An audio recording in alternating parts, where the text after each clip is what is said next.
Majumdar, Dr. Kuldeep Chaudhary, and Dr. Deepak Tripathi.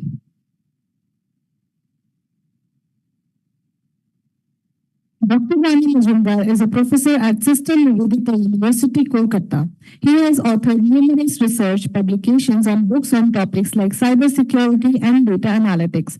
Dr. Majumdar holds 18 patents and one copyright and is associated with professional bodies like IET and ISTE. He has edited conference proceedings and serves as editor-in-chief of the IJEAST International Journal. His achievements have been recognized with awards like Shiksha Samman 2022 and the Best Researcher of the Year 2022. Dr. Kuldeep Chaudhary is Assistant Professor at Amity Institute of Applied Sciences, Noida, Uttar Pradesh.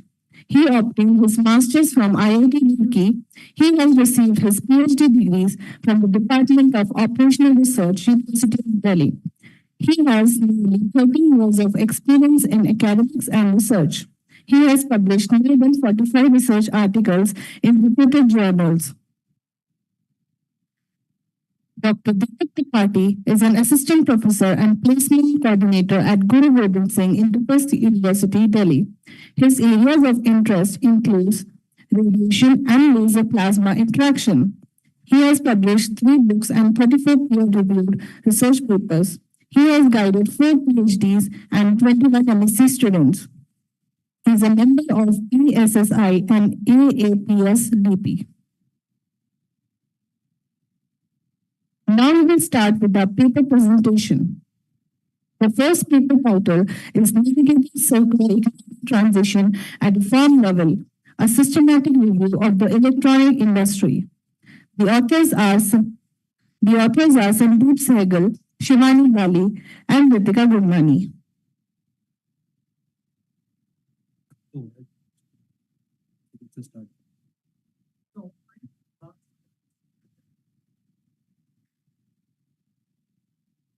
So the first paper title is Applying and Evaluating AI Models in Healthcare, Performance Metrics and Application Across Critical Diseases. The authors are Aarti Goyal, Archana Singhal, and Sachin Kumar.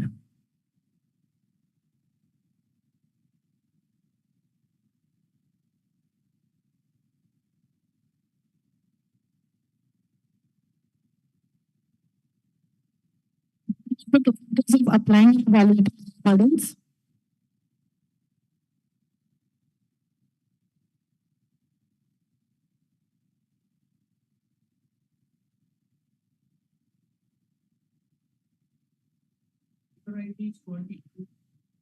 The paper ID is 22. Singhal and Sachin Kumar, are you there?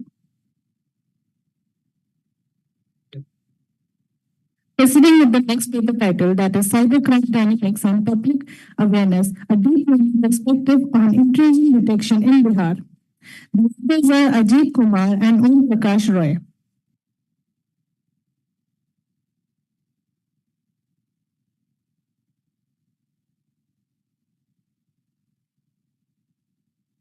Yes, Mr. Ajit Kumar or Om Prakash Roy, are you there? Please respond if you are there.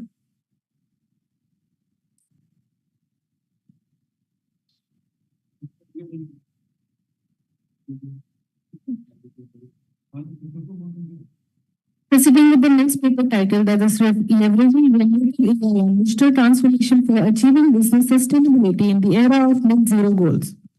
The authors are Mohin Chatwal, Shikha Kapoor, Namita Rajput, and Vikas Garg.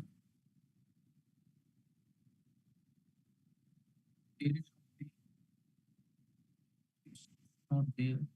Yes, we can start paper ID 47. I think one of the author is there. It's 45. Yes, my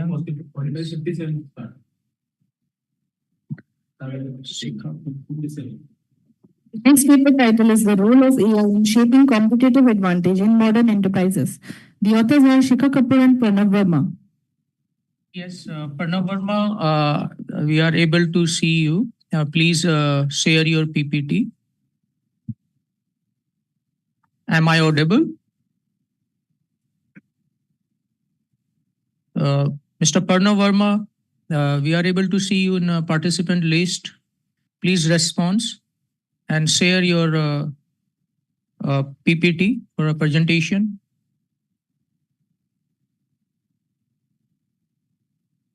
Excuse me, Mr. Pranav Verma. Pranav Verma. Skip.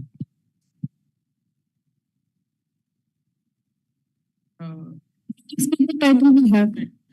I think microphone is on. Is that possible? We can on microphone and Pranav Verma. Yes, it's visible, no? This is even. Please. They actually have muted it. No, we have someone. We have Mayank Chatwal. Yes, Mayank Chatwal is there, I think. So now you can actually start paper code 45. 45. Yes. Yes, again we can actually announce. I will repeat the paper title for Mr. Mayank Chatwal, that is Leveraging Generative AI and Digital Transformation for Achieving Business Sustainability in the Era of Net Zero Goals.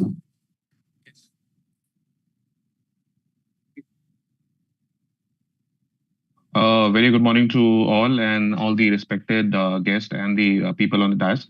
Thank you so much for giving us the opportunity for presenting this presentation, which is leveraging generative AI in the digital transformation for achieving the business sustainability in the era of net zero goals.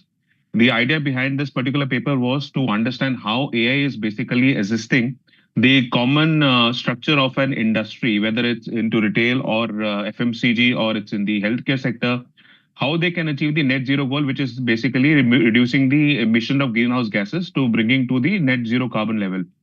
So on the basis of that, we have created certain architecture as well. I'll just quickly go through the introduction part. It says the global push for sustainability, net zero emissions, basically has driven the overall AI-driven digital transformation as of now. The generative AI and digital technology is basically impacting it in a big way in terms of the decision making for reducing the emissions and enhancing the decision making process. Business which are under pressure for regulatory bodies, investors, and consumers need to adapt to more eco-friendly strategies, which is very common. The AI-powered solutions helps in identifying efficacies, automating process, and improving the sustainability overall. I mean, this is pretty generic in terms of how things basically work, but one of the most important factors is the ESG, which is the environmental, social, and governance regulation, which one needs to comply and follow. So AI can be a big assistance in terms of following those parameters in a more professional and a more enhanced and efficiently in particularly in a particular organization. So AI facilitates a shift from the normal reactive to proactive sustainability strategies, as we say. The AI role is pretty common and pretty stated in almost all the sectors that we talk about is predictive analytics, very common. Automation and optimization, again, AI basically helps like in smart grid, supply chains and logistics enhancement, operation sustainability. Resource efficacy, of course, reduces the material wastages considering you know your requirements and you know your exact supply chain and energy consumptions and the low carbon footprints. ESG compliance, again, AI-powered dashboard tracks sustainability metrics, ensuring regularity of compliance and transportation of reporting as well.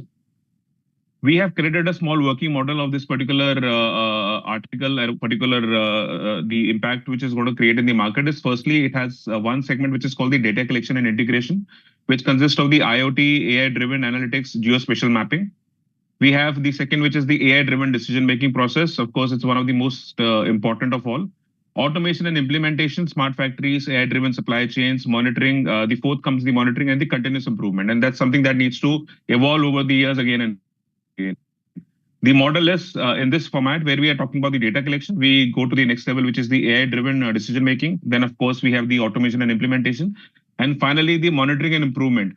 As and when the monitoring and improvement, if there are gaps, we need to go back to again the step number 2, which is basically talks about the AI models of predictive analytics and risk management.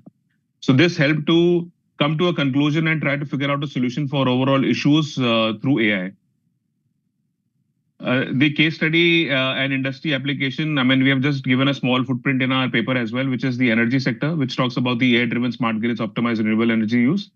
We have spoken about the manufacturing, which talks about the AI-driven predictive maintenance, minimization of resource wastage. We have spoken about the retail and logistics. It's a very big example because this is something that have been currently being utilized in a big way in the market where we talk about the smart supply chains and reduce carbon footprints to enhance efficacy, specifically when it comes to the products which are not which are perishable in nature. So there needs to be a proper AI structured system, a smart supply chain system, which needs to assist overall system itself.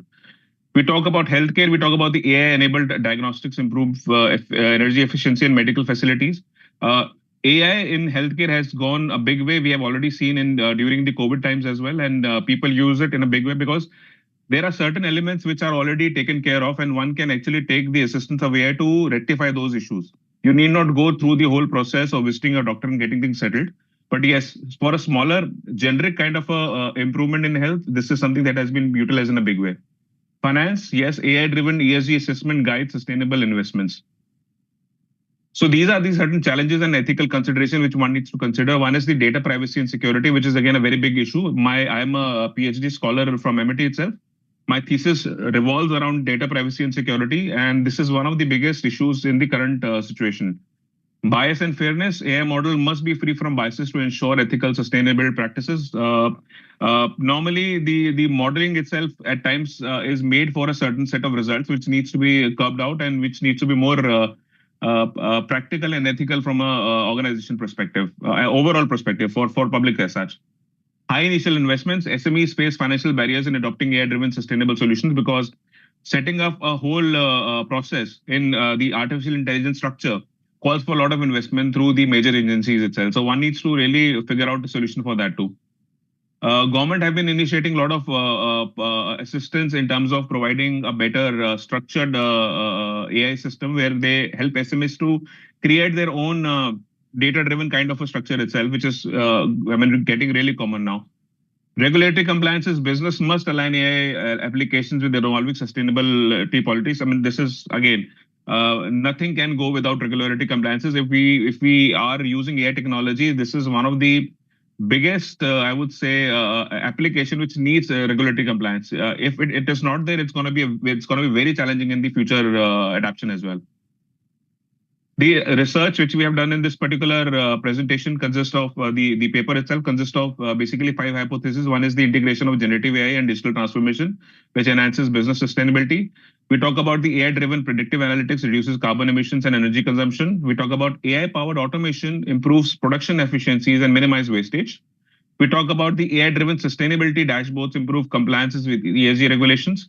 And last but not the least, we talk about the AI adoption and sustainability enhances the financial performance and regulatory incentives. The research model here we have used this one is the exploratory and then the descriptive one. The data collection is through surveys, interview, case study, and industry report. We have just taken a group of 50 people from the industry itself because of the lack of time to basically implement the papers. But at the same time, we had the data available with us to quite an extent because my thesis was pretty relevant to the subject matter. So we have taken more of assistance of the industry reports and the case studies as well. We talk about the data analysis. Of course, this is more of a thematic analysis for qualitative insights, statistical modeling for efficiency measurements.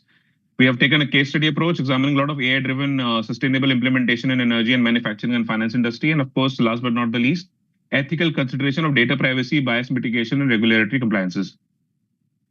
The basic research gap that we have figured out is, of course, it's limited to real-world case studies on AI's direct impact on business sustainability. Ethical, sorry? Interrupt you, sir. Can you please conclude it faster? Yeah. So I'm just on the end of it. So it's ethical challenges in AI deployment, including bias, transparency, and energy consumption, need for standardization of AI sustainability framework for regulatory compliances, challenges in the workforce adaptation and AI skills development for sustainable business operation. So this is the last slide, which talks about the future outlook, which says the advancement in AI model will drive more energy and efficiency in business practices.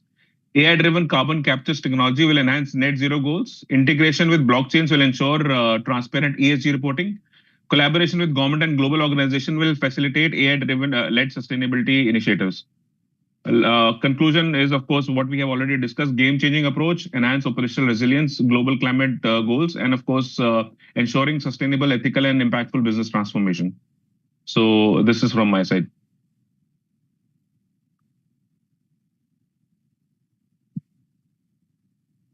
Yes, actually in your PPT, we are not able to see any case studies actually. There's a theoretical part. Yeah. Yeah. So we have actually implemented the case study in the actual papers. We have not kept it in the paper, but we'll definitely indulge and get these things changed and sent across, sir. Because if we want to compare with and without actually generative AI, so how we Yes. here how we can say that is a actually better actually approach in terms of real world actually case studies. Because Absolutely. Absolutely. So what we have done, sir, just for your information, of course, I understand it's not present in the PPT, but we have taken case by case where people have adopted the AI technology in their organization and how it has impacted the overall organization in their efficacy and ESG networks as well. So the complete graph is there, which has basically two snails moving across. One talks about the previous years and one after using the AI technology. So both these factors have been considered in the paper, sir. any other question? Now I will request Professor Rana and Dr. Deepak, if they have any questions, they can go ahead. I'm having one observation, sir. You talked about data privacy and security. How Yes, would sir. you ensure, and what are the specific roles of blockchain in your manuscript or in your work? Can you please explain? Sorry, sir, if you can say it again, your voices was very low. The first one is how could you ensure data security? Because whenever we do getting involved into digital data transformation, so definitely digital security or data security is the most concerned part of it. Yes. How could you ensure that one? This is my first question. Query. The second one is, can you please be more specific the role or the usage of blockchain? Okay. So basically, data security comes in multiple factors. Of course, an organization, first of all, needs to create a better network within the framework itself in an organization to use a better firewall. That's one basic objective of an IT per se.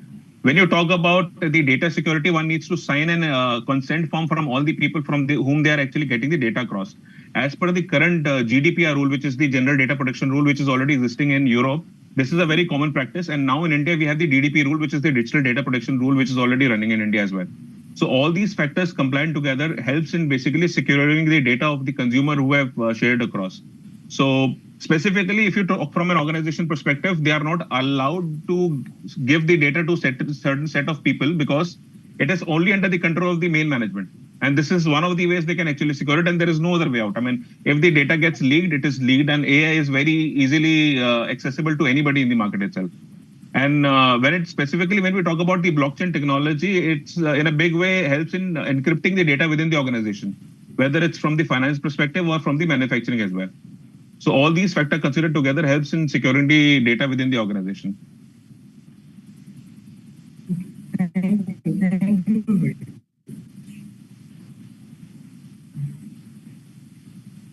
I think, sir, your network, there is some network issue, I believe. I'm not able to hear him. Yes, I said thank you. Thank you, sir. Thank you so It's much. okay. Thank you. Thank you, sir.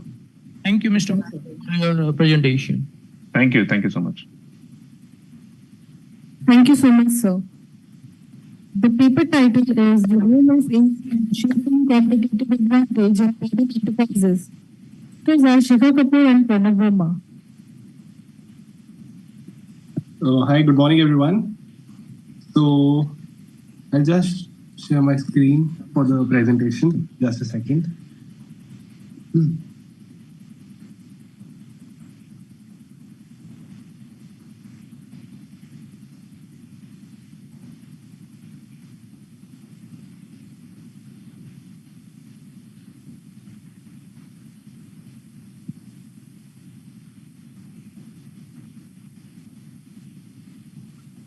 Is the screen visible to all? No, sir. It is not visible yet. Just a second.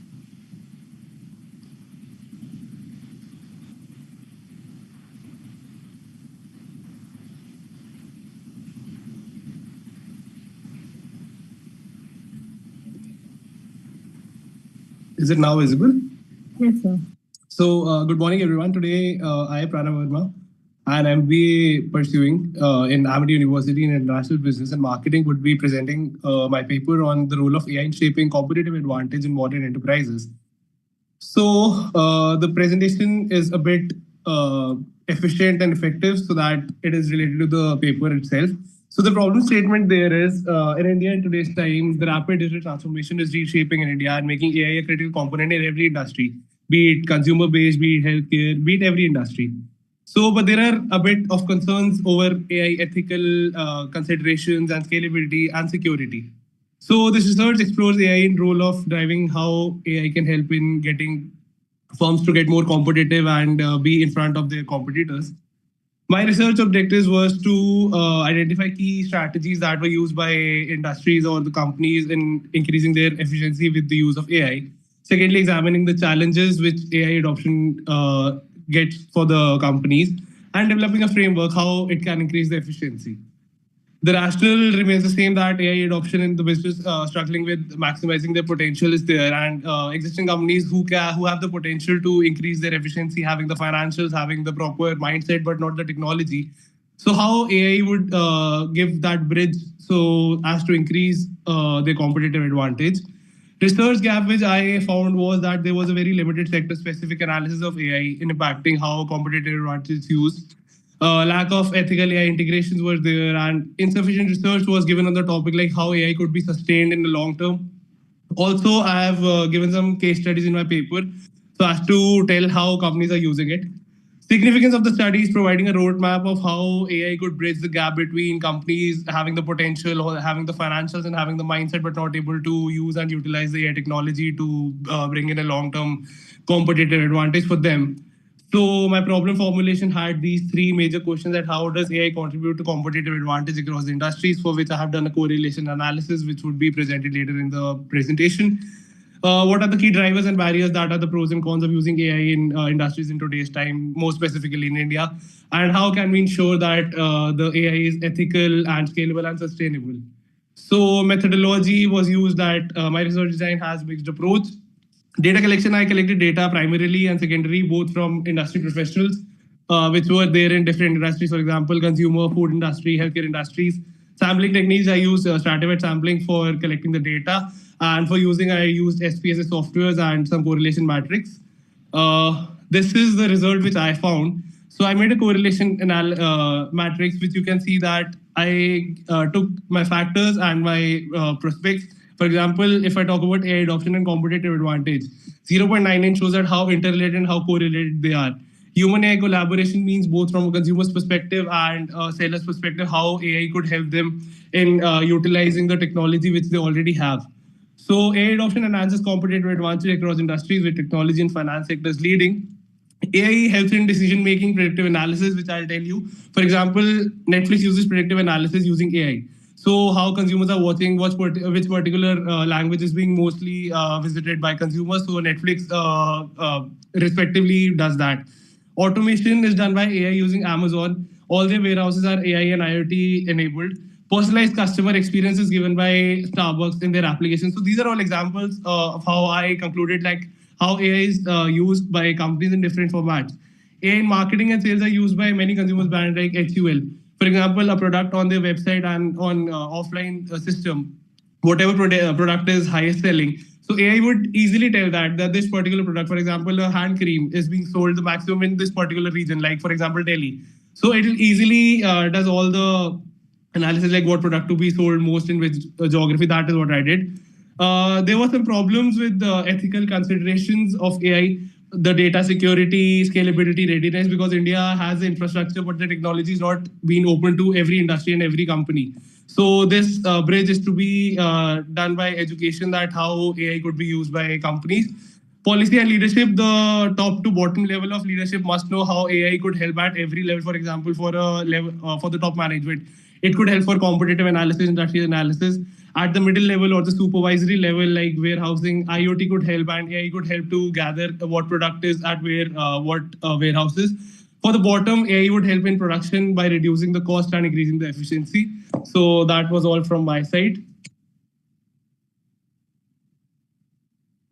Yes, Mr. Pranav, again, I'm not able to see any data and case studies in your PPT. Actually, sir, I have included a proper tables and correlation analysis hypothesis in my research paper.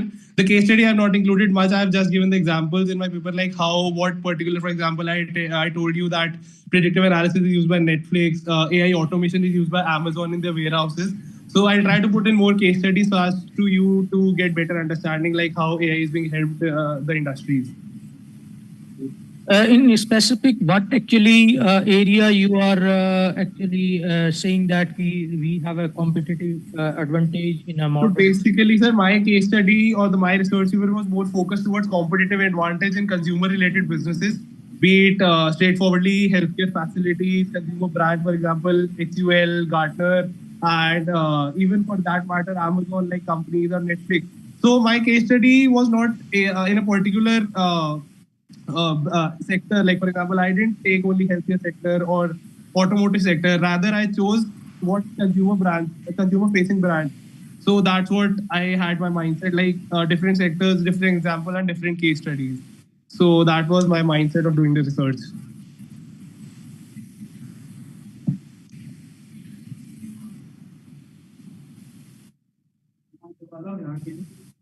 Professor Rana, if you have any questions, you can ask.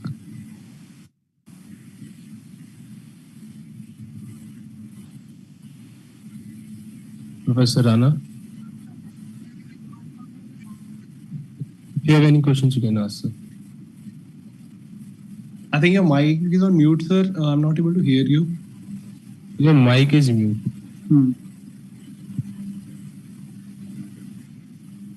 Actually, I'm also having the same observation. Am I audible? Yes, now you're audible, sir. I, yes, I couldn't share what I just mentioned. I didn't find any framework. You just mentioned at the beginning of your presentations. You just mentioned at the beginning of your presentations you are working on a particular framework, but I haven't find any sort of frameworks. Basically, whatever you are saying in the form of case studies, these are all the informations might be gathered from everywhere, but I don't find any sort of research on it.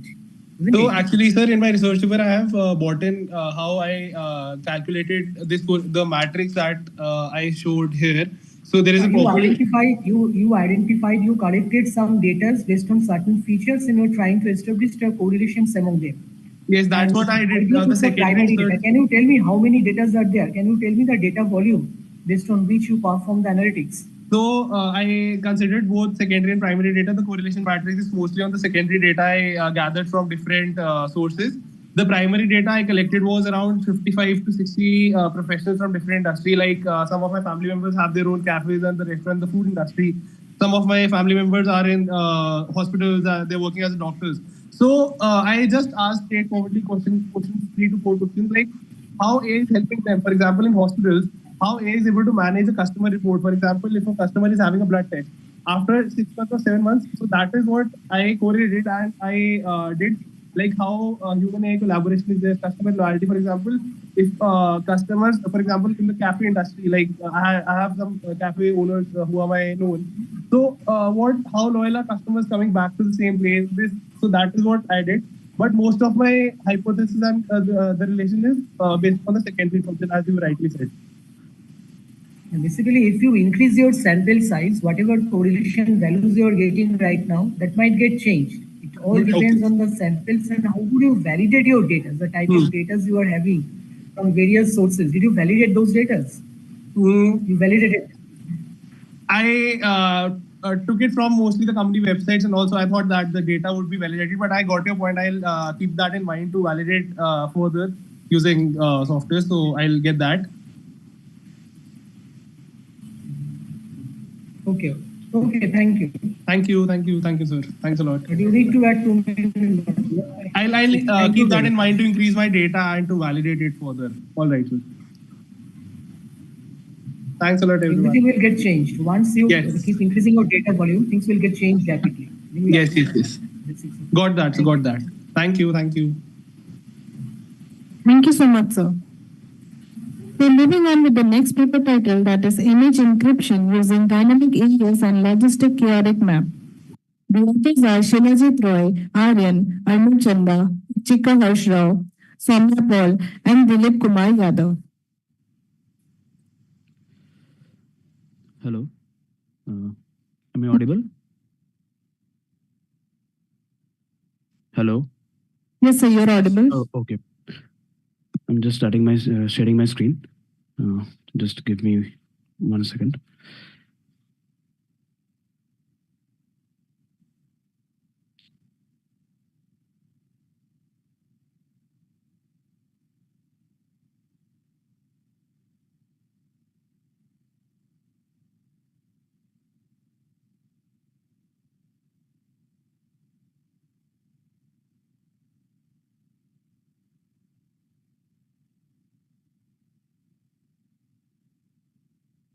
So your screen is visible now. Okay. Good morning, everyone. My name is Shilayit Roy, and I am student of MCKV Institute of Engineering. I am currently pursuing my computer science engineering, and I am BTech final year student. So my topic is image encryption using dynamic AES and logistic chaotic map, and my paper ID is 66. So I'm starting my presentation. So this is the content of my paper. There, which I can introduce to everyone. Introduction to Box standard AES and dynamic AES concept with logistic chaotic map and AES, CBC and IV method and block diagram and image analysis and statistical analysis. Before starting my introduction, I give the one my abstract of my paper. Why can I choose this paper name? Because of secure and digital communication system against the evolving threats requires advanced encryption techniques. This paper presents an enhanced cryptographic scheme combining chaos theory with a dynamic AES version. Unlike the conversation standard AES, there's AES 128 we are saying, which relies on static Xbox and vulnerable to algebraic attacks that proposed schemes employs the key dependent Xbox. And this method introduced significant sensitivity to key variants, ensuring that even minor changes produce vastly different encryption outcomes. So this is my introduction that why I choose AES encryption technique. There's an overview of our related works. In previous my works, there's a very and different. Actually, moving. So it's not moving. It's not moving. Yeah. Please change the slide, sir. Now it's moving or not? No, sir. No. It's not moving. We are unable I to think change the enable slide. the editing option. Yeah. Now It's moving on. now it's okay. Okay, sir. Oh, Thank you. sorry. It's problems on my side. I'm very much sorry for that. I guess now it's moving.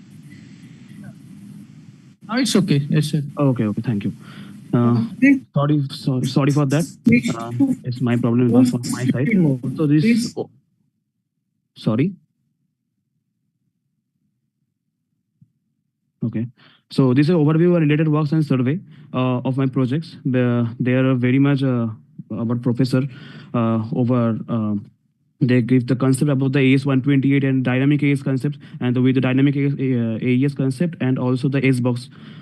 Also, they give the very much logistic chaotic map concept and DNA encryption. But I choose the AES for that. Further, I will introduce this. This is the standard AES concept that where we give the 128-bit plain text, and it will they give the round key concept, and then they generate a AES standard, and then we give the AES encrypted file. But there's very much less secure. That's why we choose dynamic AES, where we can use dynamic Xbox and shift row and mix column concept and add round key, and we can repeat that time multiple times, that we can ensure that our encrypted file is much more secured. That's why we choose dynamic AES concept. With dynamic AES concept, we choose dynamic Xbox, where dynamic Xbox is key dependent. That's why we use the chaotic map concept. We goes for further the chaotic map concept. There is a chaotic map and logistic chaotic map.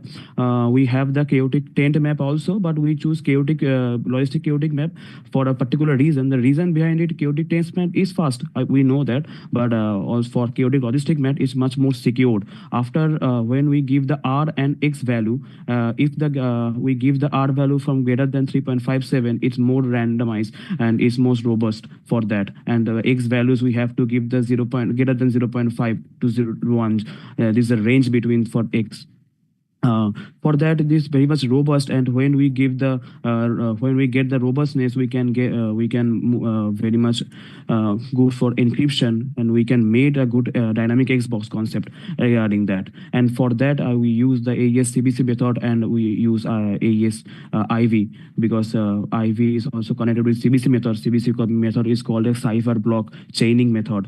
When we give a file called image, image is full of pixel values. We convert pixel values to binary values. After the binary values, we give get that we can change the block cipher encryption. After that, we give the initial and vector. Initial and vector range is 128 or 256. It about to us. But in my project, I use 128 for that standardization.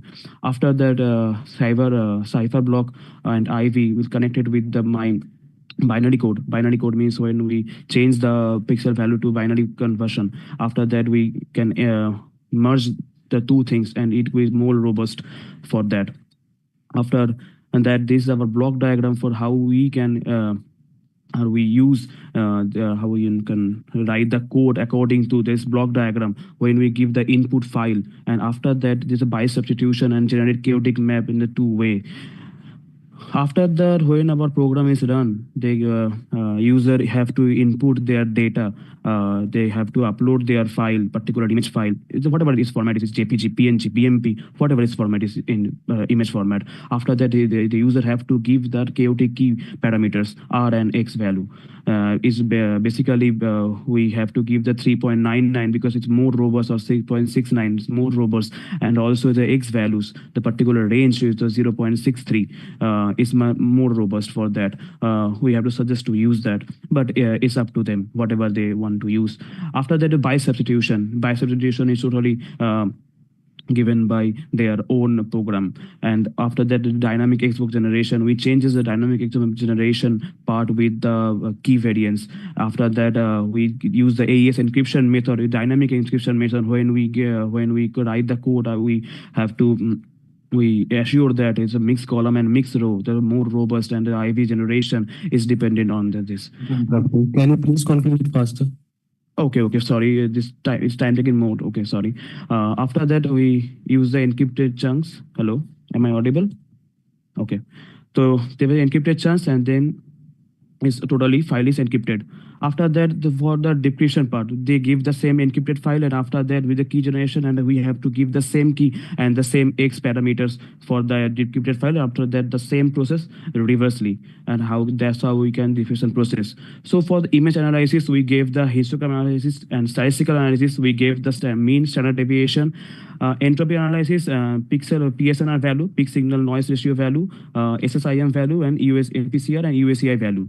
We use for statistical analysis. For this is the Lina standard picture. This is .png format. After the PNG format, you can see the original image is this. After the secure file format is there, so secured image. This is the histogram analysis for Lina.png. We use the RGB format and grayscale format both for this. There's the histogram analysis for that. This is the whole table that where can we can measure the original image for whole mean standard deviation, entropy, statistical analysis, and encrypted image. We can compare between them. This for RGB format. This is for grayscale format. We can see that for each picture we have a good NPCR value. This is the across 99.63%, around 100%. So it's good for about image encryption process. And UACI value, this is around 33.69%, is across 33%, is also good for that. And PSNR SSIM and SSIM 0.0094 is also very much low. That is very much no structural similarities there. And the same for Lina.jpg, and there's there for Lina BMP, the same thing we all can see. And there's a baboon.png format, and this is the histogram analysis for that. And there is the statistical analysis for baboon. We then after when we complete our code and we compare the two papers, which we give the reference of that. There our proposed scheme and our the coding after that we get proposed scheme is the NPCR USA value is 99.95651% and more than reference 11 and reference 2. We can see that our entropy is far better than them. And conclusion, there is the our product scheme is much more good than other schemes. We will work on the video part, video encryption part also for MKV format, .mkv format, and we will see further how can grow more. There's the references for all our papers.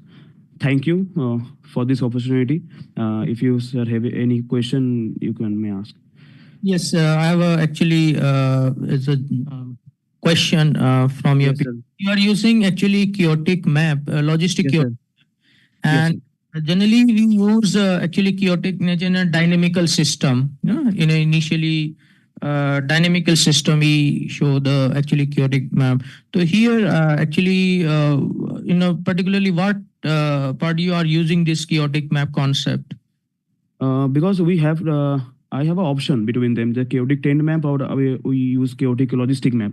So I choose particular chaotic logistic map just for that is very much robust after some point, because when R value is giving to R 3.69 is very much robust, its range very much good.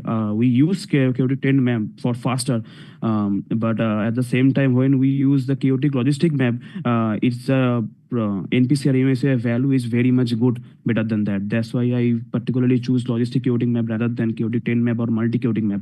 Yes, we can choose multi chaotic map for chaotic logistic chaotic map with 10 map. That's a multi chaotic map. But for now, I focus only for chaotic map. But in future, I definitely switch to multi chaotic map for very much more robustness. Thank you. Is any question? No, I have one observation, so let me share that one. The first part of your presentation, it seems to me you were talking about how actually encryption and decryption works. Yes, sir. Can you hear me clearly? Yes, sir. Yes, sir. Now I can hear The clearly. first part of your presentation seems to me you are trying to establish the fact that how encryption and decryption works. I haven't find any research on that. You basically Research talked about how what, sir? ES works over there. And the second part, you took an example of an image, then you are saying you are trying to apply the concept of AES with the concept of chaotic map, and how things will get changed. My question is whether you compare your work with any previous work, because Yes, as sir. per your literature review, Yes, sir. I found that you considered till 2018, yeah, 19. 2020, 21 last reference 11 and 12 that also published paper in Springer. I compared with them. They use the chaotic 10 map with DNA encoding, and another one they use multi chaotic map with one algorithm. I just forgot the But that name. was not mentioned in your presentation. How could I came to know? Sir, Whether I it was already said compared mentioned with in that my or- comparison work, sir. I Okay. already said mentioned, sir. Comparison work, I give the USCR NPCR value between the comparison table reference 11 and 12, where their encryption value is much more encryption. Sorry, their USCR and NPCR value much more lower than me, and my encryption value is much more higher than them, and entropy value much more robust, and that's why I compare the two of the paper. And that paper also published in Suppose I 2000. do have an image Yes, full sir. of noise. I'm having an image full of noise.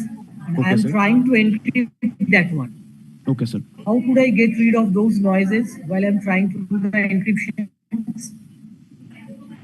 Okay, Did you sir. get my point? Yes, sir. Yes, I can get your point, sir. I am having an image with full of noise. How could I reduce those noise before?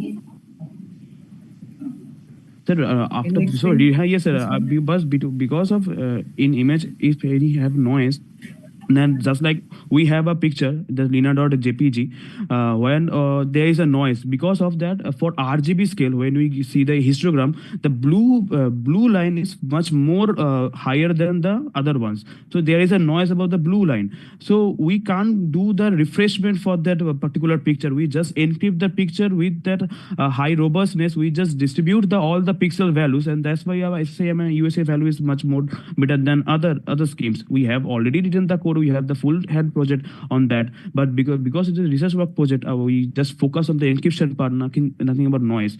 If sir, you give me a very good point about me, I will notice about that and I will figure it out furtherly. Okay. Okay. Thank you, Shilaji. Thank you very much. Thank you, sir. Welcome. Any other questions, sir? No, thank you for your presentation. Thank you, sir. Thank you so much, sir. Now, moving on with the next paper title, that is a novel supervised machine learning approach for intrusion detection.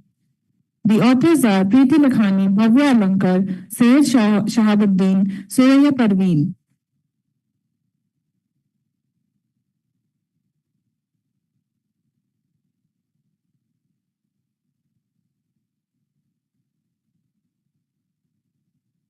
Like the presenters of novel supervised machine learning.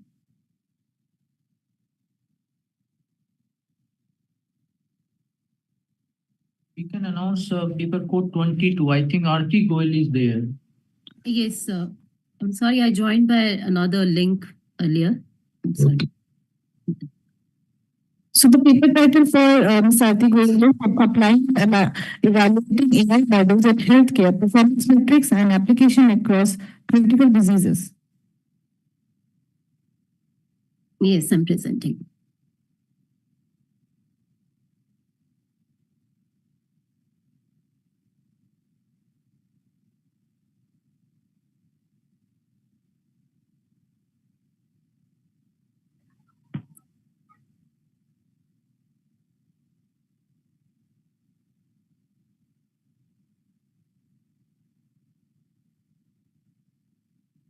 Very good morning to the esteemed gathering.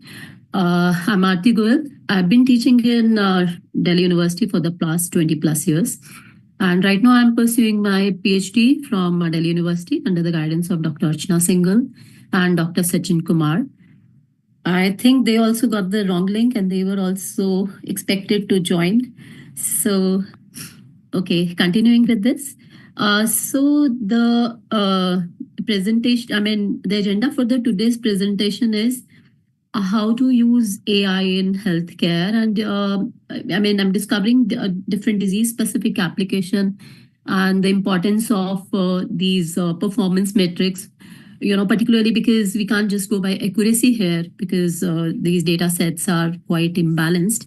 So, I mean, the thing was actually why I took up this very topic was because I've been teaching algorithms for quite some time in Delhi University. So the idea was that on what type of medical data, which AI algorithm, which model would be better. It's like you have Master's theorem for what type of recurrences, which solution sort of thing I had in mind. So I'm just trying to evaluate these models by using these metrics, different metrics for different type of data. And what are the challenges in the model deployment, as in we have missing data, noise, and text data, image, and then we have multimodal data. How to kind of address all those issues? And I've taken up all these things by kind of using some case studies over here. Around 8-9 diseases I have addressed, and then I'll conclude with the conclusion, as in which is the best fit model for what type of data, and the future directions. So the main contributions I would say are like we've analyzed different data sets, including breast cancer data set, 2 breast cancer data sets, then diabetes data set, and 2 heart disease, cardiovascular diseases, liver, kidney, then knee X-ray data sets for this rheumatoid arthritis versus osteoarthritis. And then we've seen what are the different metrics that should be used, and what model composition, like ensemble techniques, or what can be done to enhance the accuracy. The intent is to provide early detection and thereby, and then of course provide some kind of precision medicine, and we can have some sort of patient stratification, and so that they can be addressed, that the medication can be tailored according to them. Sorry. So introduction of AI in healthcare. We all know that AI is kind of revolutionizing the way healthcare, the way the diseases are detected and they're monitored and all these things. I mean, there's a lot that's been done, but there are still some hiccups in adopting AI fully. So kind of I'll be addressing all those things as well, and how this AI has improved the diagnosis. Of course, the patient subgroups can be formed, and accordingly, the medicines can be tailored. And yes, one of the example is that AI-based models, they can detect cancer or diabetic retinopathy better than a human could have done. There's a research paper on the same. So, I mean, there's a lot that's been done by AI in healthcare, as in artificial intelligence is all there in healthcare. So applications in critical diseases detection, of course, as I just said, that it helps in. Yes, sorry for interruption. Actually, come to the your model development part. You have 5 minutes only, actually. Yeah. Okay, fine. So, of course, these are the key performance metrics. They are the ones that I've seen, like which one should be used for which. And Of course, depending on the type of the data and the type of these things, we will be using whether we have to use recall or we have to focus on accuracy. So all those challenges that we have, I mean, they're being addressed. So I have analyzed around 8 data sets, 2 breast cancer data sets, 2 heart, and okay, I'll just come to that part. Yeah, the first data set that I've analyzed is this breast cancer data set by Wisconsin data set, and the data set has 30 attributes and 569, instances. There was no missing data or redundancy. So, I mean, the high recall, I mean, the focus was that, we should be using, high recall for so that there's no patient should be, misdiagnosed, or missed kind of. So feature selection, all these are the features in the data set, and the focus was, onto the tumor size, the shape of the tumor, the cell size, shape, texture, and because they are kind of critical for the detection of the tumor, whether it's malignant or benign. So these features were kind of selected. Okay, this is, I mean, I applied, these models, logistic regression, decision tree, and bagging, neural networks, XGBoost, all these boosting and bagging were also used. But here we found that logistic regression kind of outperformed the other models. Because if we draw the pair plot as in the pre-processing step, so I mean, and then in the pre-processing, I could see that logistic regression would do better also, and when we run the results, we found that this logistic regression kind of stood out amongst the other models. So, okay. So, I mean, there's another data set for breast cancer, and this data set, again, I mean, this basically focuses, overall survival prediction, how many years the person is going to, I mean, what are the chances, whether it's critical or sort of that. So, conclude your presentation. You have already exceeded your time. Please conclude it. Okay. So, okay. So I'll just briefly show the performance of the different models on this SEER breast cancer data set. And here we could see that, bagging method kind of, if we see the accuracy and the other parameters also, bagging method outweighed the other models. Okay, so then we have this heart disease data set from Framingham. So in this data set also, there are 15 attributes. And the feature selection, I'll just skip, this thing. So, I mean, we've picked the relevant features for the same. And then, so these are the model used. And out of these models, almost, I mean, they don't have much variation in the sense. But if you say gradient boosting, the recall factor is 1 over here. So, I mean, sorry, for SBM, the recall factor is 1 over here. So, I mean, for this data, okay. So then I have another data set for heart disease. It was available on Kaggle. So for this, please. Sorry. Please the conclusion. You are actually exceeding your time limit. Okay. So I'll just briefly show those, I mean, all the data sets on which I have applied the models. The, I mean, here also for kidney disease.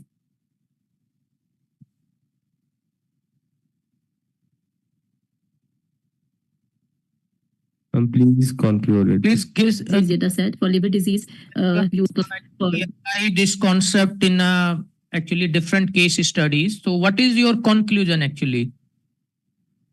Okay. Conclusion. Okay, I'll come to the conclusion. Yeah. I mean, for text data, I found that, I mean, for this text data, I have some models on text data as well. I didn't show you. Sorry, here they are. But then for these data sets, I'm using BERT.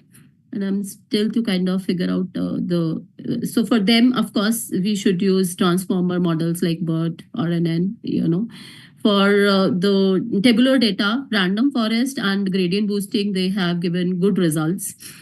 So, when followed by these. So, for image data, CNNs and generative adversarial networks, they have given good results.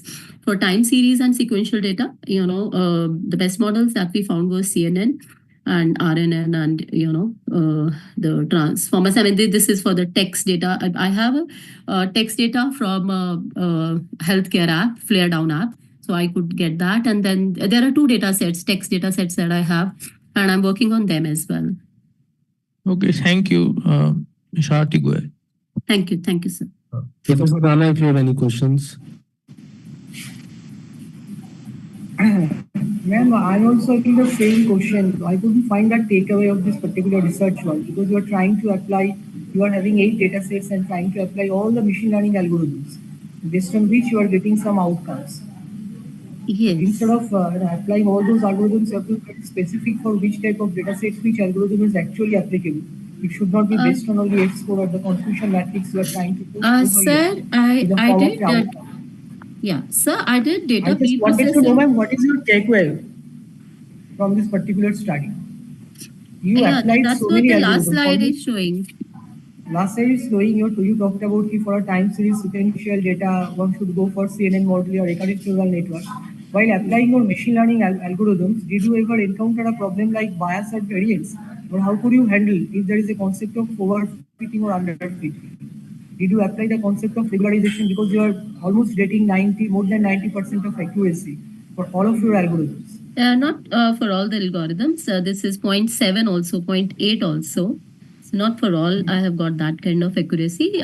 For certain data sets like breast cancer, I think they kind of saturated now, and the data set is, no noise, nothing. So maybe there I got that kind of accuracy. And for liver data set and kidney, that's not the thing. That's not the case. Did you ever perform any featured extractions, dimension related issues while dealing with your data sets?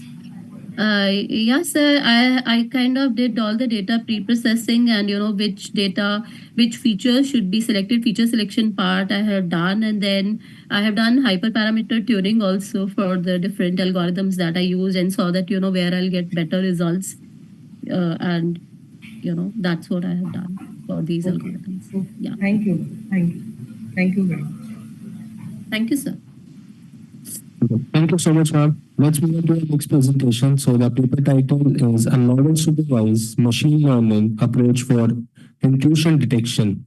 And the authors are Peter Dakhani, Bhavya Alankar, Sai Shababuddin, Ashraf, Surya Parveen.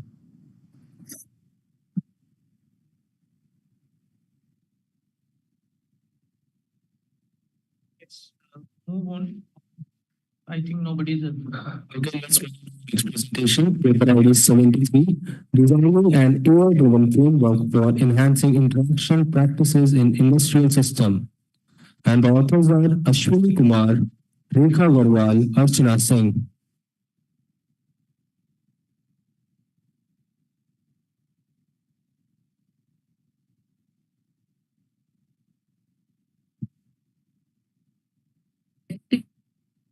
Please response paper code 73, Ashwani Kumar, Rekha Agarwal, and Archana Singh. Are you there? So, okay. Let's move on to the next presentation. The paper ID is 82, and our topic is authentication. Anurag Bansal, Jalaj Agarwal, and Anshul Tikku.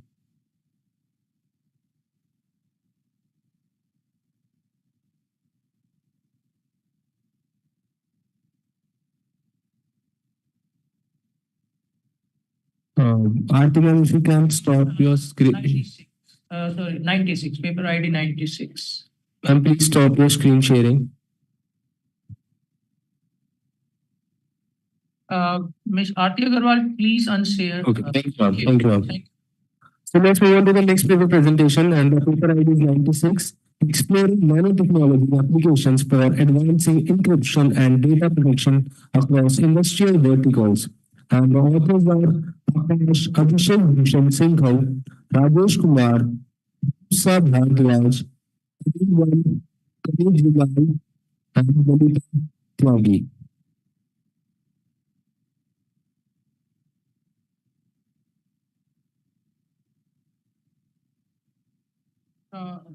Bhardwaj is there. Musa Bhardwaj, ma'am, please, this is not audible.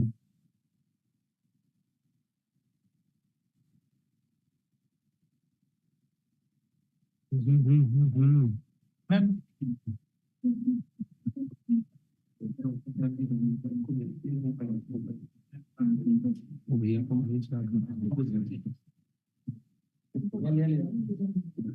Level 96, Musa Bhardwaj.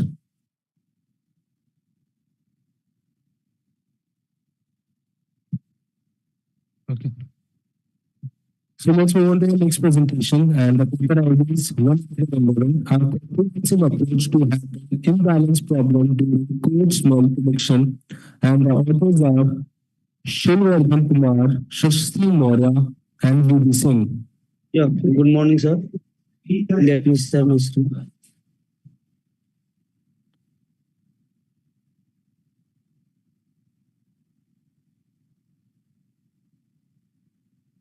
Is it visible, sir?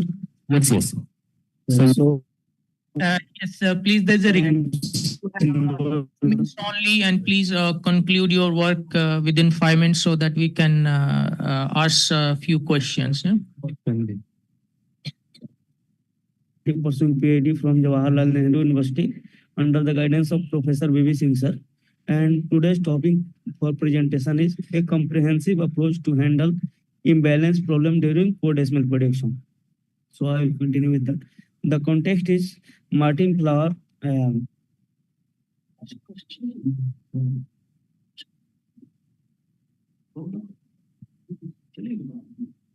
Sir, please go ahead. Martin Time, sir. Flower co-decimal in his book Refactoring, Improving the Design of Existing Code, which was published in 1999. Software maintainability and adoption seems to be costly task. Not all smells are considered by bugs. It affects the software design negatively. Code smells also called as bad smells. They also lead to violations of basic refers to structural issues in software that may affect Your voice is not clear. and code quality. Early predictor maintenance and enhancing development process. Imbalance is a common challenge in supervised machine learning, particularly when the number of instances in different classes is significantly different. Class imbalance can lead to prediction where the model and sampling the majority class, under sampling the majority class, or using algorithms specifically designed to handle class imbalance can mitigate this issue. And we will see impact of class. Your voice is actually not clear. In prediction, the skewed data set lead to bias. Sorry, sir. Hello. Am I audible, sir? No, sir, you have a network issue, sir. You are not actually audible properly. Am I audible now? Yes. So impact of imbalance in prediction is skewed data set. Yes, go to the model development. Biased models. Okay. So I will go to model development. So these are few techniques. We have used 21 techniques, imbalance techniques, to mitigate the issue.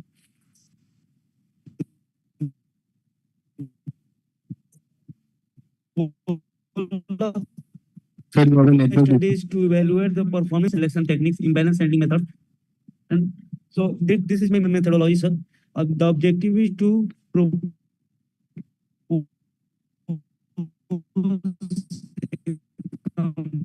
Network issue, sir. Network issue. framework for core decimal prediction. So your screen is not visible.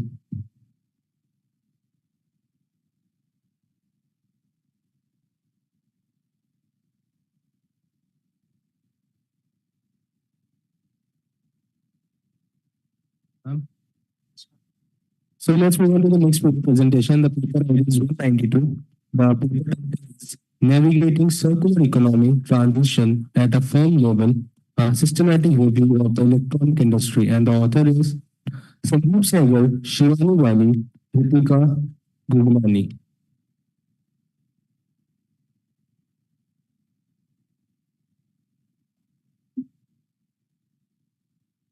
Mr. Shivani, you have to stop the screen. You have to stop Unshare your screen. Please unshare your screen. Yes. May I share the screen, sir? Yeah, it's visible. Now we have another presentation. You will take your time. Next, you can present it. Now, right now, you please unshare. Yes, thank you.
Good afternoon, everyone.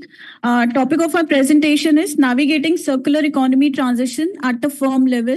So this is a systematic literature review to understand the adoption of circular economy in a electronic industry.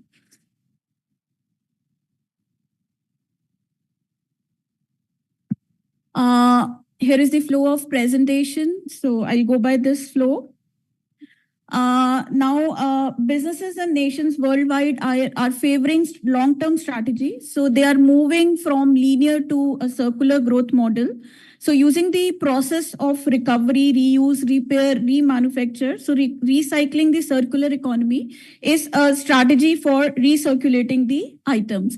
So, there's a need of, because there's a lot of electronic waste which is generated, and India stands third in the ranking when it comes to e-waste generation. So that is the objective of our presentation of our research.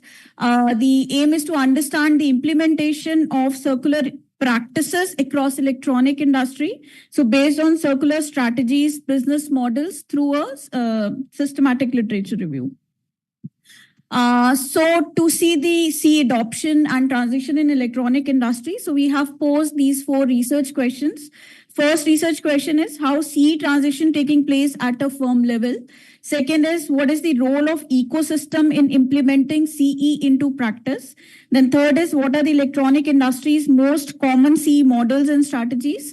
Fourth one is what gaps are in existing research and how can they be filled. So with these research questions, we carried out our research. The methodology, we have followed a systematic process of doing a literature review. The database that we had considered was Coopers, as it publishes papers of the renowned publishers like IEEE, Springer, Elsevier, Taylor and Francis, and so on and so forth. The selected keywords were all related to circular economy, industry 4.0, fourth industrial revolution, so all related to circular economy. And electronic words related to electronic industry, like electronic waste, e-waste, WE, all these terms. The inclusion criteria for us was all the papers which were published in the journals, and specifically the management journals. And the exclusion criteria, we did not consider the papers published in conferences and edited book chapters. The second stage of review is, so after doing this systematic process, so we came up with 94 research papers, and then scientifically, we did the review of all the papers, and we put into the different themes. So that is the descriptors. If you see, while we were searching our papers through Scoopers, the first paper that we found out was in 2010. So there was just one paper, and there is a growth in this era. So in 2024, we can see, it is increasing. So what we did is, after reviewing the papers, we categorized these papers into these three themes: ecosystem, design strategies, and circular economy business models. So how we found out the thematic focus, right? So we thoroughly reviewed the paper, and after reviewing the paper, we said that we can put those 94 papers into first a theme of ecosystem. So that comprise of, the network of people, the different stakeholders in the circular economy. Then we talk of design strategies, right? So what are the design strategies which are followed by the electronic industry? Then what are the circular economy business models, right? Which the industry have implemented. So further, the themes were subdivided into sub-themes. So ecosystem, here we talked about consumers. So a lot of research was done in the domain of consumer awareness, right? But there is a gap that what is the intention of electronic industry is actually, understood by the consumer. So that's the gap. So for each, sub-theme, we have found out the research gaps. Similarly, for design strategies, the paper were in the two categories: slowing the loop and closing the loop. Under slowing the loop, there were certain papers which are under, the sub-theme of design for durability, design for product life extension. Similarly, for business models, if we see, we have reviewed the papers, product service system models. Most of the papers are based on this, are talking about these models. Then resource recovery models and innovation models, they are something which are emerging in this field, right? So there can be, future scope for further researchers to work upon. Then what we did, so here I've taken an example of ecosystem. So for ecosystem, we have first found out the gaps which we found through our literature review. For example, gap one is, while a lot of research is done in the area of lack of consumers' awareness toward end of life scenarios of electronic products. However, there is a disconnect between manufacturers' environmental intention and consumers' behavior at the end of the product life. So similarly, we have found out the gaps, different gaps for the ecosystem. So based on that, we propose the research questions. That means in the future, for the researchers and for the practitioners, what are the research areas? So for example, research question 1 is, how to ensure that consumers will handle EEE products as intended by manufacturer. This is the area where the studies have not been, the researchers have not much explored. Similarly, how to effectively influence and educate consumers to align their disposal behavior with CE principles, so on and so forth. Similarly, we have done it for the other two the themes, which is design strategies and business models. So for each theme, we have identified 5 to 6 gaps and approximately about 12 to 15, the research questions. So finally, the conclusions and implications. So our research has these three implications. So in the research front, it presents the broader view of CE adoption at firm level through the lens of ecosystem, design strategies, and CBM, hence serve as a guide for future researchers as a central point of reference. Then practical implication, circularity adoption should prioritize two primary dimensions: implementing the circularity concept in the value proposition to customers, how stakeholders interact with each other, and reorganizing the internal activities. So this is the implication for the managers, then the social implication, there needs to be a more than engineering and technology to solve its complex socio-economic and environmental issues, because that is something which is very important, right? Which require knowledge integration at a multi-level activities. So this is all about the paper, about my research. So if any question. I have a question, or actually query. Yeah. Is that possible we can use the same concept in advertising industry?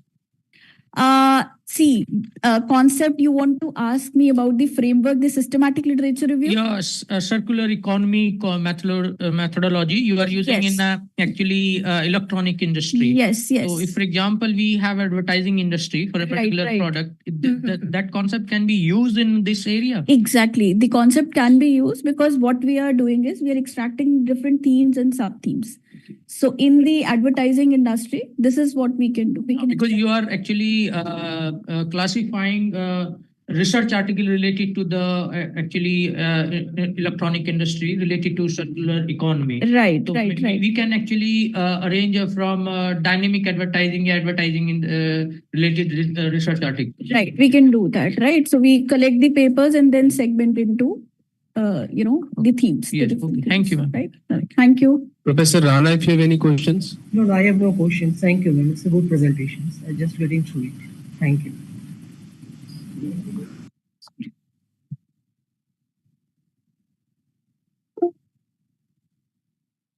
Okay, what a wonderful presentation. Let's move on to the next presentation, and the paper ID is 87, Business Intelligence Tools and Applications, an exploratory analysis of supply chain distribution and optimization. And the author is Wang Ling Jiao.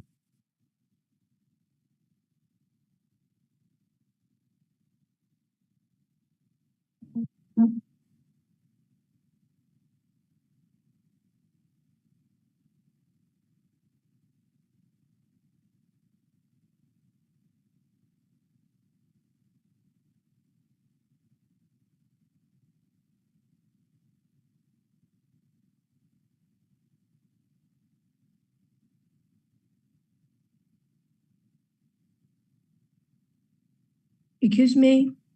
Yes, ma'am, you're audible. Ma'am, you will be having 3 minutes to present your presentation. Okay. Thank you. Good afternoon, everyone. Today, I want to talk about a topic that is increasing circle in our model business scale, the role of business intelligence via tools and machine learning in optimizing supply chain management. As we navigate a world of complex global markets, fluctuating demands, and ever-evolving consumer preferences, the ability to make data-driven decisions is no longer a luxury, it's a necessity. Let's start with the challenges. Supply chain management is a complex ecosystem involving suppliers, manufacturers, distributors, retailers, and customers. Its delicate balances synchronize these elements effectively, and you achieve cost efficiency and customer satisfaction. But as we all know, this is easier said than done. Fluctuating market demand, eventual optimization, supply chain disruption, and operational efficiency are just a few of the hurdles business face daily. So how can we address these challenges? This is where business intelligence and machine learning come into play. BI tools transform raw data into actionable insights, providing real-time responsibility and strategy decision-making capabilities. By integrating data analytics, visualization, and machine learning models, business can forecast demand, optimizing inventory, and mitigate risk more effectively than ever before. Let me share a case study with you. In our recent research, we applied exploratory data analysis and a random forest-based predictive model to a real-world dataset. The goal was to demonstrate how BI dashboard and machine learning could enhance supply chain management. Our findings were remarkable. Organizations use BI tools reported a 30% improvement in decision-making speed and a 25% increase in operational efficiency. These numbers speak for themselves. The power of data-driven insight is undeniable. But what about the technology behind it? We chose LightGen from our predictive modeling door to its efficiency and scalability. This model is excelled in handling large datasets with high dimensional features, and dividing the accurate demand forecast with a mean absolute error of 1,724.37 and root mean squared error of 9,600. Sorry, ma'am, to interrupt. Please conclude it faster, ma'am. We're actually running out of time. Oh.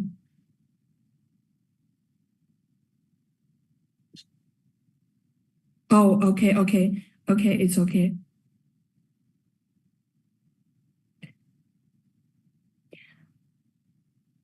This integrates of predictive analytics and BI transformer to draw data into actionable intelligence, driving better business outcomes. Look ahead, the future is even more exciting. Emerging technologies like edge computing and Internet of Things will further enhance supply chain optimization. Imagine real-time analytics with reduced latency, continuous inventory monitoring, and automate replenishment processes. These versions will supply chain more agile and responsive to market dynamics. Additionally, AI will play a crucial role in making prediction more transparent and actionable. In conclusion, the integration of business intelligence and machine learning is not just a trend, it's a transformative force in supply chain management. By leveraging those tools, business can shift from to practice decision making, optimizing resource allocation, and enhance customer satisfaction. As we continue to explore the intersection of technology and business strategy, one thing is clear: data-driven insights are the key to staying competitive in today's fast-paced economy. Thank you for your time. Okay, thank you, ma'am. The question answer forum is open now. I have actually a query. Your presentation based on business intelligence using machine learning for supply chain optimization. In actually optimization specifically, what algorithm you are using with the help of the machine learning? Because generally I've seen that a lot of actually authors use the word applying machine learning to optimization of a specific problem. So in your problem, what actually algorithm you are using for machine learning concept to optimize the supply chain system or business intelligence?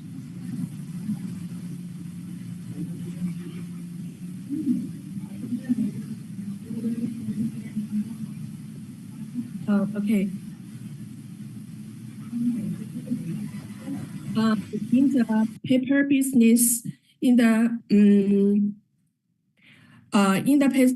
BI tools application, the exploratory analysis supply chain operation, they actually used for farm tree operation and the help of machine learning is light GBM. It's grading both framework. Light GBM is high efficient in handling large scale data and has a fast training speed, which makes it suitable for scenarios like supply chain, demand for a forecasting and optimization. Yes, that's all. Okay, ma'am, I'm having a question. Can you hear me? Yes, sir. Please ask.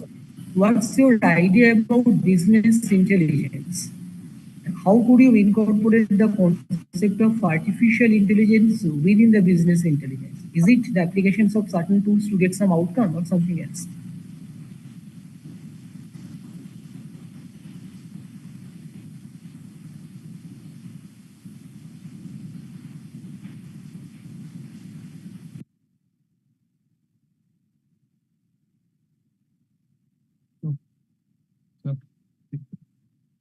Okay.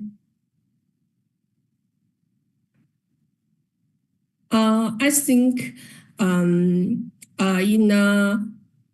the context of the paper research,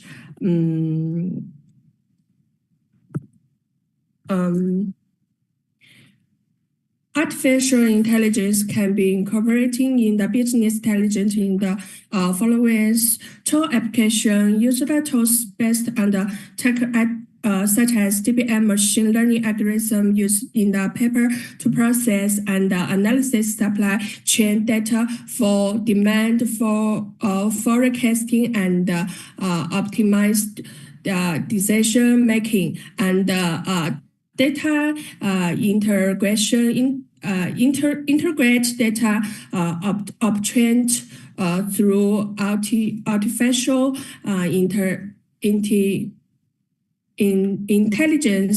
intelligence technologies such as real time data collected by internet. Your time limit. So we're moving on to the next presentation. You may stop this. Okay, thank you. So much. Thank you so much. That was a wonderful presentation. Thank you so much. Thank you so much. Thank you. The next presentation, the paper ID is 180, the acquisition effect, exploring market activity surrounding M&E announcements. And the authors are Ruchi Kalia, Shalini Srivastav, and Ruhi Mittal, Shikha Kapoor. First of all, thank everyone for the consideration. A very good morning to all present here, to all attendees and the participants present here. So myself, Ruchi Kalia, a research scholar at Amity International Business School, and doing my PhD under the guidance of Dr. Shalini Srivastav, Dr. Ruhi Mittal, and Dr. Shikha Kapoor. So the title for my presentation is The Acquisition Effect, Exploring the Market Activities Surrounding M&A Announcements. Basically, my research is related to mergers and acquisitions, as we know that the mergers and acquisitions are a very important strategic tool used by the businesses to achieve all the synergies, to achieve the competitive advantage, and to expand and being used for the expansion of the businesses in terms of their technologies and their market shares as well. So we have seen throughout the years, we have seen a lot of research papers. Just a second. I hope I'm visible now. Ma'am, your screen Am is I visible, but you visible? will have only 2 minutes. Ma'am. Your screen is visible, ma'am. Your screen is visible. Visible but not moving. And please conclude your work Yes, ma'am. means. We We are are actually limited. running out of time. Just give me 2-3 minutes. I conclude it. Yeah. Okay, ma'am. Thank you. So ma'am. regarding that, yes. Ma'am, please Yeah. skip this So we have. thing and conclude it faster. I can't hear you. Yeah, I am. Just give me 2-3 minutes more. So my paper is related to the mergers and acquisitions. Over the time, we have seen a lot of studies on the mergers and acquisitions, but related to the stock price returns and analyzing the effect of those acquisition announcements on the stock price return. But we haven't seen any of the study which is analyzing the stock price, which is analyzing the effect of the acquisition on the trading volume. So this is our research gap which we have addressed through this research. So these are the objectives of my study. The very objective is to identify the impact of the acquisition announcement of the trading volume behavior of the acquiring firms in the industry in the short run, and hypothesis that the significant cumulative average of normal trading volume during the event window due to the announcement of acquisitions, and we'll test this through various parametric tests in the different multiple windows. Now, the research methodology used by my used in the studies, the data has been collected from CMI province related to the deals of the acquisition. And I have used two variables, that's the stock market trading volume and the market and stock trading volume, and which has been collected from the BSC website and the CMI province days. And the period for my study is 2015 to March 24. Now the deals have been selected on the basis of some filters. So we have selected the deals on the basis of the that the acquirer and the target should be from the Indian firm, and the acquirer should acquire 50% of the shares of the equity, and the deals where multiple firms are acquired on the same.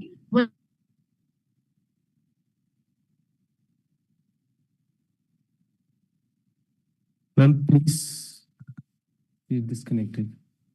Should we move on to the next one, sir? Okay, let's move on to the next presentation. Ma'am, your screen is not Am visible. I audible?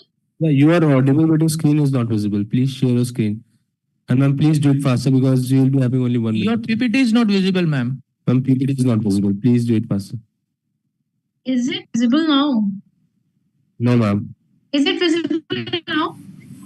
No, it's not visible. It's not visible at all. Is it visible now? Yes, ma'am. Now it's visible. Ma'am, please conclude within a minute. Okay, I move on to the conclusion part. Yes, ma'am. Please. Thank you so much, ma'am. Okay.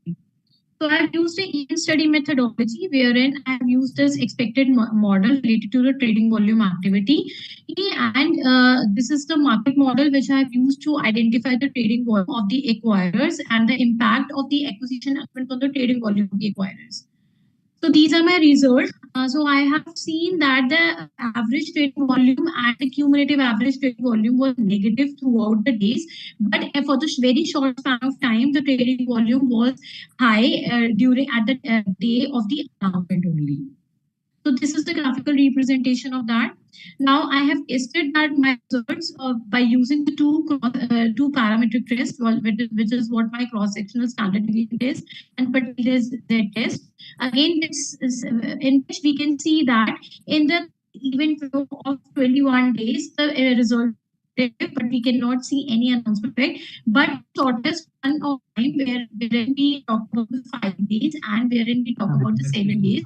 So we can see that the shortest one time the results are significant. And please. Okay, let's move on to the next presentation. And the paper is 113 critical study on electronic and mechanical properties of Ca3, Sb, further script under applied strain, and the author is B.M. Hasibullah, Anjum Shawar, and Usha Rosa.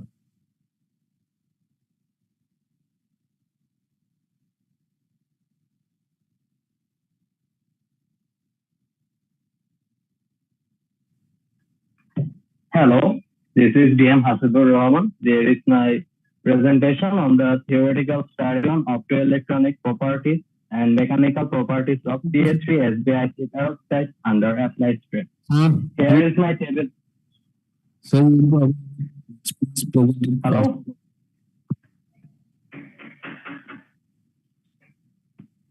Hello? yes, sir, you are audible. You can do the beginning word, sir. Can you share my screen? Hello? Yes, your screen is visible, and please go to the model development part directly and conclude your work within 2 or 3 minutes, sir. The request, we are running out of time for this session. Okay, here is my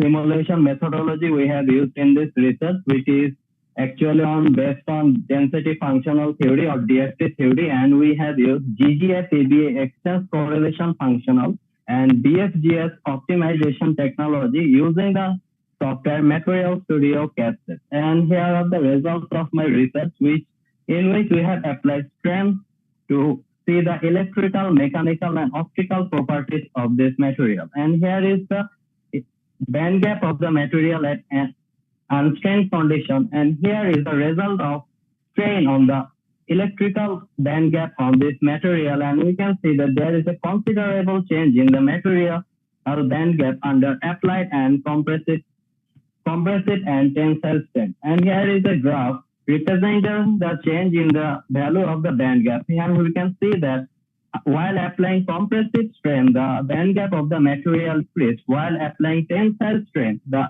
band gap of the material increased. And here is the partial density of state of the material. And we can see that at Fermi level energy, there is little much contribution of the band of the material orbital. So it can be said that the material exhibits excellent semiconductor property.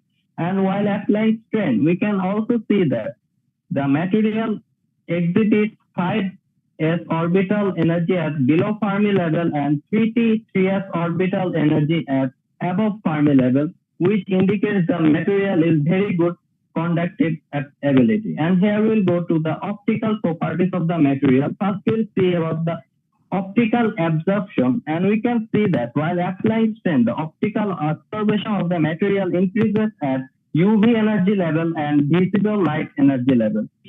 And also the reflectivity decreases at visible and UV energy level, and also the conductivity or the real part of conductivity, which indicates how much photoelectric current the material is able to handle. And you can see that while applying strain, the electrical conductivity of the material increases while applying strain.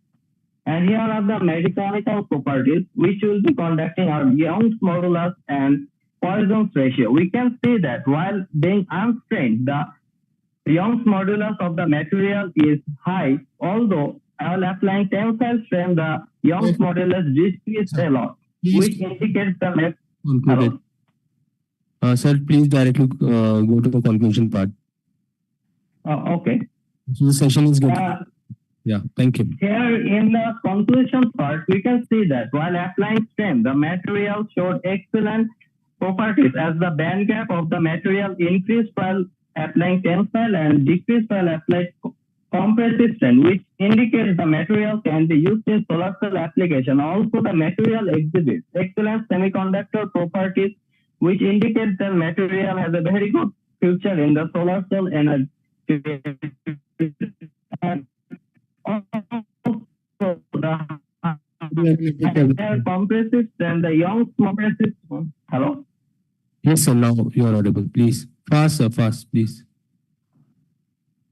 And here are the future work of this research. We can see that we can also have research on the thermoelectric and thermodynamic properties of the material, and also we can incorporate into devices and evaluate their performance in applications such as efficiency and others. Thank you very much. Here is my presentation. Thank you, sir. The question answer forum is open for all. No, I am okay with these presentations. Thank you, sir. Thank you, sir. Thank you, sir. It was a nice presentation. Let's move on to the next presentation. Audible? audible? Yes, ma'am, you are audible. Can I present for 2 minutes now? You are I audible. was having some connectivity issues. You actually have taken your time. If you can allow, I was waiting for this presentation since last 1 hour. It's okay, ma'am. Please. If you can allow. Within 1 minute, you have to conclude it, ma'am. That directly go to the conclusion. Sorry? Conclude it. Directly go to the conclusion. Right. Thanks. Please, ma'am, just do it in a minute, okay? Sir, my paper ID is 73. Can you know, like, when can I present my paper? Well, we have already taken that present session. I hope I'm able and my screen is visible. Yes, ma'am, your screen. Okay. So my conclusion is Screen that the is not visible now. is it visible? No, ma'am. Just share it Is it again. visible now? Yeah, it's a net Sharing it. issue from your side. Just please share it. Trying uploading, so I think there is a actually network issue from your side.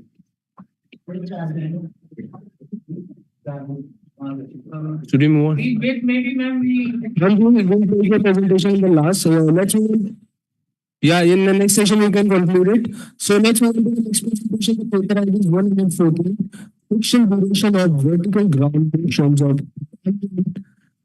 Himalayan region using machine learning algorithms and hyperparameter optimization. And that was Chaitanya Bhargav, Marilla, Chaitanya Ganu, Swati Negi, and Jayaprakash Pumuru.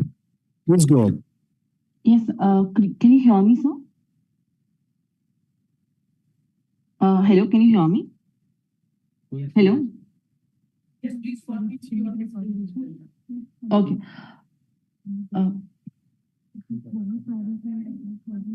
Can you see the screen?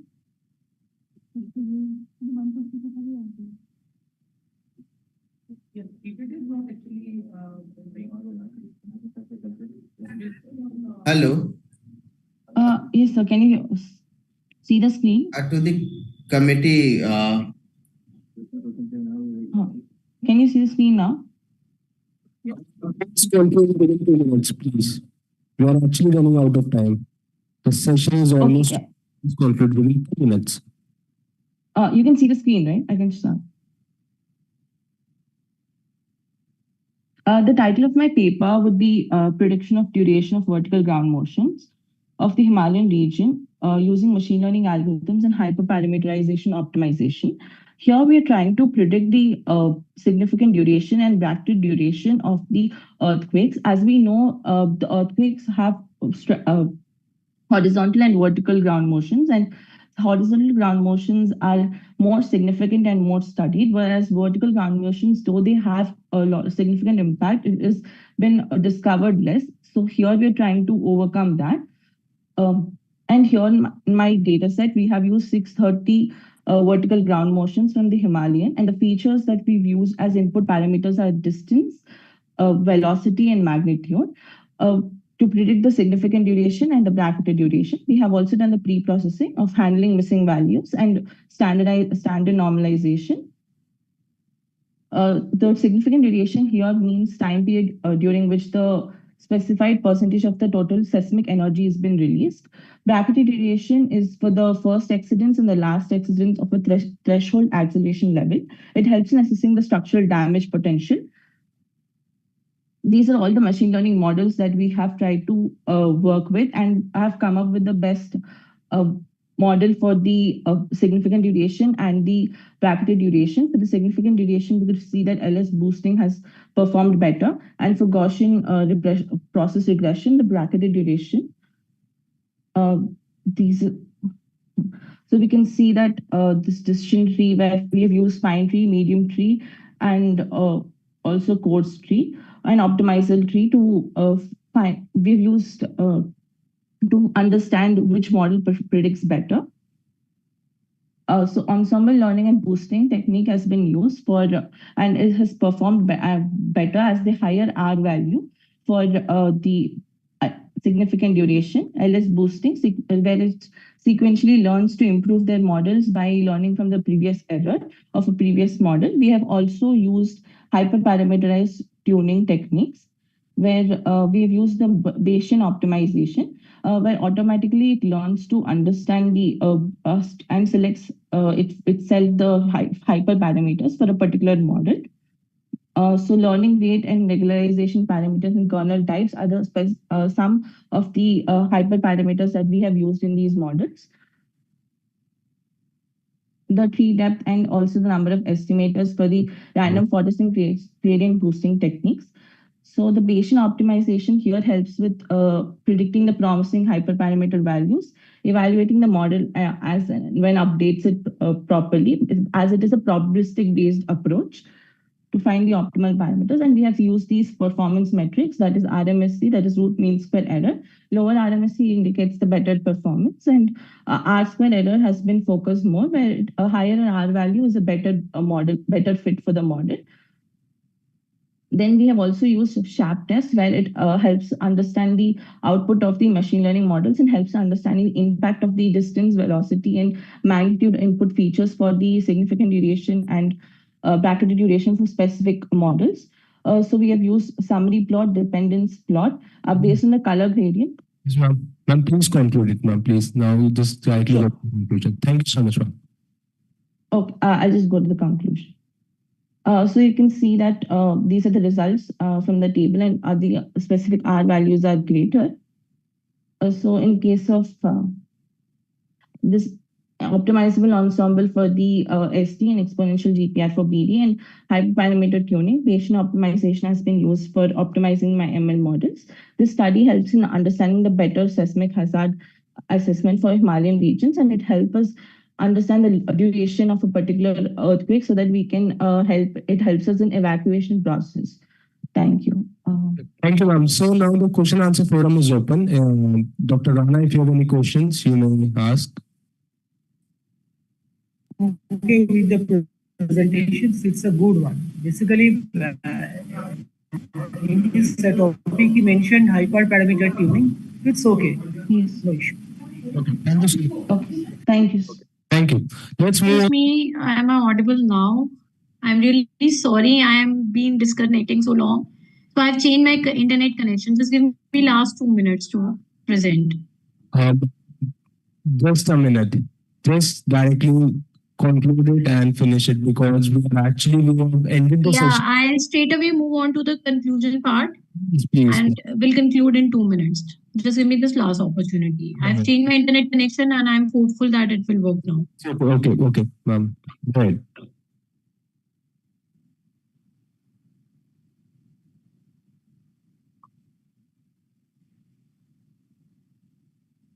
I hope it is visible and I'm audible.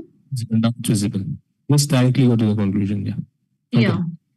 So my research is related to the mergers and acquisitions and its impact on the trading volume of the acquirers. So I have conducted this research on the variable of trading volume, wherein I have identified whether the trading volume will be impacted by the acquisition announcement or not, wherein I have used the event study methodology. And by using this methodology, I have seen that in the shorter span of -3 to +3 of the event window and the -2 to +2 of the event window, we can see a short short span changes in the trading volume. But for the longer period, it will not sustain. So in that case, my conclusion for my study is that the M&A announcement led to a short-lived spike in the investor activity, followed by the stabilization phase, wherein the trading volume declines and becomes less volatile. So at last, I would like to say that my recommendations for and limitations for this study is that I have used only 12 firms, and the future research can work on the large samples of the acquiring and the target firms. And these similar studies can be conducted on the sample of the cross-border acquisitions as well. And the last is that the results of the study can be compared by using the different methodologies of the event study. That's all from my side. Am I audible? Okay. Let's move on to the next presentation, and the paper ID is Thank you.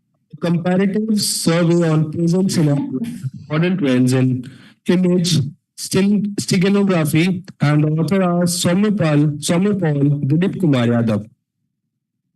He'll be having only 2 minutes. Ma'am, please conclude a little faster.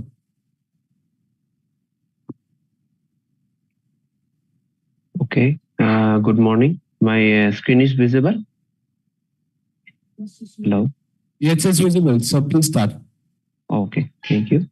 So good morning all, and thank you for giving me this opportunity. Myself Soumyapal. Presently, I am doing the PhD and Dr. Dilip Kumar Yadav sir from NIT Jamshedpur. So this is the flow of the presentation, and this is the introduction. Actually, the main aim of this paper is detailed discussion about the various category of the image steganography, the recent contribution and each category, and finally point to the robust image steganography techniques and finding the which one is the best steganography technique. So this is the information hiding strategy. Actually, there are 2 categories. One is the cryptography and another is the information hiding. So information hiding, under information hiding is steganography and watermarking, and steganography are 2 types. One is the linguistic steganography, another one is the technical steganography. Mainly we are focusing on the technical steganography. There's 3 types: digital image, video, audio, text, and the rest of the part. So next part is the difference between cryptography and steganography. Cryptography means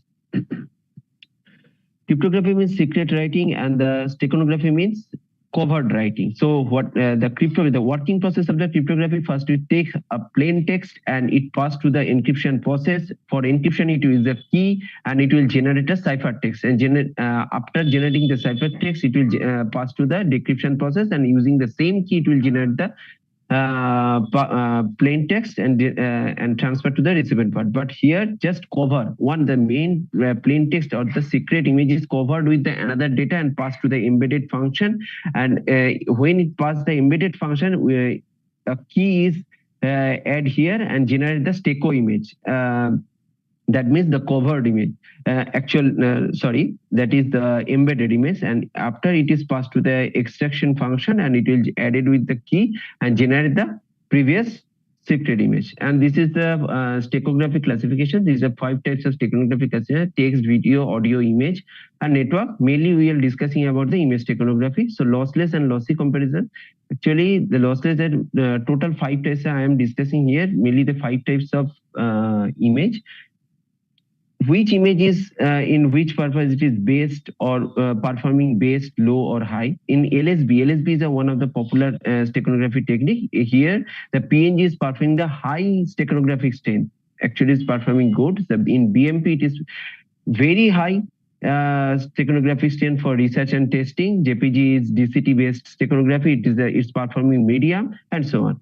So this is the main classification of image steganography. Image steganography are 4 types based on the cover image dimension, based on the retrieval nature, and the embedding domain, and adaptive steganography. Based on covered image, there are 2 types. One is a 2D steganography and is a 3D. Based on retrieval nature, there are reversible. Another one is irreversible. And thank you so much, sir, for the presentation. Please conclude it. Please conclude it. Okay, sir. So this is the different description about different steganography, and this is the survey about the 2D and 3D steganography. This is the relative steganography, different types of relative steganography. And this actually, this is a very popular technique, LSB. In LSB steganography, we are just changing the LSB bit. But suppose here it is the original image, and in the covered image, actually in this image, generally it's looking at both are same, but it is in this image, in image B, the original image and the message is merged here and generate the image B, stego image, but it's looking generally same in normal cases. So these are the description about different steganography, and parallelly the literature survey about these types of steganography. And these are the advantage of different types of steganography. And the conclusion is, after literature survey, I have concluded that the best survey is that it can be seen that the system is adaptive learning scheme is posing the effective steganography system, and hence research may be direct and towards the machine learning based steganography and high quality steganography system. That's it from my side. Okay, thank you, sir. Let's move on to the question answer forum. If you have any questions, sir. Okay. No, it's okay. You can Thank you, skip sir. to the next presentation. Thank you. Thank you. Nice presentation. Okay. Thank you so Thank much. you so much. Thank you so much. Presentation and the paper ID is 96, Exploring Nanotechnology Applications for Advancing Encryption and Data Protection Across Industrial Verticals.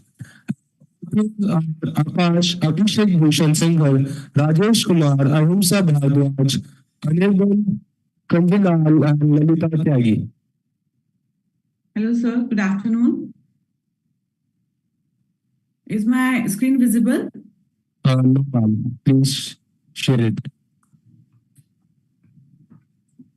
So is it visible now? No, ma'am. It's not visible. Yeah. Thank you, sir. Thank you for giving me the chance. My topic for the title of my presentation is Exploring Nanotechnology Applications for Kindly share your screen. Ma'am, your presentation is not visible yet. Okay.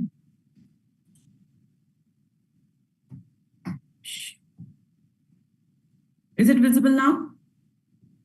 It's coming. Yes, ma'am. It's visible. So the topic is Exploring Nanotechnology Applications for Advancing Encryption and Data Protection. The introduction part, we have discussed the data protection and encryptions are crucial in the digital age, and increasing cyber threats require innovative security measures. So for that, traditional encryption methods are actually outdated. For that, we included nanotechnology offers novel solutions for enhanced cybersecurity. In literature review, I have examines the recent advancement in nanotechnology for cybersecurity, then reviews studies on nanomaterials like quantum dots, graphene, and nanofibers. Then we highlighted the applications in encryption, secure storage, and authentication. At the last, we identified the challenges related to scalability, cost, and regulation. Nanotechnology in cybersecurity, it uses quantum mechanical properties for secure encryption. It enables ultra-fast tamper-proof data protection. It enables quantum dots and graphene-enhanced data security, and also potential for secure nanomaterial-based data channels. Applications across various key industries. This technology can be used in finance, in healthcare, in defense, as well as in energy for protecting small grids and critical infrastructure from cyber threats. Nanomaterials in cryptography.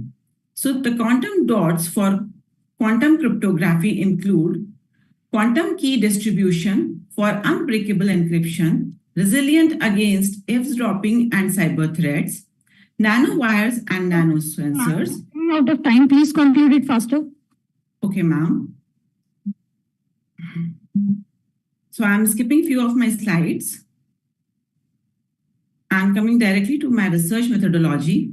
This research explores nanotechnology applications in encryption and data protection, as well as the methodology includes literature review, hypothesis development, survey design, data collection, and analysis. In literature review, the key themes were scalability of nanotechnology in cybersecurity, integration into existing security system, regulations and ethical challenges, and recent advancements in nanomaterials for encryption. Then we go to hypothesis development. Nanotechnologies scalability is a major challenge for adoption in cybersecurity, and it integrates into existing cybersecurity frameworks, requires extensive research, regulatory and ethical challenges, slow adoption in multinational industries. While designing the surveys, we did 30 questions, and sections was based on scalability, integration, and regulatory challenges. The target respondents were academicians, industry professionals, regulatory experts, and the data collected was via online survey. After the collection of data, we analyze the data, and the online surveys, we get the online. Concluded. Sorry, ma'am. Ma'am, we are running out of time. Requesting you to please conclude. Can we skip the data part and we can skip to the conclusion? Okay. So these were the various data analysis techniques, quantitative as well as qualitative analysis. And ethical consideration we have also included, where we ensured participants' anonymity and data confidentiality, adhere to data protection laws, and address potential biases. The limitations of this study was sampling bias, response bias, and limited scalability testing. These were the various factors which we obtained. The factor one, technological and practical challenges. The complex fabrication processes hinder large-scale employment, scalability issues, security issues, and hardware limitations in nano-based encryption devices require more research. The factor two, regulatory and ethical barriers were lack of standardization regulations, privacy concerns, ethical risk, and legal compliance issues. Factor three includes cost and financial constraint, which include high research and development cost, which limited the accessibility of smaller organizations, expensive nanomaterials, limited funding, and need for cost-effective solutions. The last factor is quantum cryptography. Nanowire-based encryption enhances real-time security. Plasmonic nanostructures provide multi-layered protections and need for AI-integrated nanosecurity system. The conclusion is nanotechnology, as we can say, shows promising and revolutionizing encryption. The key challenges include cost integration and regulation. Future research should focus on a scalable, cost-effective solution, and collaboration among industry and academia and policymakers is essential. Thank you, ma'am. Thank you so much, ma'am. Let me first congratulate you for the wonderful research. Just have certain queries on that. What is the commercial application of these research of yours? Have you commercial application of that? Sir, actually, when we include all these technologies, and as we can see that it is very cost effective. So it will be very much helpful in healthcare. I have shown that in healthcare industry and in defense industries, this is very much effective and can be used in these industries and will be at a very minimal cost. I can secure the data. Any pilot testing has been done to analyze the commercial applications? Currently, sir, we haven't gone through that thing for the commercial applications, but we'll definitely include it in the next. Just you to kindly analyze the commercial application. It can be converted into good technology. Okay, sir. Okay. Thank you so much, Professor Ravneet, for asking this and suggesting this. We'll surely incorporate, sir. Thank you. Any question, Dr. Gaurav? No. Thank you so much. Thank you, sir. Thank you, ma'am. Okay, so our next paper title is Designing an AI-Driven Framework for Enhancing Interaction Practices in Industrial System. And the author are Ashwini Kumar, Rekha Agarwal, and Archana Singh. Thank you so much for providing me this opportunity. I'm sharing my screen. Let me know if it is visible. Mr. Ashwini, requesting to kindly share your screen. Yeah. Is it visible, sir? Visible, you can start with the presentation. We are bounded with the time. You have to conclude your presentation within 3 minutes. I will try. Thank you so much. My paper title is Designing an AI-Driven Framework for Enhancing Interaction Practices in Industrial System. I'm a research scholar in MIT here. So with the introduction, here I have tried to incorporate another factor in the coffee framework that is already existing. So we tried to apply a different method to enhance this coffee framework. That is all research paper about. And literature reviews has been reviewed and referenced. These are details. I can directly go to the methodology. Data collection has been done from the Kaggle website, also from the different literature and case studies we have found and collected the data. Data has been processed and rectified through various methods that has been displayed here. Modeling implementation, we have used K-means clustering here.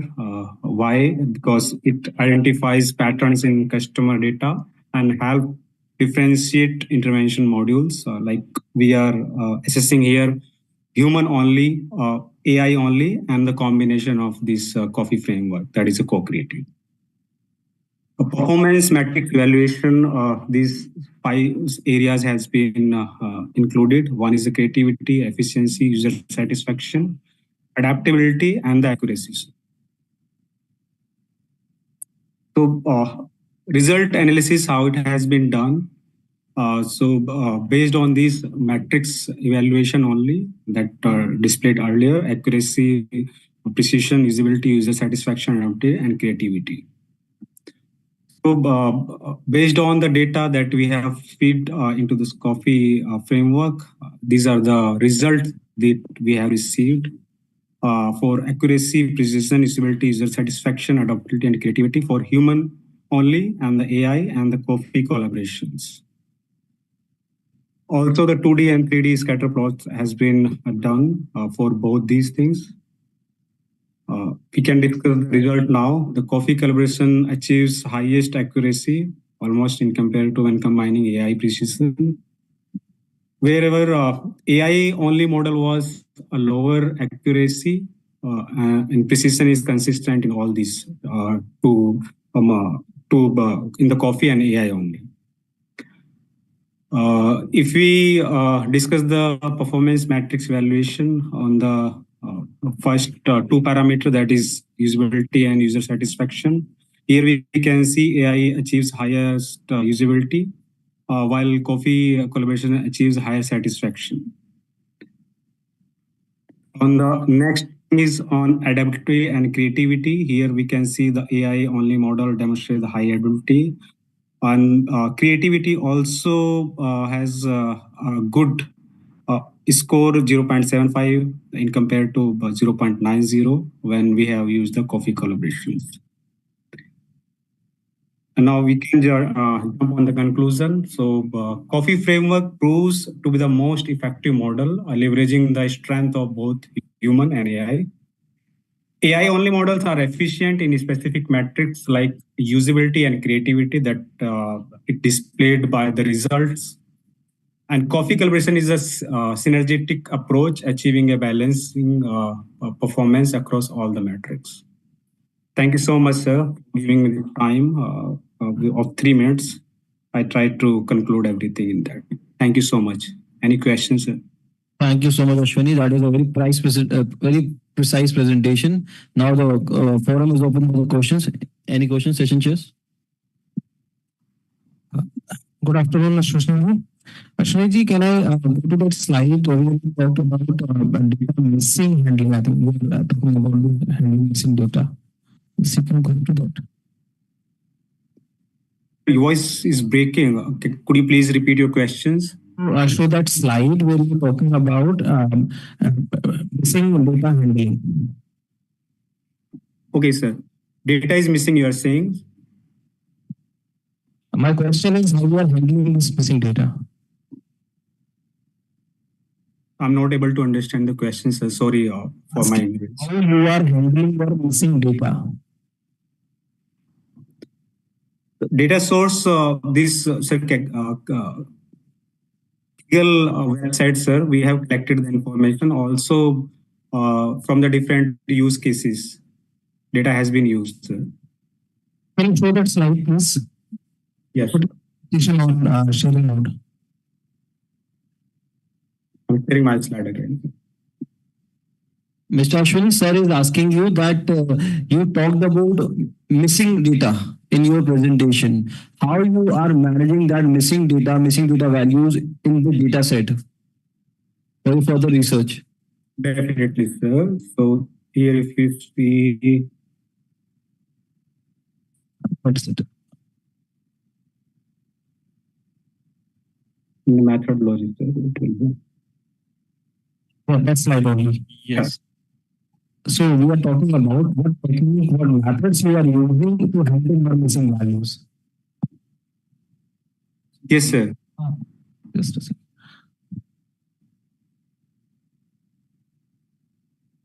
So missing value, sir, we have filled using the mean value, sir. While cleaning all these data.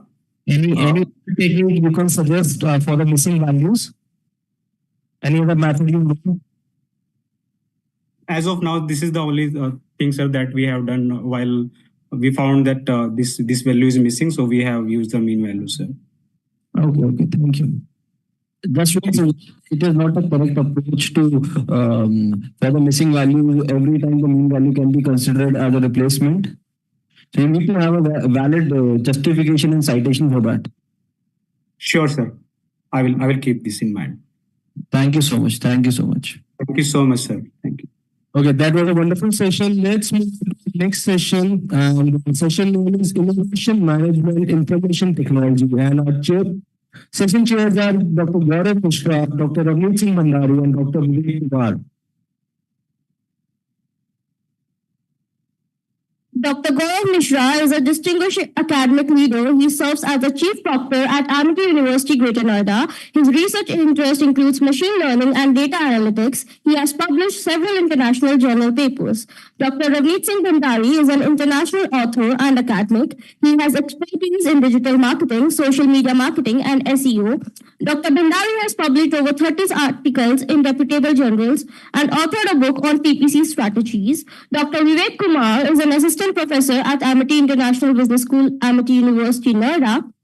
He holds a PhD in operational research from the University of Delhi. Dr. Kumar has published over 15 papers in international journals and is an associate editor of IJSAEM Springer. So now let's move on to our next paper title. Paper ID is 12. Paper title is The Mitigating Effect of Organizational Committee of Employee Engagement and Quality Accreditation in Hospital, Evaluating the Social Impact of Sustainability Initiatives.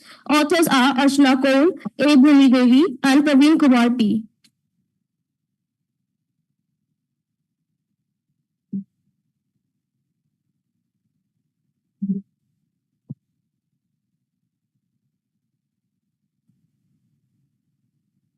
Please start with the presentation. Hi, good afternoon, all the esteemed session chairs. Is my presentation visible? Yes, your presentation is visible. You can start with the... So my paper title is The Mediating Effect of Organizational Commitment on Employee Engagement and Quality Accreditation in Hospitals, Evaluating the Social Impact of Sustainability Initiatives. I am a research scholar in Amity Institute of Public Health and Hospital Administration. So my paper ID is 12. So introduction.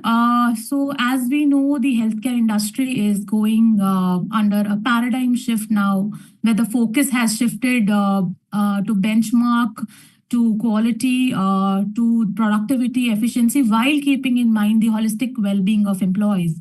Now, the mediating role of organizational commitment here is the driving force, which will tell us whether it has a significant impact on employee engagement, which in turn gives us the services that are productive and the outcome, which is quality bound.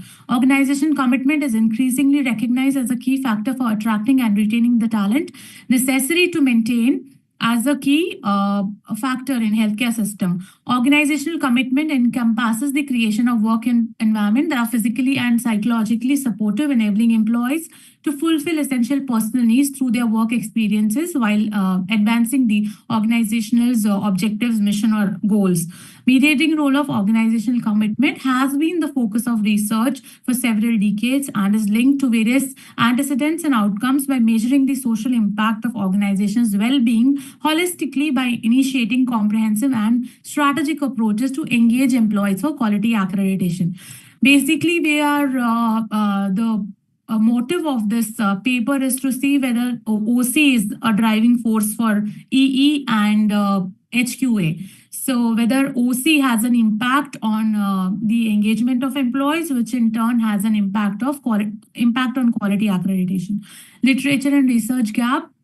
Despite the recognized importance of work commitment in enhancing quality, the mediating role of OC in context of multi-speciality hospitals in Delhi NCR is little underexplored. While the previous research highlights the significance of employee engagement, a gap exists in understanding the most influential aspect of organizational commitment that drives the successful quality accreditation through engaged employees. Research question and objective. Research question is, how does organizational commitment mediate the relationship between strategic employee engagement initiative and healthcare quality accreditation? Therefore, the objective is to explore whether the organizational commitment act as a mediator mechanism through which employee engagement influences quality accreditation outcome, contributing to enhanced quality standards by securing and sustaining high standards of quality accreditation. So this is my conceptual framework where EE is independent variable, HQA is dependent variable, and OC is the mediating variable. So methodology, descriptive study. So we have used stratified simple random sampling. We have divided our healthcare workforce into different stratas, characterized by nurses, doctors, paramedical staff, administrative staff working in various private multi-specialty hospitals in Delhi NCR. Our sample size is 91 since this is a pilot study. So the sample is 91. So this is the formula. So the study instrument, our organizational commitment dimensions has 16 items that are grouped into 3 composite measures. So they are effective, normative, and continuous. And this is all measured in 7-point Likert scale, ranging from 1 as strongly disagree to 7 as strongly agree. Employee engagement has 17 items. So the employee engagement questionnaire is based on the Gallup 12 employee engagement scale, and HQA dimension has 8 items in 7-point Likert scale. So this is the data collection, how we approach the hospitals, 3 hospitals. We got permission from 2. So this is how we divided the workforce into strata. So pilot was for 150 respondents, out of which we the response rate we got from 91 respondents. So analysis, structural equation model, and along with that, 3 statistical tests have been used, t-test, ANOVA, and correlation. So the data was analyzed using SPSS and AMOS. So this is the frequency table. This is the structural equation model showing the beta value, the B value, T value, and P value. Can we please request you to conclude? We are running out of time. Yes, sir. So this is the SEM model showing how healthcare workforce organization commitment and healthcare quality accreditation are interlinked through E1 and E2, which are our unobserved error values. Now, research findings shows the impact of EE and OC, where the B value is 0.91. It signifies a unit increase in employee engagement by 0.191, increases the organizational commitment also. So beta value is 0.18. So the standardized effect is moderate. T value is 2.683. The effect is statistically significant since it is greater than 1.96. P value is 0.007, and shows the significant relationship. It is statistically significant at 1% level. So similarly, OC on HQA, we have a unit increase in OC leads to 0.495 increase in HQA. So that means there is a strong relationship between these variables in enhancing each other's towards the healthcare quality accreditation. So beta value here is 1.15, which again shows a strong standardized effect. T value is 9.3, highly significant. So that means OC is the driving force for healthcare quality accreditation. Our organizational commitment plays a pivotal role. P value again is less than 0.001, which is highly significant. So this is one way ANOVA. I'll just wind it up quickly. So ANOVA has not shown us much significance since the data set is less in number. T-test, so yes, there is a significance. So we have done Lebanese t-test, which shows the equal variance.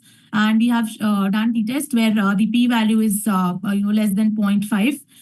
And overall, so these are the overall results for each variable. Overall healthcare workforce engagement.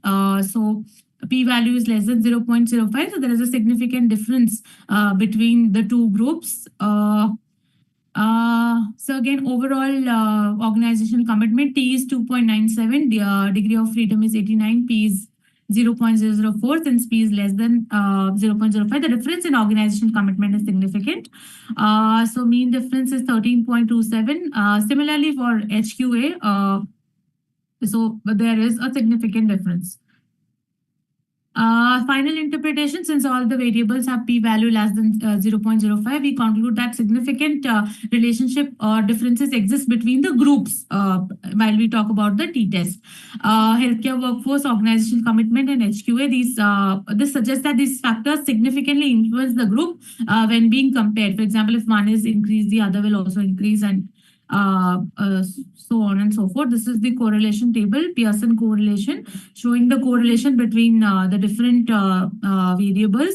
Effective commitment, and when we are so earlier I told we have divided OC's construct into three parts: effective, normative, and continuous. So when we are correlating our effective commitment and work engagement, so the value of Pearson correlation R is 0.829. That shows a highly positive correlation.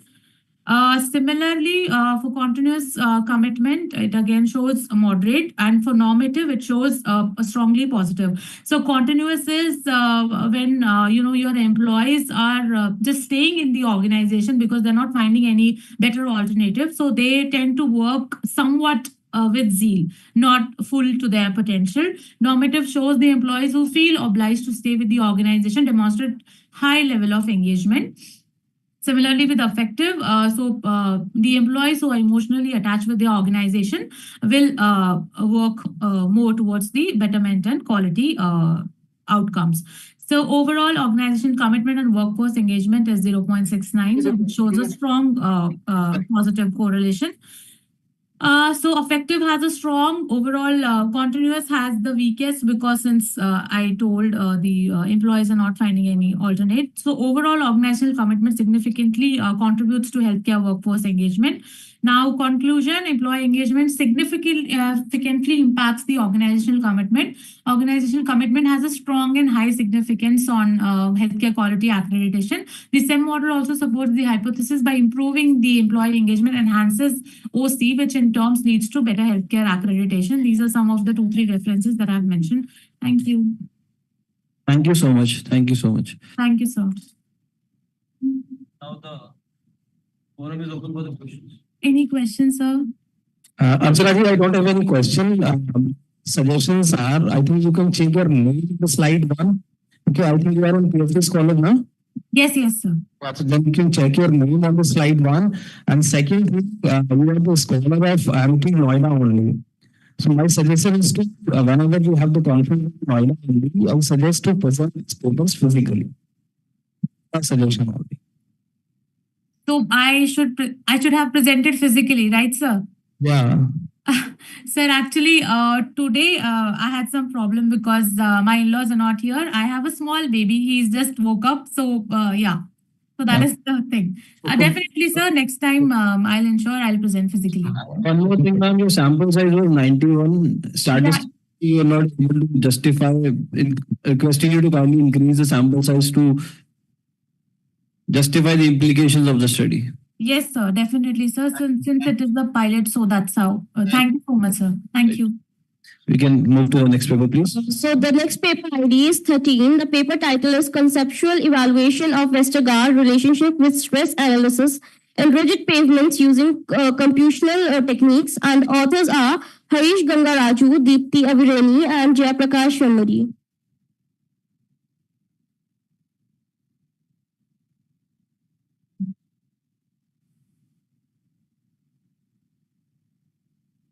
Your screen is visible. You can start with the presentation.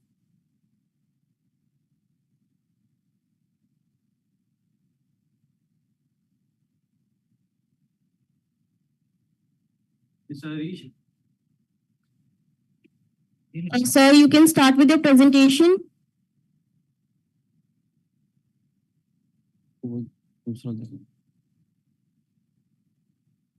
Are we audible to you? Mr. Harish, you can skip this presentation. We can consider this later on. Please proceed with the next presentation. So let's skip this presentation and move on to the next one. The paper ID is 15. The title is Examining the Moderating Influence of Consumer Attitude on Intention on Digital Wallet Adoption, an Empirical Study. And authors are Bhavna Saluja, Rashi Malik, Sinu Gupta.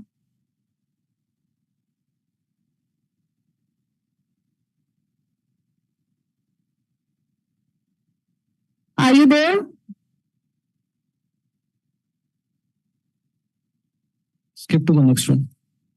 Moving on to the next, the paper ID is 31. The title is Evaluating the Impact of Marketing Communication Strategies on Customer Perception and Satisfaction in the Indian Real Estate Sector. Authors are Amit Sao, Divya Pathak, Preeti Singh, Nitesh Rohila, Tanushri Purohit, and Sakshi Singh.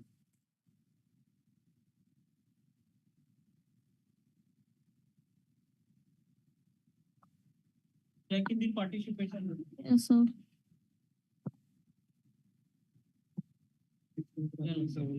Next. No one is there. Moving on to the next one, the paper ID is 47. The paper title is Exploring the Relationship Between Governance Structure and Business Performance in Family Firms by Yong Yaoji. Yes, good afternoon. Yes, I'm online. Yeah. You can please proceed with your Yes, can I share my PowerPoint? The sharing rights are with you. You can share your presentation.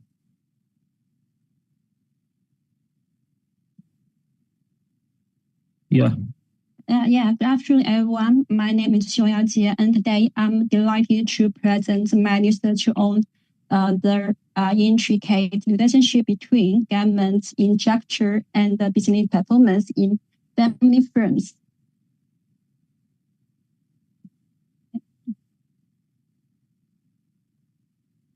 So, shall we go the first part? Let's begin with the government structure of family firms, which differs markedly from non-family business in several crucial aspects. The first one is ownership structure. Family firms typically exhibit a high degree of ownership concentration, with a single family holding a substantial portion of shares and strong control over the business. And another one is the key challenge lies in striking a balance between family control and the injection of external capital to fuel growth and promote professional governance. And also, the challenge should be balanced family control with external capital to ensure growth and professional governance. As well, the next part is a board of directors. The board in family firms usually consists of family members of external professionals, while family involvement ensure alignment with a long-term version of the firm. Excessive family dominance can heighten objective decision-making and lead to group thinking. The presence of independent directors is crucial as they bring diverse expertise and ensure transparency, thereby enhancing governance quality.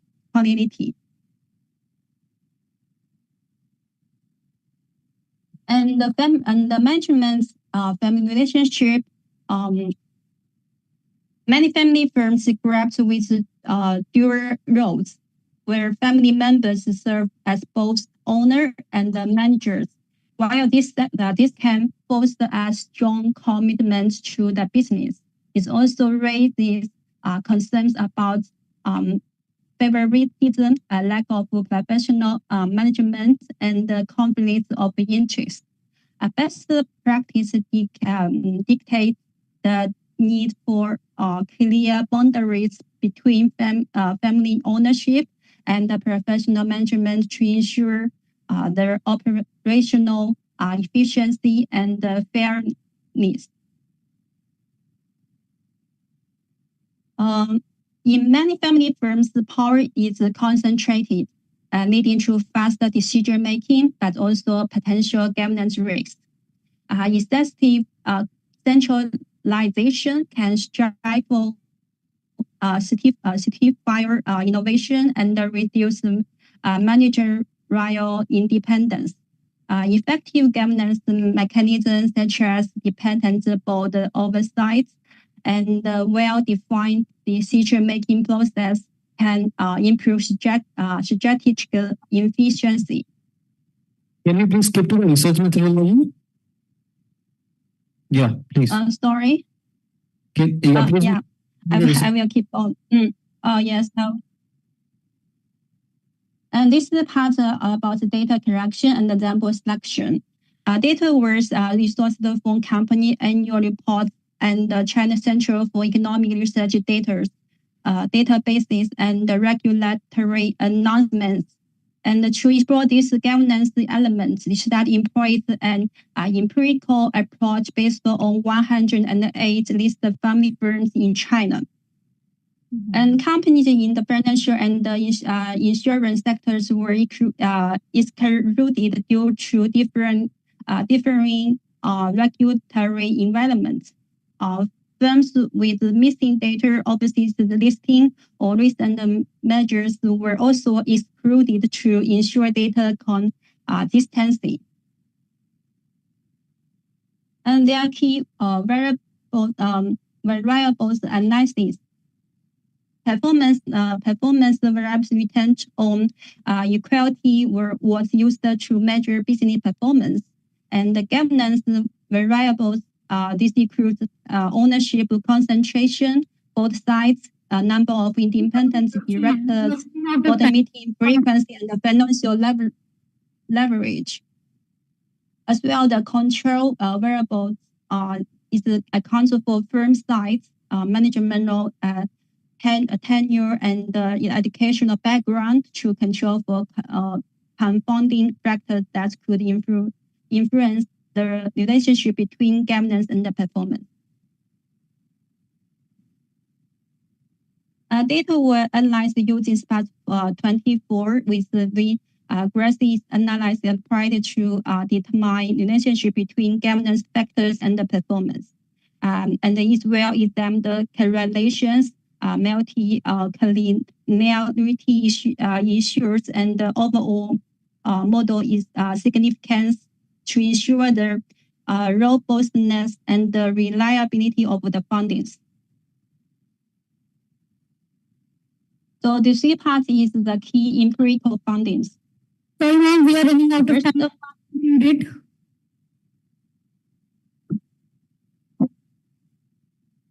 Sorry. Requesting you to conclude. I can continue, yeah? We are running out of time. Requesting okay, and can we skip to the conclusion slide, please?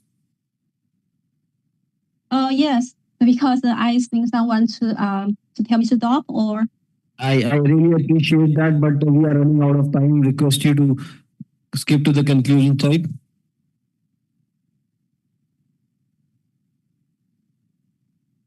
Okay, the three parts, the key empirical findings, and it's about body activity and the performance, and the managerial incentives and the performance, and the financial risk and the performance. The total asset liability ratio had a negative correlation with the performance. High debt levels increase financial risk, which can negatively impact on long-term business sustainability. These findings highlight the need for active governance practice to improve business performance in family firms.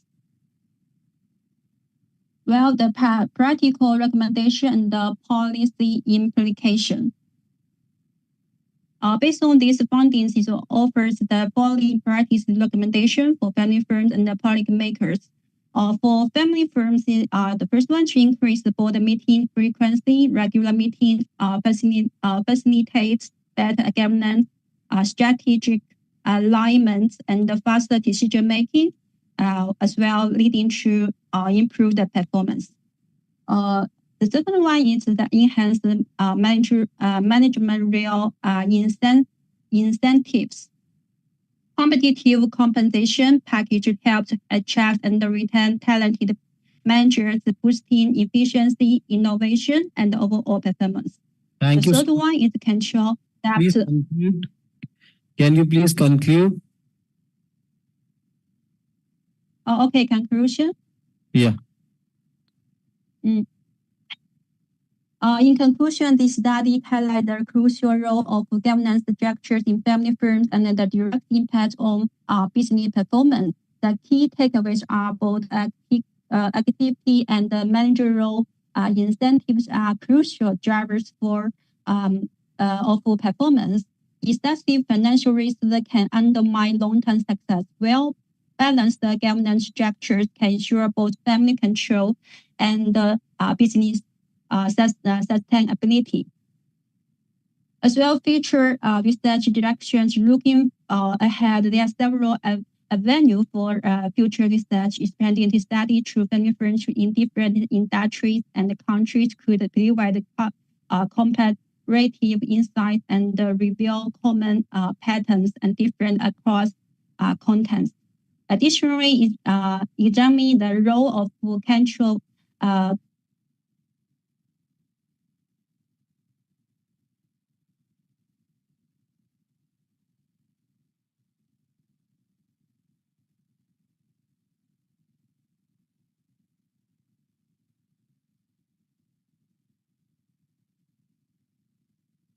Thank you. Presentation. Anyone having questions? Cultural factors in government offer a deeper understanding of the nature of government practice. Station had invited you with valuable insights into relationship between governance structure and the business performance in family firms in China. I'm looking forward to your kind insights and advice. Well, this is my presentation. Thank you for your time. Thank you so much for the presentation. Next presentation, please. Okay, so our next paper title is Navigating Consumer Behavior Shifts from E-commerce to Q-commerce, and the authors are Jitendra Charan and Hariom Vijay.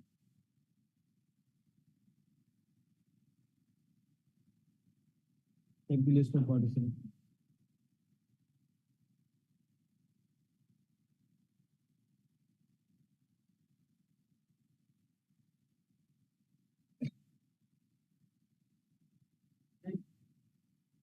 Okay, so let's proceed with our next paper title, Evaluating the Economics of Integrating Disruptive Technologies in Human Resource Management, Balancing Growth, Employment Productivity, and Long-Term Sustainability.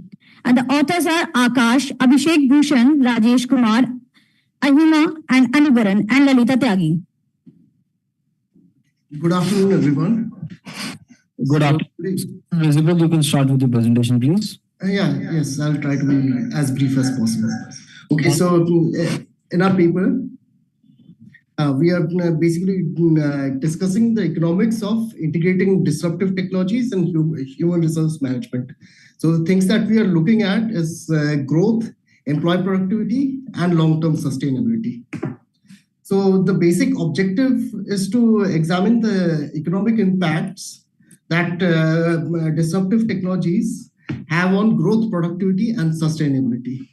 Now, the main themes that we have focused our work on is cost-benefit analysis, workforce transformation, sustainability, and the evolving role of HR in the current technological landscape. So what we have done in our research is we have done comparative case studies of different organizations. Then we have done a bit of economic modeling, because we are looking at the cost aspect of implementing HR technologies and how HRM labor economics can basically be integrated with the technology that exists today. Now, our approach has been a combination of both quantitative analysis as well as qualitative interviews. So since this is an explanatory as well as an exploratory research, we have actually started with interviews, and those interviews basically helped us identify the themes that will inform the surveys that we eventually took. So the key technologies that we were looking at while conducting our research was AI, then machine learning, automation, blockchain, and HR analytics policies that are currently being used. Okay. So the key objectives of our research is analyzing the cost efficiency, productivity, workforce development, all this in the context of HR management. So what we need in terms of sustainability, what we need to do is we need to look at the environmental as well as the social impact of the HR technologies that exist in today's landscape. Now, there are various disruptive technologies which are basically being integrated in HR functions, like talent acquisition, employee engagement, and workforce planning. So what we want to do is we want to address the challenges that are faced during HR tech adoption. One of the biggest ones is data privacy. And then there's also bias and employee morale when it comes to adopting new technologies.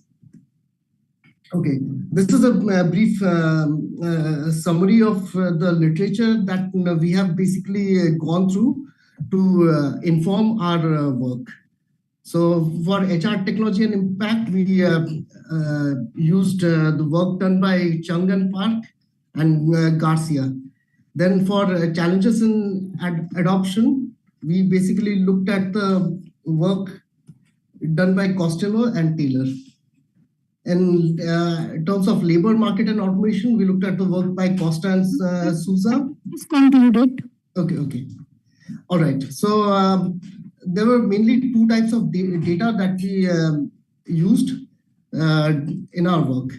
So the primary data in this, what we did was we first started with semi-structured interviews of 20 HR experts, which basically helped us identify the themes that will inform the survey that we took later on.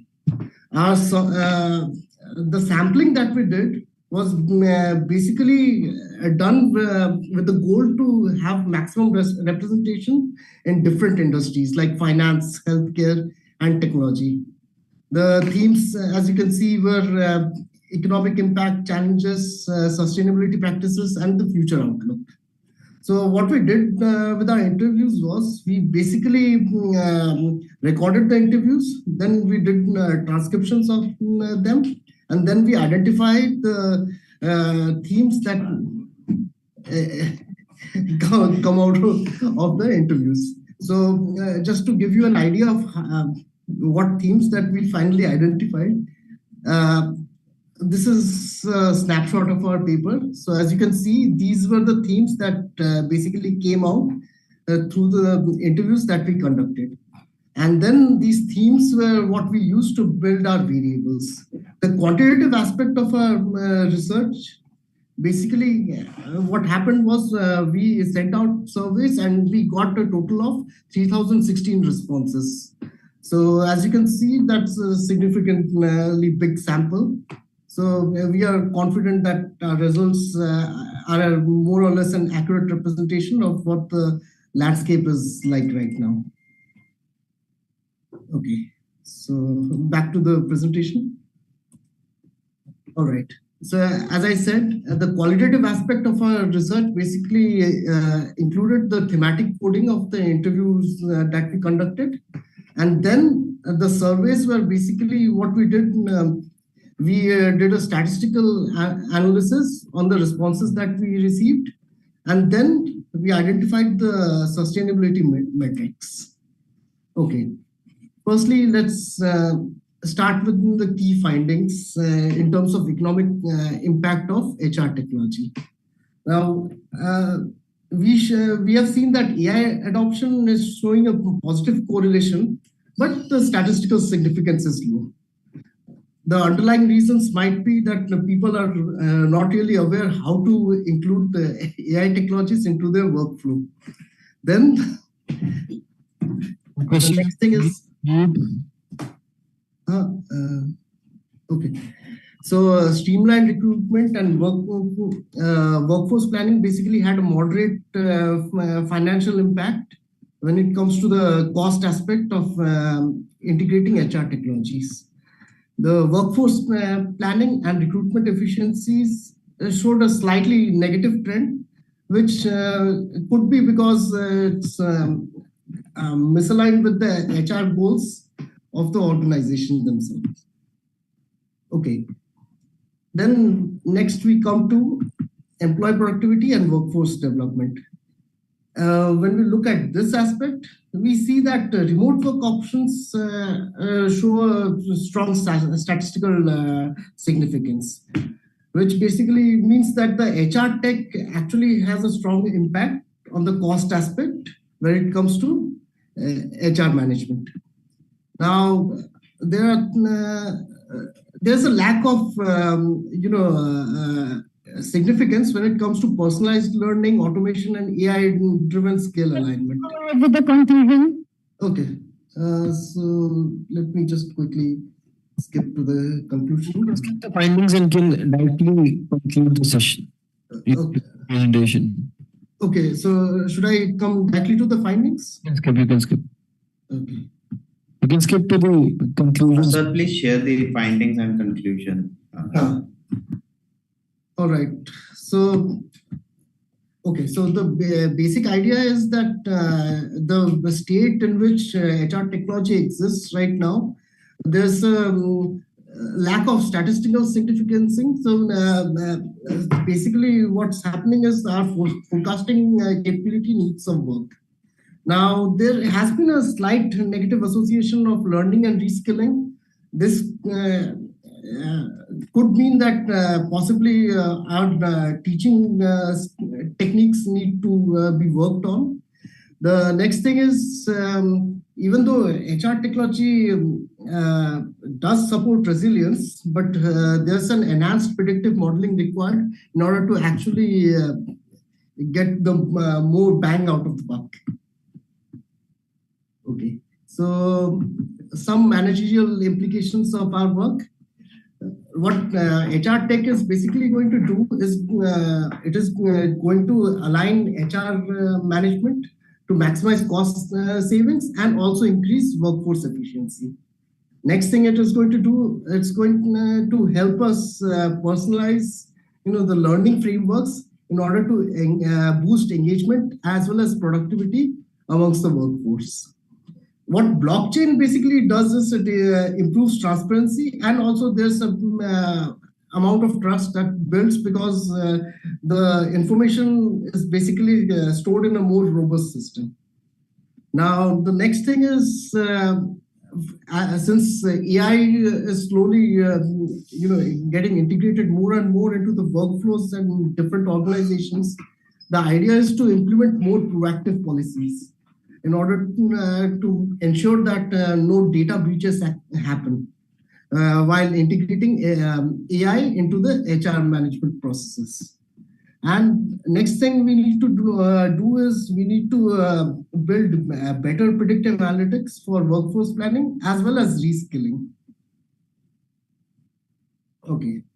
To conclude everything, I would like to say that HR technology has a very clear impact on productivity, sustainability, and workforce adaptability. There are some ethical considerations that need to be taken in mind when integrating AI, things like AI into HR tech. So that needs to be looked into. And future strategies should obviously focus on transparency and as well as predictive capabilities. This could also, help increase employee engagement. The idea is to basically have a holistic approach in order to meet our long-term business goals. Okay, thank you. Thank you so much, Anirban. And now the forum is open for the questions. Dr. Gaurav. I don't have any question. We can move. Thank you. Thank you so much. Thank you. Okay, so let's proceed with our next paper title, Examining the Moderating Influence of Consumer Attitude and Intentions on Digital Wallet Adoption. And the authors are Bhavna Saluja, Rashi Malik, and Seema Gupta.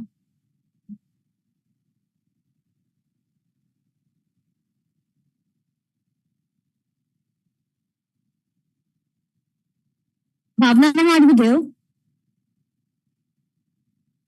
You can skip to the next presentation, please. Hello. Bhavna, ma'am, are you there? Yeah, I'm there. Ms. Bhavna Saluja, we can start with the presentation. Your screen. Just a minute, actually, screen is not. In that case, we can consider your presentation in the next slot. We can proceed. Give me just 5 minutes after the one candidate. Yeah, we'll consider your next. Okay. Thank you. Okay, so our next paper title is Exploring the Role of Artificial Intelligence Technologies in Human Resource Practices, Understanding Metacognition, Resolving Workplace Issues, and Enhancing Productivity Among Employees. And the authors are Ishan Vats and Smriti.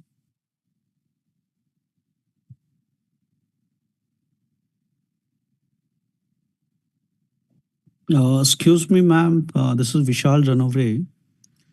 I think you skipped my name, actually. Sir, we'll consider this your request after this presentation. We'll do your presentation next. Okay. Thank you. Thank you.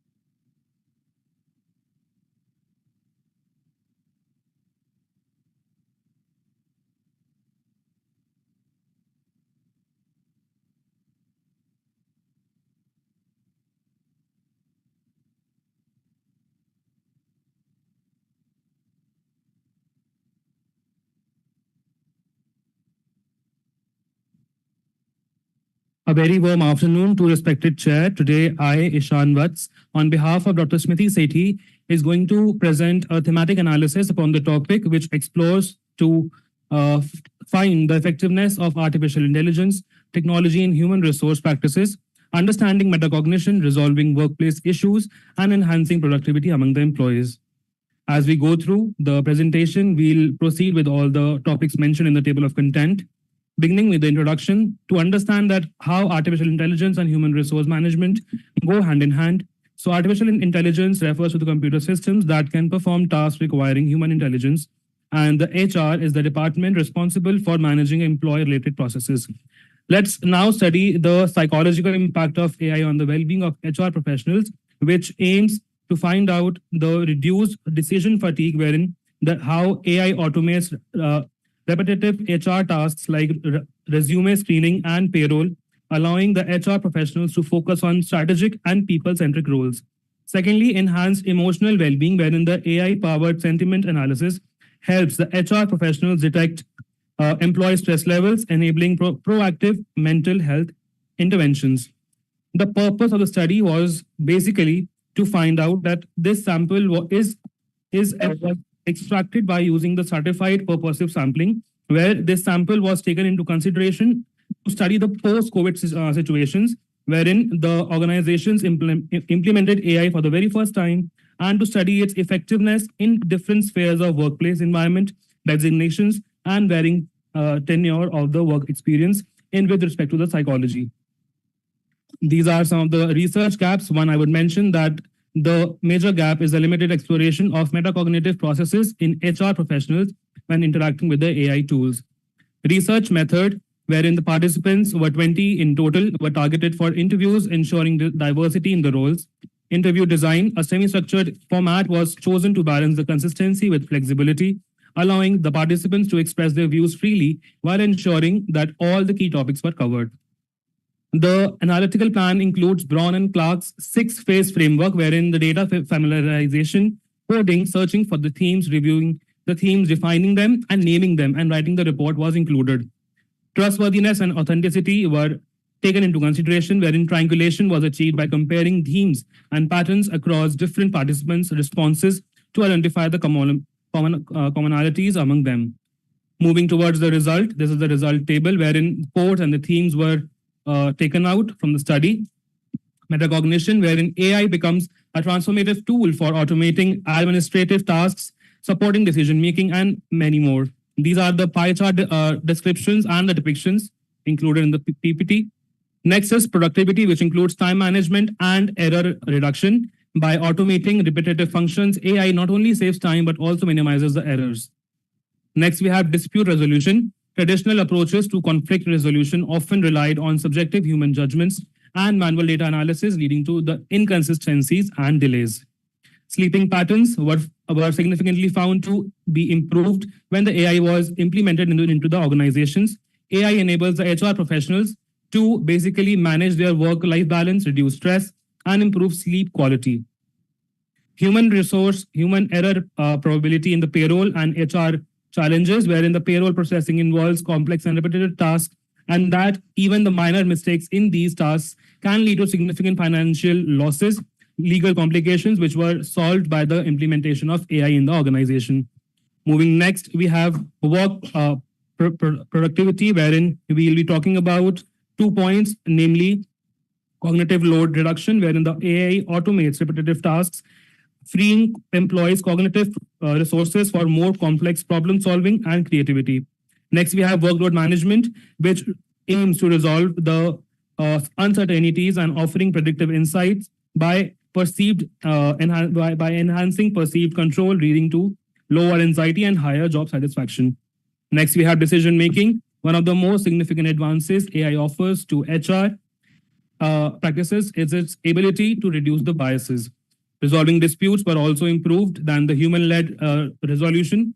There was increased and enhanced social involvement in the society. These are some of the future research suggestions which I have included. These are the challenges. One, I would say that the initial adoption of AI can be met with resistance from the HR professionals who fear job displacement or struggle to adapt to new technologies. These are the future recommendations. One, I would like to state that to implement time blocking techniques to allocate focused work periods and avoid distractions. Concluding with the PPT, it was found that 41.7% of the participants agreed that AI enhanced career development analytics by contributing to a higher employee retention states. The findings suggest that 50% of the participants agree that AI-driven HR analytics are often used to monitor the employee retention. 66.7% of the participants agreed that workload contributes to employees' reduced social interaction, and which was enhanced by the implementation of AI and reducing the feeling of burnout. These are the references being included in my study. Thank you everyone for listening so patiently. Thank you so much for the presentation. The forum is open for the questions.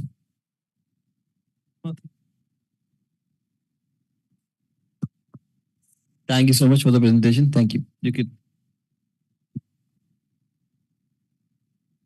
Well, that was a wonderful presentation, sir. Moving on to our next paper, that is paper ID is 102. Paper title is Navigating Legal and Ethical Challenges in Artificial Intelligence Towards Responsible Governance and Innovation. Authors are Vishal Ranaware.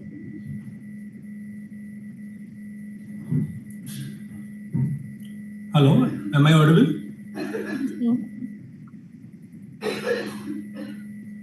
Hello? Hello? Yeah, am I audible? Yes, sir, you are. Okay, so may I start with the presentation? Yes, sir, you can. Okay, good afternoon to all. Excuse me, sorry for interruption. This is Vishal Ranaware, and I think Vikrant Singh is going to present. Yes, sir. Yes, sir. I'm Dr. Vikrant, and I'm going to present it. So I'll present after this. Okay, I think. Okay, so good afternoon, all the panelists. Myself, Dr. Vikram Singh, and today I'm going to present my topic, Navigating Financial Hurdles, Identifying and Analyzing Barriers in MSME Financing, Financial Inaccessibility through Public Equity using PLSM. So this study talks about the overall overview of MSME sector and what are the different sources of financing available for MSME sector and what is the role of MSME in economic growth.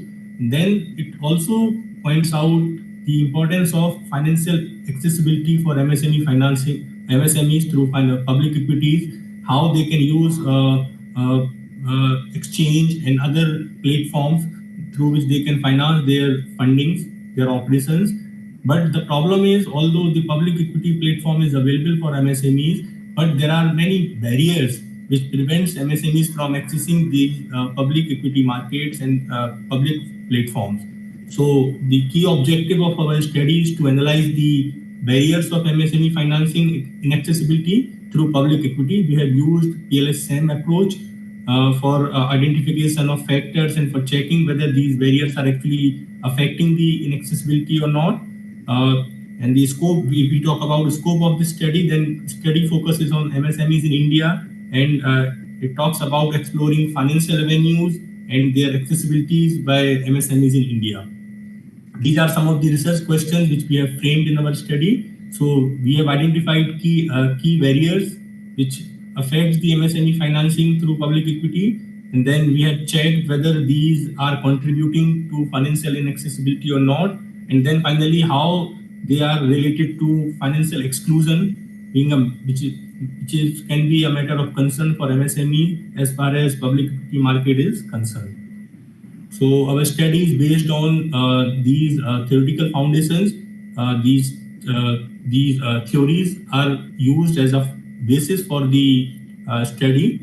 First one is resource-based theory, which talks about all the available resources in the company. If company is using all the available resources in an efficient manner, then it can remove all the barriers of the financing.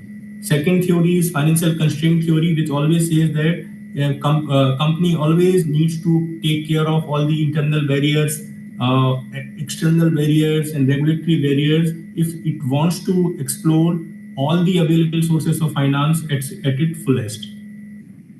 So first we have conducted intensive literature review for identifying various criteria and sub-criteria which can affect the MSME financing, and then we have framed the study. So as I have already mentioned, we have used PLS-SEM methods.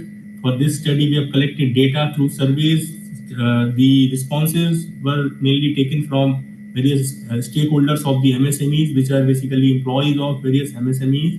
And then on the basis of our objectives, we have framed these hypotheses, which we have, studied.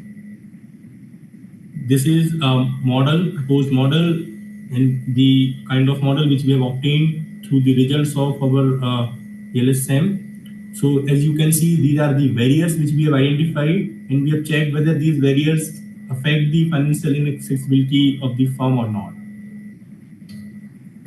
So on the basis of results obtained, we have checked all the hypotheses, and the results are showing that all the hypotheses were accepted as the p-values were less than 0.05. But if we talk about impact of different barriers, that can be checked through their beta values. So out of all the factors which are available, the main barriers are investment barriers. So please conclude it faster. Yes, ma'am. So although all the barriers are affecting the inaccessibility of MSMEs as far as public equity financing is concerned, but the major impact is of investment barriers, followed by internal barriers, intermediary barriers, and regulatory barriers, although they also affect the MSME financing, but their impact is comparatively less. So these are the results which you can see. So the analysis was done in a various steps. So first factor loading was done, then the reliability of various factors and their sub-factors were checked through their AV values, then the path coefficient was done to frame the model, and then their significance levels was checked. So key finding, if we talk about key finding of this study, then the identification of major barriers affecting the MSME financing was done in this study, and this study is very helpful as far as policy implication is concerned. So the companies can check where they are lacking. Government officials can also check what support they need to provide to MSMEs as far as public financing is concerned. And in future, we can search for alternative models and data sets to conduct the similar kind of studies. These are some of the outcome tables we have which we have used in this study. This is the demographic profile of various respondents used in this study. This is the descriptive statistics. This is the result of factor loading. Then the validity test model results, discriminate validity results. Thank you. Now the forum is open for question and answers.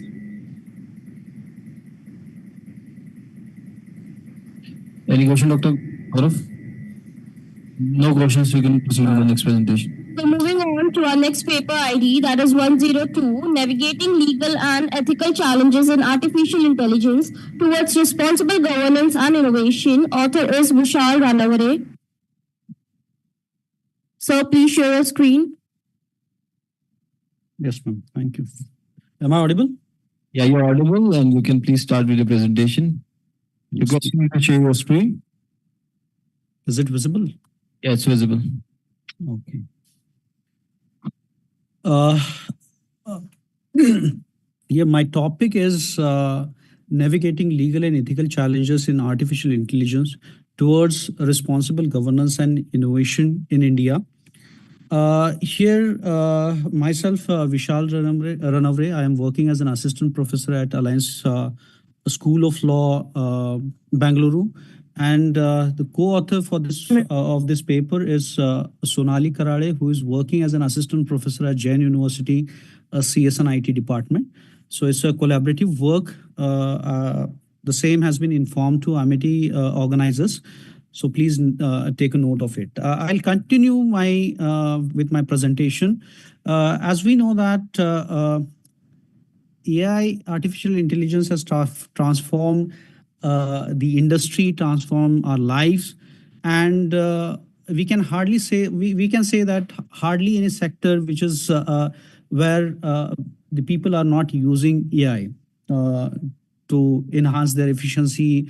Like we have healthcare sector, we are using robots and all the advanced technology for operating the patients.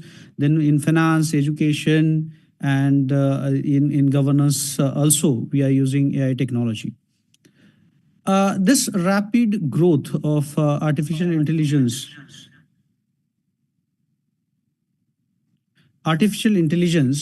has actually brought some concerns like data privacy, algorithm bias, regulatory compliance, and security threats. And we have conducted this research from legal perspective. So we propose that the government should introduce a separate legislation, because currently we don't have a dedicated legislation which will address all these issues. Few things like DPDP Act and DPDP rules which are in process, but the existing regulation, the current legislative framework, which is not sufficient for this. And the entire research revolves around this. So I'll go to the types of AI while doing this research. I saw like we are using these chatbots and all, and we are believing that these are the only AI technologies which are in market, and that actually transfers our industries and our lives. But apart from that, there are different other things, other AI technologies like super AI, which can till it is in theoretical thing only. It is not the reality, but still in upcoming days we can say that the companies will produce or introduce super AI, which will do all the things, all human things. So here, these are the legal and ethical challenges in AI. The first one, that is privacy concern. AI, where the companies are collecting data, personal data, and they are processing to train their AI models, AI applications, and then they will give the results. So here, the first thing, that is the privacy concern, and the companies, they are using the data which is publicly available. Sometimes these companies are using the copyrighted content or the personal data, which is normally not allowed to use for any technologies like AI, to train AI applications and all, AI models.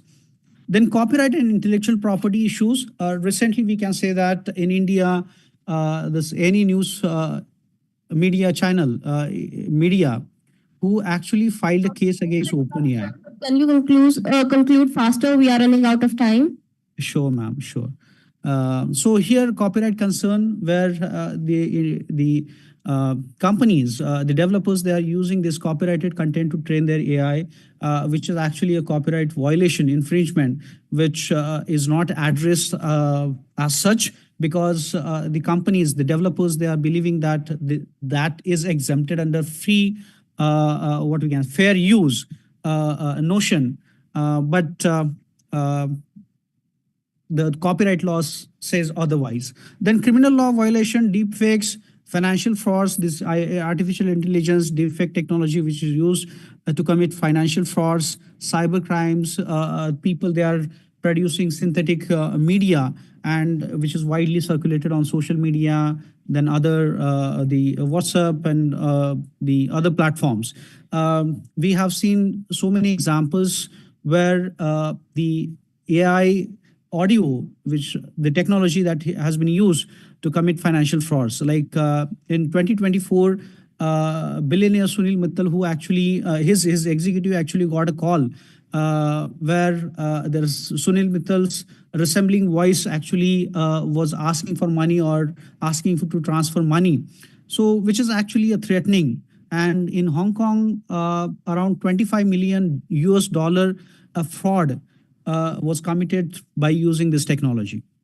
Then personality rights, we have seen that Bollywood actors, they approach court to protect their personality rights, where like you must have seen that voice of Amitabh Bachchan or Anil Kapoor's that signature style, that jackass and Jockey Shroff's. Yeah, ma'am. 1 minute, I'll conclude.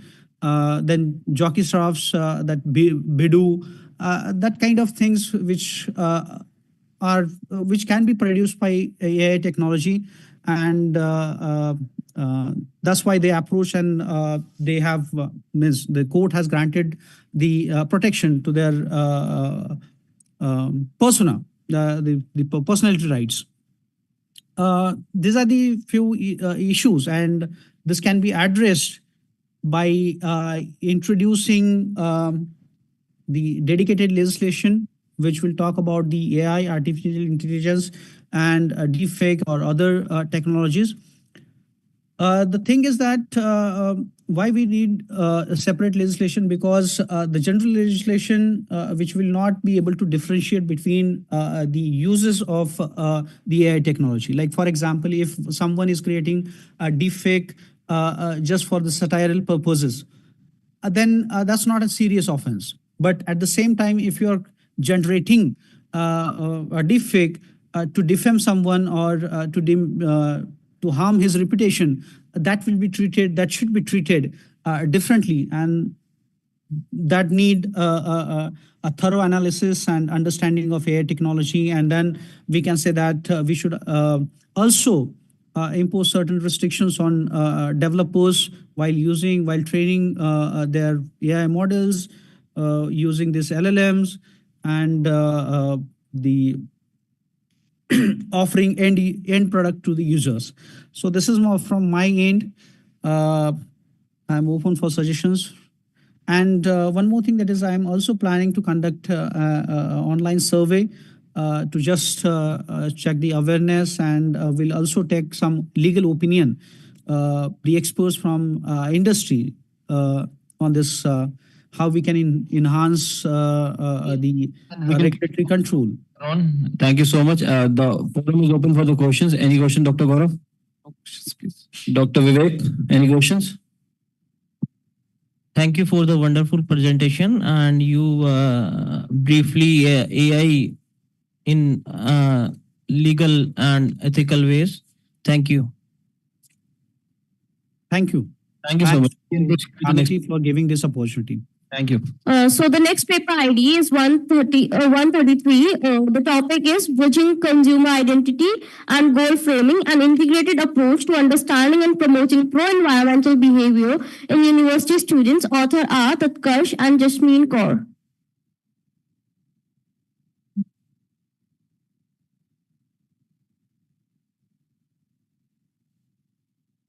Please start with the presentation.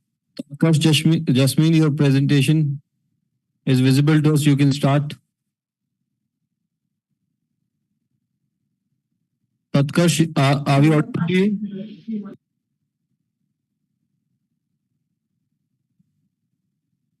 So Dr. Tatkarsh would be presenting. Just a minute. Okay. Sorry, sir. Good afternoon, everyone. Highly grateful for providing me with the opportunity of presenting this paper.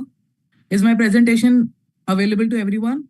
Yes, it's perfectly visible. You can start with your presentation. Okay. So my topic for presenting is bridging consumer identity, goal framing, an integrated approach for understanding and promoting pro-environmental behavior in university students.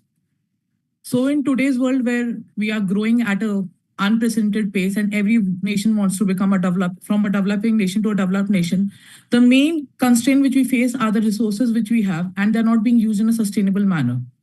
Now everybody is talking about sustainability. UN has limited and has put sustainable development goals for the world.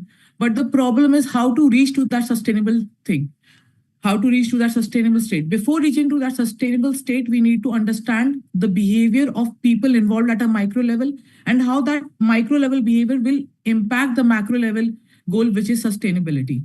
That is why the choice of topic, bridging the gap. And why did I take university student? Because the university students who are present right now will be the future decision makers and main consumers. So I'll start with the introduction. I've given you a brief introduction about my topic. The studies which I took as an inspiration for my study have always talked about pro-environmental behavior. They have talked about various factors impacting pro-environmental behavior, whether it is knowledge, education, but none of them have actually talked about how can you identify the behavior and how can identify different personality types which would be making those decisions. And do these different personality types make different decisions when given different catalyst? The research question we have here is how can we understand and encourage environmentally conscious choices? By environmentally conscious choices, I mean the choices which are going to be pro-environment, which are not going to cause degradation further, or the choices which are being kept while you being aware of the environment around you. Okay. And while the person is making this choice, my role is also to integrate consumer identity and to understand whether goal framing can be applied to it. By goal framing, I mean that every consumer or every individual has 3 goals in mind while he's consuming. These goals are hedonic goal, gain goal, and normative goals. I'll be talking about them in the further slides. What is the theoretical framework for my study? The theoretical framework for our study is that we have actually identified that there are multiple personalities which influence decision-making process. Of course, there are multiple factors. Apart from this personality, these personalities are internal decision maker, but the external factors around you, social norm, your peer group, and everything else is actually an external factor which is catalyzing this internal process. The goal framing theory, as we talked about, has hedonic goal. Hedonic goal is feeling good. It is a short-term feeling where a person, individual wants to actually not feel the discomfort. So he would like to maintain the status quo, but it is short term. Gain goal is where an individual is actually maximizing his utility. So it is based on the concept of sociology, utilitarianism, where he wants to maximize his utility. And normative goal is when a person is acting in accordance to environment. So as a brief base of study, we have kept normative goal as the pro decision-making goal. When we talk about key innovation, previous approaches have always talked about attitude. They have talked about a person's gender, social factors. But please go ahead with the conclusion. Yes, ma'am, it's going to take a minute. I'm reaching there only. Okay, Yeah, thank you so much. So in my study, the basic conclusion is we are trying to develop a questionnaire which could be present as to the geography of India, because all the studies which have been done, they have been done in the West. And even if when they've been done in the East, in our country, the questionnaires have been taken as per the West. But a lot of recycling behavior which we see today is not in par with the West. So I have taken a pilot study of 100 students where I've developed a questionnaire. Based on these factors, I've tried to develop and validate that model. And in the further study, I'll be using it. I have a data of 400 students and I would like to collect more data and take out result in conclusion to that. Thank you. That's all from my side. Now the forum is open for the question and answers.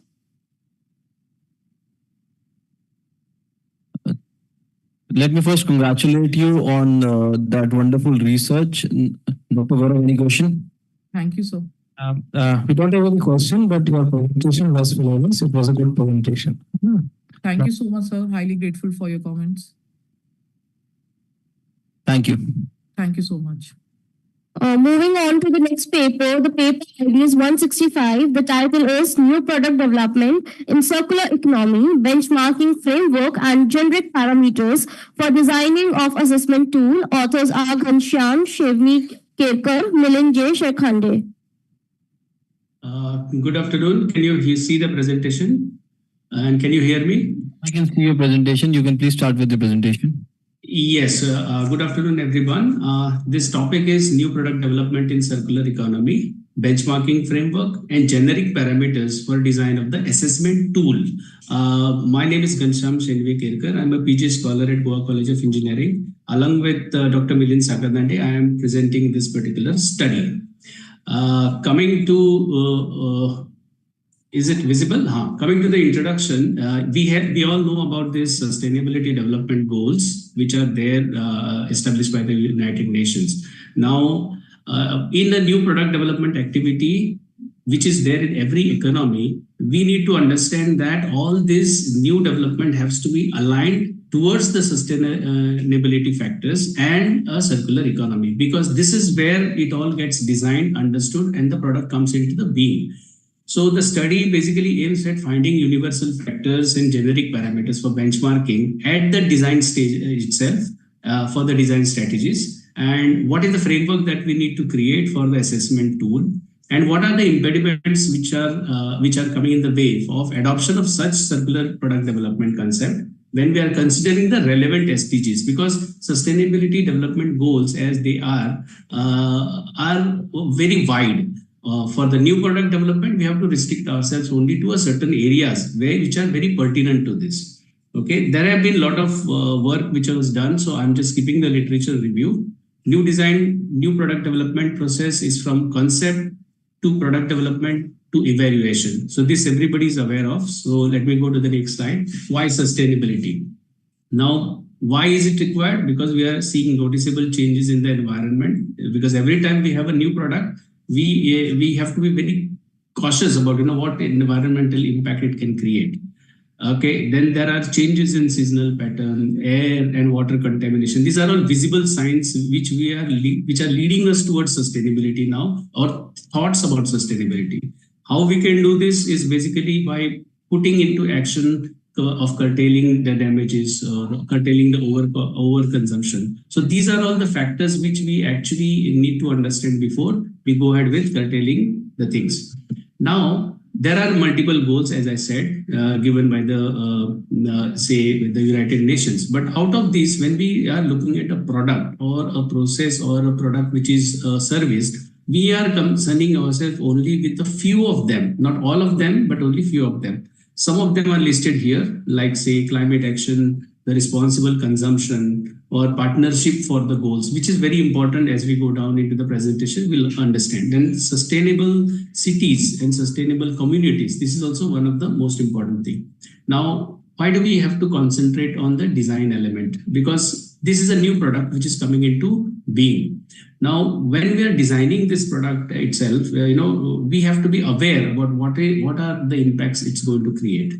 We also have to be aware that whatever product we are designing has to be how efficient it should be, how well designed it should be, so that it creates the least amount of impact on the environment, least amount of wastages which are created. Right?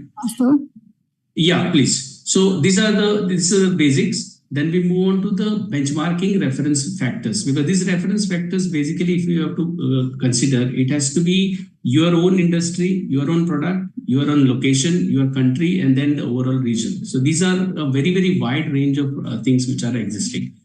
Out of this, what are the parameters that we should consider? Wastages, process parameters, raw materials, life cycle impacts. All these are the parameters which come into the being. Now, when these parameters are defined, they have to go into a tool for assessment.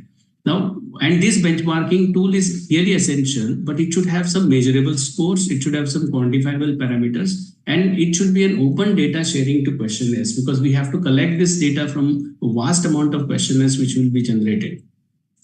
If you look at this overall picture, we will come to know in a life cycle analysis, we move from concept to design to raw materials to manufacturing. So there are various factors which are there in an entire life cycle, but entire life cycle finally converges onto a larger factor, which is logistics, because everything that we do in this entire life cycle finally leads to some amount of movement of some goods or services from one end to the another.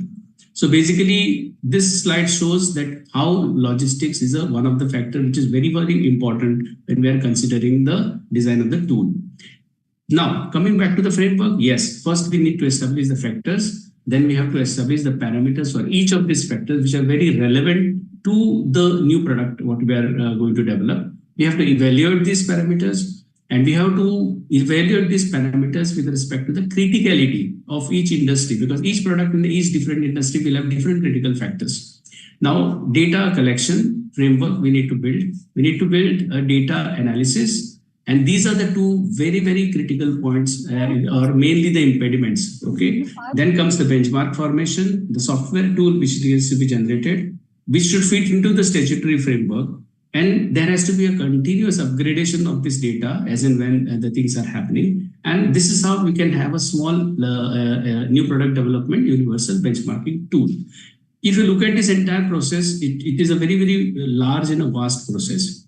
Coming to the conclusions, we need to have a reference tool for new product, because when it's a new product, you don't have any references. We need to develop these references from different processes of what are being incorporated in development of this new product. That's why it is essential. Then specific parameters with specific impact. These are the most critical ones to be selected and to be considered. For any new product development, we have to generate the references based on the individual factors and parameters. This tool has to be a reference tool for evaluation and self-certification initially, but then later on it can be incorporated as a part of the statutory framework. And then this tool has to be accepted into the governmental regulatory framework with respect to all the countries. Then only it becomes more universal in nature. This is the conclusion of this study, where we are trying to develop a specific tool for new product development. That's all I have to we have to say. The details are in our paper, which is presented, and these are the references which we have used. Thank you. Thank you so much. That was a wonderful presentation and very precise one, I would say. Yeah. Thank you so much. Now the floor is open for questions. Thank you for your presentation. We don't have any questions for you. Thank you. Thank you, sir. Thank you. Thanks, Amity University, for the opportunity shared. Thank you. Okay, so let's proceed with our next paper title, The Concept of Environmental Sustainability Through AI and Green HRM Practices. And the authors are Vidhi, Vinay and Kashish Khan. Next session आप लोग next session कर लेंगे lunch करके आ जाता ना. Good afternoon, sir. My screen is visible to you? Yeah, your screen is visible. You can start with your presentation, please. Okay, good afternoon, everyone. My topic for today's presentation is strengthening the concept of environmental sustainability through artificial intelligence and green human resource management practices. My name is Vidhi Kapruan and I'm a research scholar at Department of Management Studies, Graphic Era University. So coming to the introduction part, green human resource management is a strategic approach incorporating environmental management in the traditional function of human resource management. The prime objective of Green HRM is to promote sustainable practices within the organization by aligning HR policies within their environment. Coming to the Green Human Resource Management, it is the key area which is in which the work is being going on in the field of research when we talk about human resource management. Green human resource management is when we add sustainability, or we can say when we add eco-friendly behavior into our human resource management practices. Now, coming to the artificial intelligence, in the information technology discipline, the concept of AI is comparatively emerging. With the help of artificial intelligence, human resource managers at organizations may analyze, predict, respond to employees' requirement in a more personalized manner. Using AI might greatly improve environmental performance, providing an insightful investigation and information about the human resources. It came into light at the same time when green human resource management techniques came, which aims to safeguard and promote sustainability while promoting business expansion and efficiency advancing. If we combine artificial intelligence and green human resource management, it will be a very revolutionary way to enhance sustainability in the organization. Through HR practices such as green hiring, training, recruitment, etc., leads to encouraging environmental sustainability, artificial intelligence will help us to use the technologies to impersonate those human cognition and the behavior in the corporate form. So if we talk about AI and green human resource management, if we implement all the artificial techniques or the technologies in the human resource, it helps to better understand the human cognition and the behavior, which helps us in the green practices which are there in the human resource department. So for the objectives, my objectives were to identify the aspects of green HRM practices in the workspace, to study the relationship between AI and environmental sustainability, to assess the effect of green human resource management practices in endorsing environmentally friendly workplace, to assess how AI and green HRM can strengthen environmental sustainability. And the last one is to propose recommendation for enhancing the impact of green human resource management practices in the organization. For the methodology, this analysis aims to provide the benefits of implementing AI and green HRM practices for strengthening environmental sustainability. So this review papers finding from empirical studies published between 2000 to 2024, highlighting key themes. To attain the desired objective of the systematic literature review, Prisma model was used in the system. Please conclude it faster. Yeah, sure, ma'am. So Prisma model was used for the methodology. Coming to the research result of my study, the findings suggested that there was a very positive association between adoption of AI and the enhanced environmental sustainability. The ongoing awareness of environment and sustainability has promised benefit if we adapt green human resource management and AI in the organization. AI also increases workers' intelligence by providing them alternatives. So this study highly supports the notion of AI and green human resource management leading to environmental sustainability. Coming to the aims to develop a more comprehensive understanding of artificial intelligence and green HRM practices on environmental sustainability. We have also found out that AI and green HRM together have emerged as a vital approach intended to integrate green environment. Green HRM methods can be applied to achieve positive environment impacts. So the finding of the various studies also support the idea that if we apply AI and green and human resource management in our organization, it can enhance sustainability. Thank you so much. Now the forum is open for the question and answers.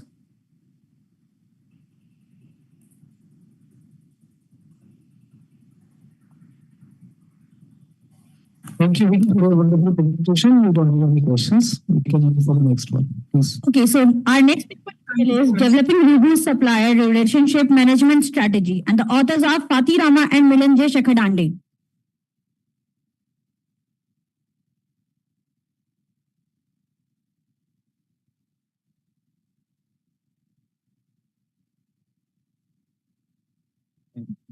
Next. Okay, so our next paper title is Collaborative Multi-Agent Anomaly Detection in Decentralization Multi-Rative Time Series Using Federated Learning. And the authors are Mahesh Kumar Goyal. Hello everyone, can you hear me? Yes, sir. Can you see my screen as well? Yes, sir. Your screen is visible. You can start your presentation and please complete your presentation within 5 minutes only. All right, yeah, thank you so much.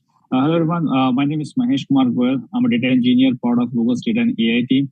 Today I'll talk about my research in collaborative multi-agent anomaly detection in decentralized multivariate time series using the federated learning.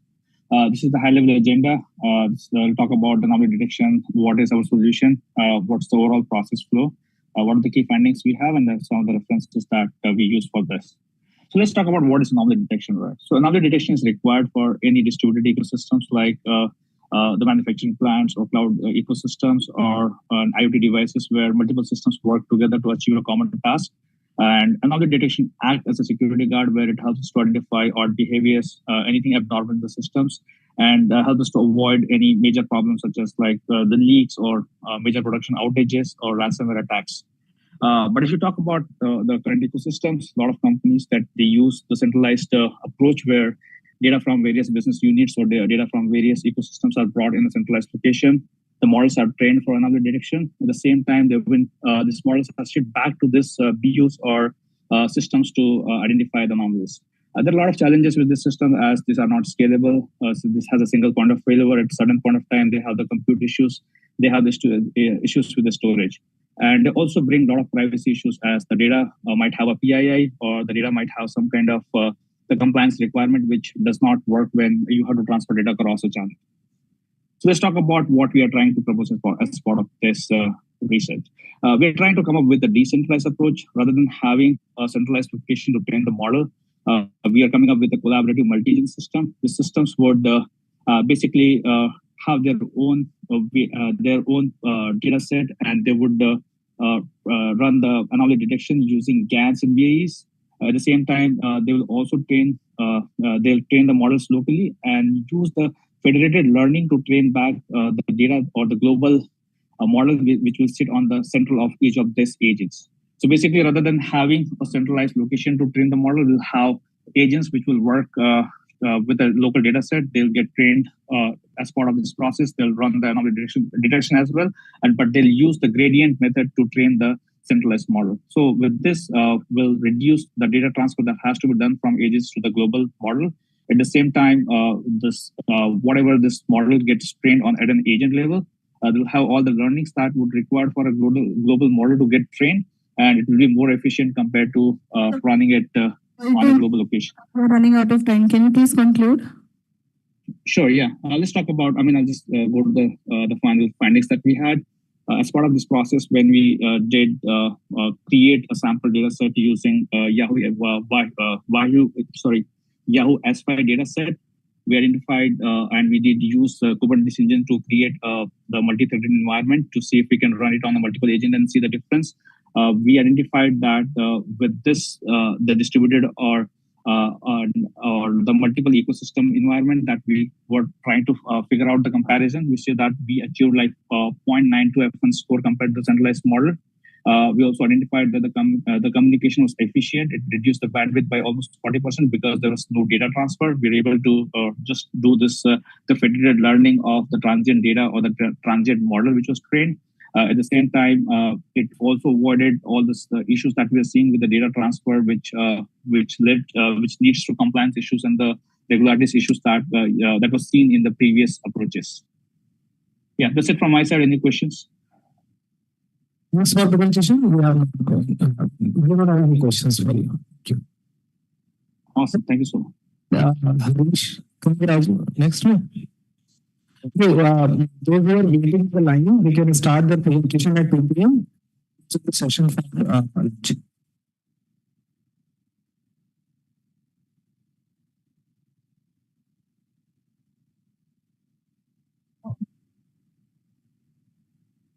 Thank you so much, everyone. We will start the next session at 2. So those who are left, they can do it in the next session.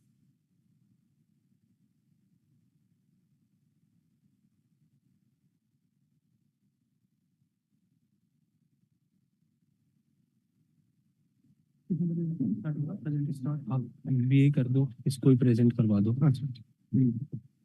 Download मेरा first hand में कर दूंगा ना. उनका हो गया है actually, उनको भी जाना है. ये वाला, हाँ यही फर्स्ट वाला. ये किसका खुला पड़ा है? इनकी भी एक खुली हुई है, इनकी हटा दो बस. ईमेल तो बता दो, ईमेल वहाँ पे रखी हुई है. जस्ट आओ.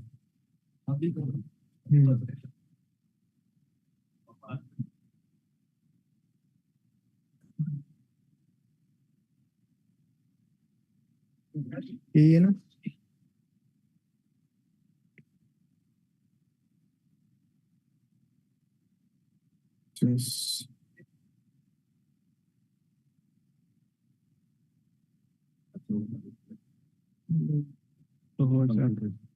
यहाँ से वो आता है.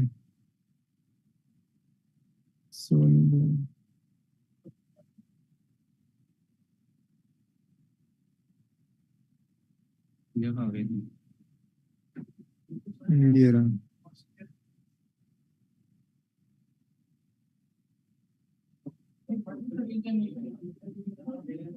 अब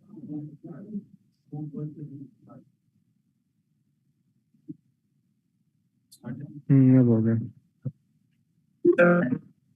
ठीक है, ठीक है, आप ready हो। Okay, a very good afternoon to one and all. Let's move on to the next session of our last day. And the session name is Mathematical Modeling, OR, Reliability, and Statistics.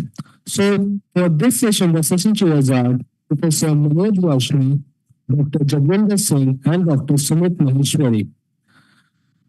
If we talk about Dr. Manoj Kumar Vashni, Professor Manoj Kumar Vashni is a professor in the Department of Statistics at Hindu College, University of Delhi, India, with over 7 years of teaching experience. His PhD in biostatistics from the University of Delhi in 2013. His research focuses on biostatics, applied statistics, and medical statistics. Ongoing work on infectious diseases like HIV/AIDS. He has published 17 research articles and contributed to 5 e-books. Recipient of multiple awards, he has chaired international conferences and delivered lectures globally. He is a lifelong member of several statistical societies and serves as a referee for reputed international journals. We talk about Dr. Jagwinder Singh. He is an assistant professor in the Department of Operational Research at the University of Delhi. He holds a master's degree in operational research and completed his PhD from the same department. With a strong academic background, Dr. Singh specializes in operational research techniques and methodologies. He is actively involved in teaching and research, contributing to the advancement of knowledge in this field. His research interests and expertise focus on improving operational efficiencies, solving complex optimization problems. Dr. Singh is dedicated to shaping the next generation of professionals in operational research and related disciplines. Dr. Sumit Maheshwari is an assistant professor at IIM Jammu. He holds a PhD in operational research from the University of Delhi. Dr. Maheshwari served the M.M. Gopalan Award for Best PhD thesis in operational research. He has published research papers in reputed international journals, International Journal of Production Research, and Annals of Operations Research. Dr. Maheshwari also received a gold medal from Muslim University. Let's move on to the paper presentations. So, the first paper presentation with paper ID is 186, which is a generalized wealth model on existing and new customers advertising strategy in segmented market. And the authors are Pradeep Chaudhary and Sud Gupta.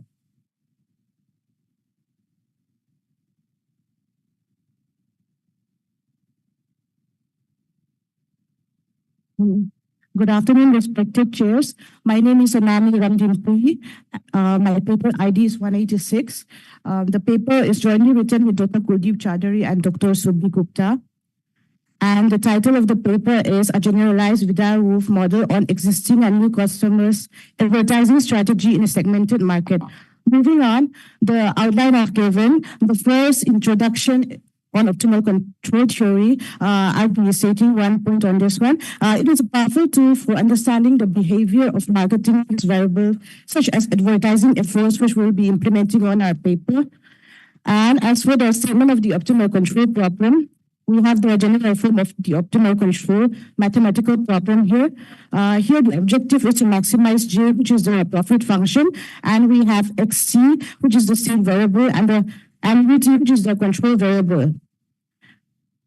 Next, we have the maximum principle and the necessary conditions for U star to be an optimal control are given over here, where H is known as the Hamilton function, and we have control U star called the optimal control, and X star is called the optimal trajectory under U star. Next, we have the literature review. This will be expanding on Vidal-Wolf model as it represents a connection between advertising and sales in an intuitively satisfying manner. We'll be implementing this in our paper, and I've given the notations here. As for the model formulation, in this work, we have expanded the Vidal-Leaf model by differentiating between two types of advertising efforts, that is the unsold market segments to attract new customers, and declining sales that is directed towards current customers. Considering the effect of both the types of advertising, we extend the Vidal-Wolf model by using a differential system, which is given here. We assume that the decay rate delta U2 can be reduced by advertising effort for the existing customers. And as a specification, we have taken delta U2 to be alpha minus gamma U2. Alpha will be the natural decay rate without the advertising effort. And to address the decay, we have written the above equation. And for the proposed optimal control formulation, we let U1IT and U2IT be the advertising effectiveness rate for new and existing customers respectively. And this rate influences the remaining unsold segment of the market. That is the new customers. And as we have said, delta I is the decay rate which impacts the sold segment of the market. And the differential equation representing the rate of sales intensity we have given below. To establish the optimal control problem derived from the proposed model, within a segmented market, we have substituted XIT to be XIT divided by N bar I, and we have substituted RI here as given. And where XIT represents the market share, that is the rate of sales as a fraction of the market saturation. And we write the equation above by substituting Xi and Ri. This equation represents the modified Vidal-Wolf model advertising model for a particular segment. Next. As the following optimal control problem is used to formulate the problem is finding out the optimum advertising effective rates, that is U1I and U2I for new and existing customers. We have J, that is summation of all the market segments, that is we have taken two segments.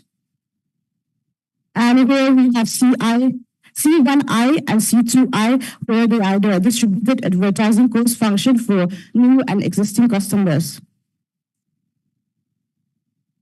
Overall, JI is a profit density function of segment I belongs to M, which represents the optimal control problem for the state variable.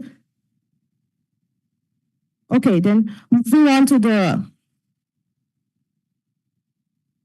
numerical illustration.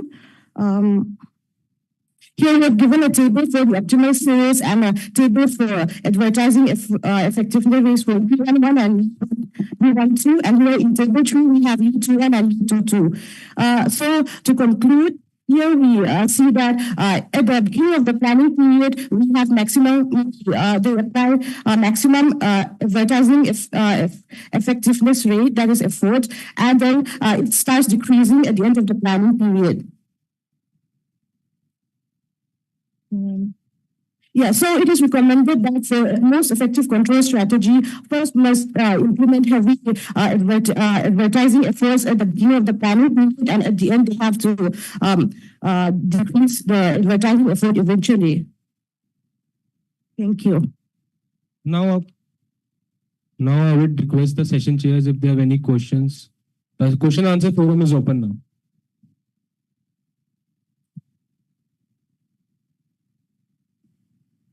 Hello. Hello. Miss Onmi, I just want to know that whether you have taken the data from, have you applied in the real life the data? Have you taken any data? Data, sir. Have you validated your model? Have Sir, you validated? not yet, sir. Okay. So my suggestion is that whatever model you have chosen, you must validate with the real data. Sir, we will keep that in mind. Thank you. Thank you. Hello, am I audible? Yes, Am I sir. audible?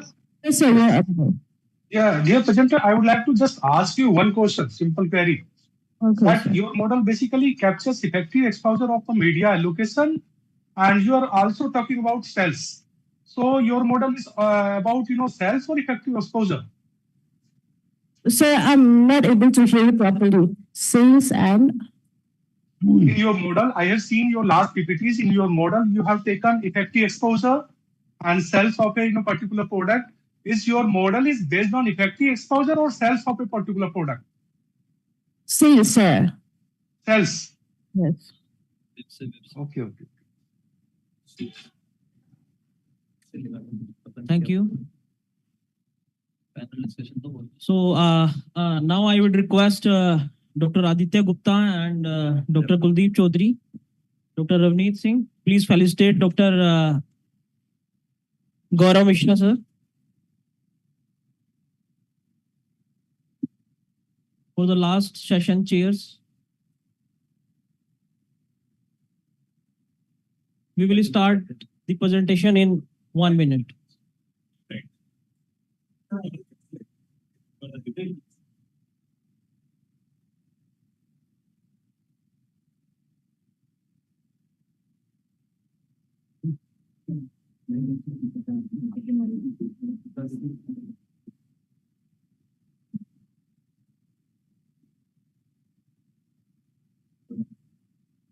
Thank you.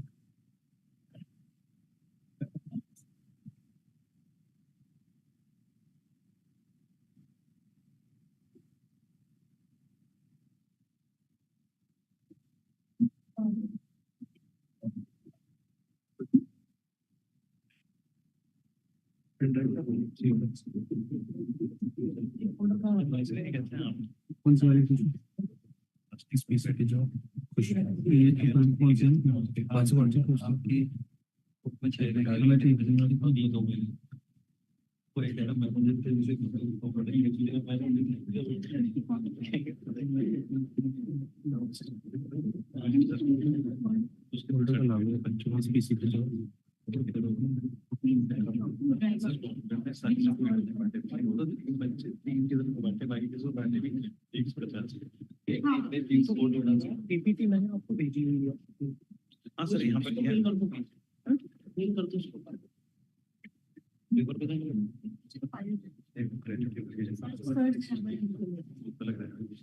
ये रहा NVD conference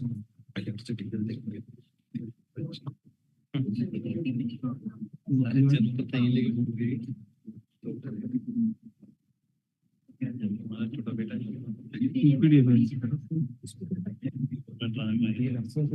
भाई पीड़ा बहुत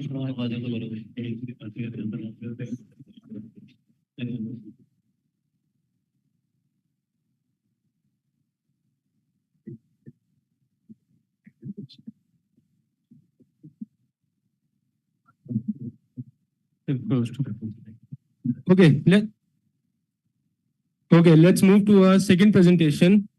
That paper ID is 79 and the paper title is Customer Heterogeneity in Innovation Diffusion Modeling, a mixture regression based approach. And the authors are Khushbu Garg, Mohammad Shahid, Ishad, and Om Pal Singh. Good afternoon all. My name is Khushbu Garg. I'm here to present. Thank you. Okay. Good afternoon all. My name is Khushbu Garg. I'm here to present the research article titled as Customer Heterogeneity in Innovation Diffusion Modeling, a mixture regression based approach. Innovation diffusion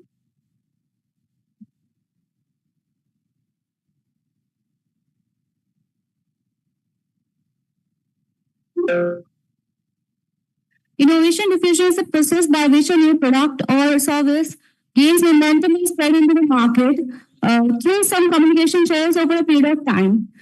This phenomenon is particularly useful for the marketers to understand how a new product penetrates into the market, and they can plan better for their new product or service. So initially, a substantial work is given by Rogers as Diffusion of Innovations in 1962. He has given the elements of innovation diffusion, which were innovation in social system, the time and communication channel. And he has also given different adopter categories because according to him, the people in the society, individuals are different in terms of their adoption of the product. So the adopter categories given by him were innovators, early adopters, early majority laggards. These all categories were differentiated based on the technological acceptance part and the wealth part and age. So next substantial work was given by the BAS model, the BAS 1969. He has said that the diffusion process takes place with respect to the number of previous adopters, number of non-adopters that are left in the marketplace. So the two synergies are in play. First is coefficient of innovators, external influence, and another is coefficient of imitation. That is your internal influence. Internal influence is basically the word of mouth, and the external influence basically is advertisement, mass media, and newspapers, etc. So he has given this model according to which the diffusion process is a S-shaped curve, takes S-shaped curve. So number of new adopters, if we see over time, it takes an S-shaped curve, and the respective innovators and imitators also grow with respect to time.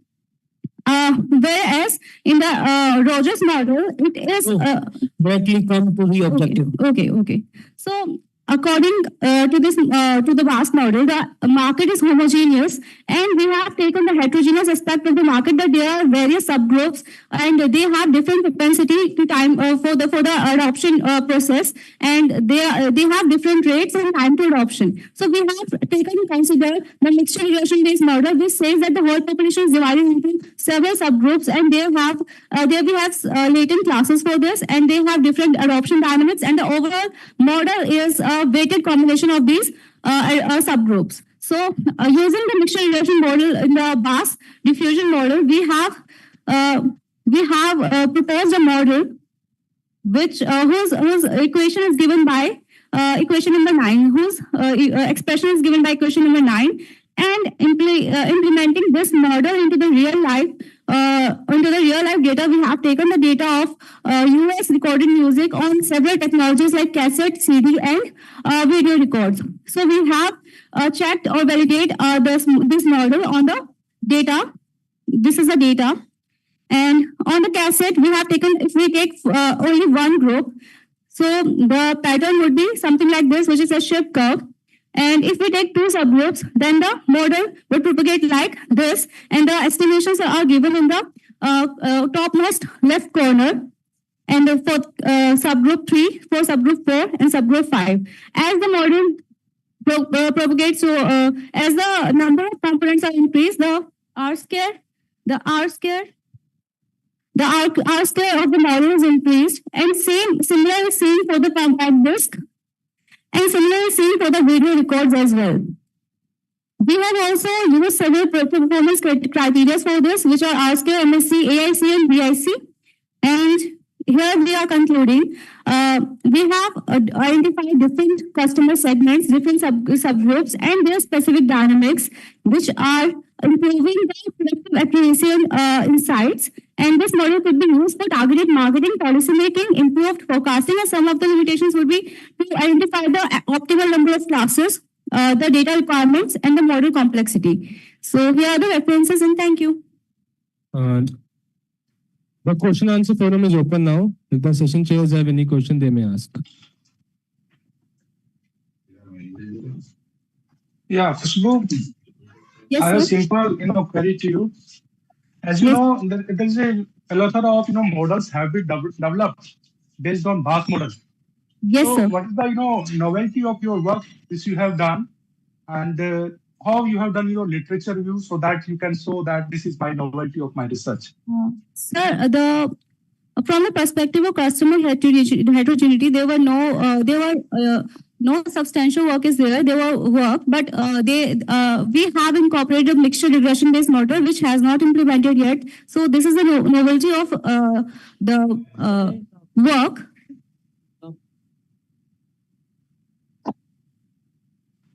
Ms.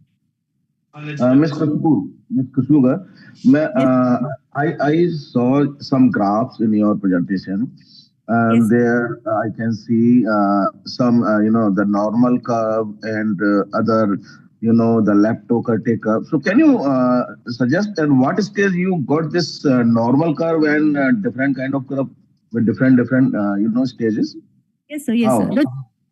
In real life, actually, the adoption curve or the sales curve, it is not only unimodal or S-shaped curve or normal curve. It usually represents a multimodality behavior which were not represented by the previous models that were there in the field of from the perspective of the customer heterogeneity. So to portray the multimodality of the data, we have used multi-regression approach, and we have taken consideration into the customer heterogeneity part. Okay. So can you tell me the limitations of your this diffusion model? What are the limitations? So number of components, number of subgroups. Actually, we are dealing with the data, with the sales data. So it might not. It would be a bit difficult to find out the optimal number of components. Actually, this is a major limitation of the paper, I would say. And yes, this would be the major limitation. Okay, thank you. Thank you, sir. I have a query. Hello? Yes, sir. What is the audible or model, or in case of segmented market? Means, for example, we have BAS model in segmented market. In that case, we again actually divide the market on the basis of interest. So what is the difference in BAS model in segmented market or in your model? According to the segmentation, we can do the same thing on the basis of. Yeah, if we take I market and we say the I market, in the I market, the diffusion process is going on, and the segment, if we divide the customer on the basis of actually attributes. Okay. Obviously, we have a similar concept. Actually, market is not homogeneous in case of segmented market also. Market is not homogeneous according to a segmented market. Yeah, if we divide a market on the basis of attributes. Yes. On the basis of interest. We have a different age group, for example, purchasing power. So then it's not homogeneous. So what is the difference in a BAS model in a segmented market or in your model?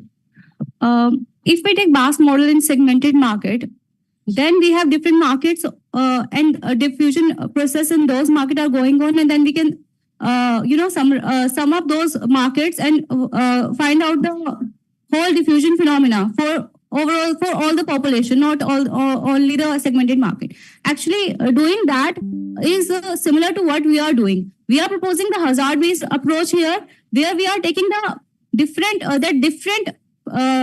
customer groups have different propensity to purchase, have different propensity to adopt that product. So we have gone through the hazard rate approach, and we have applied multi-regression on the hazard rate approach. This is the only difference I can tell you as of now. So, thank you. Thank you, Khushbu. Very well done. Hello. Am I audible? Yes, Khushbu. I think there is a question. Dr. Maheshwari, you have any question?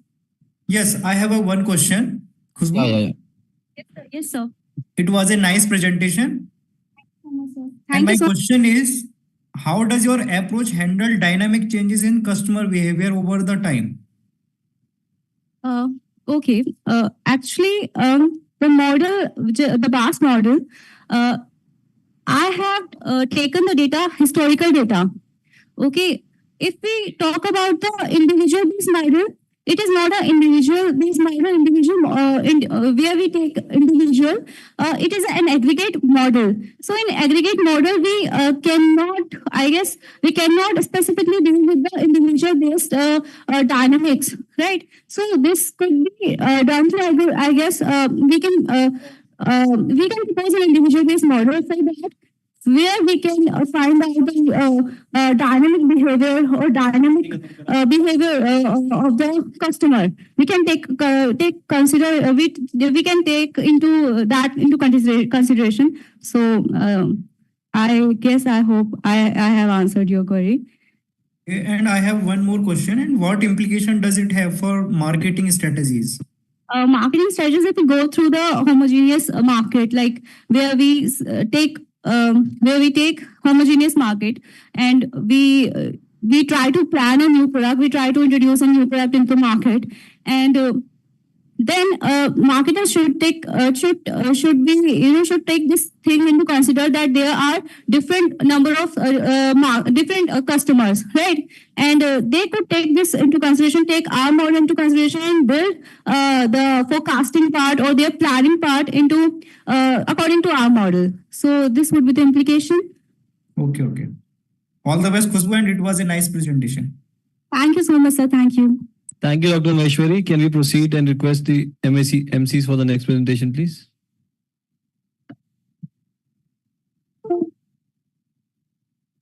Okay, let's move further. The next paper ID is 51 and the paper title is AI-based reliability analysis of a gas lift system. The authors are S. Z. Taj, S. M. Rizwan, Mohammed AI.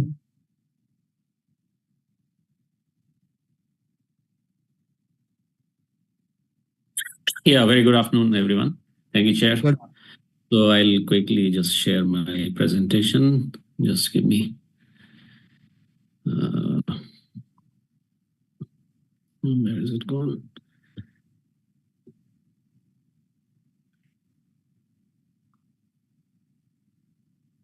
Here it is. Sorry. The screen is visible. You can start with your presentation, please. So is it visible? Yes. Yes, sir, it's visible. Okay, thank you very much. So this is basically, thank you very much. First of all, I'm Dr. Syed Taj, and I welcome all of you to this presentation, AI-based reliability analysis of a gas lift system. This is one of our funded projects paper. So I'll quickly go through it. And gas lift, actually, it is used in extensively in the oil and gas sector. When the oil well becomes old, the pressure inside the oil becomes very less, and the oil doesn't ooze out itself. So that is the time when gas lift comes into play. So the gas lift is used to, we can say, push the oil out of the old gas and oil wells. Okay, so this is basically the gas lift. So it consists of two major components, which is the compressor and an engine. So first of all, we have followed the Markovian approach. We have collected the maintenance data from the industry, different types of 8 types of maintenance jobs we have identified in the data.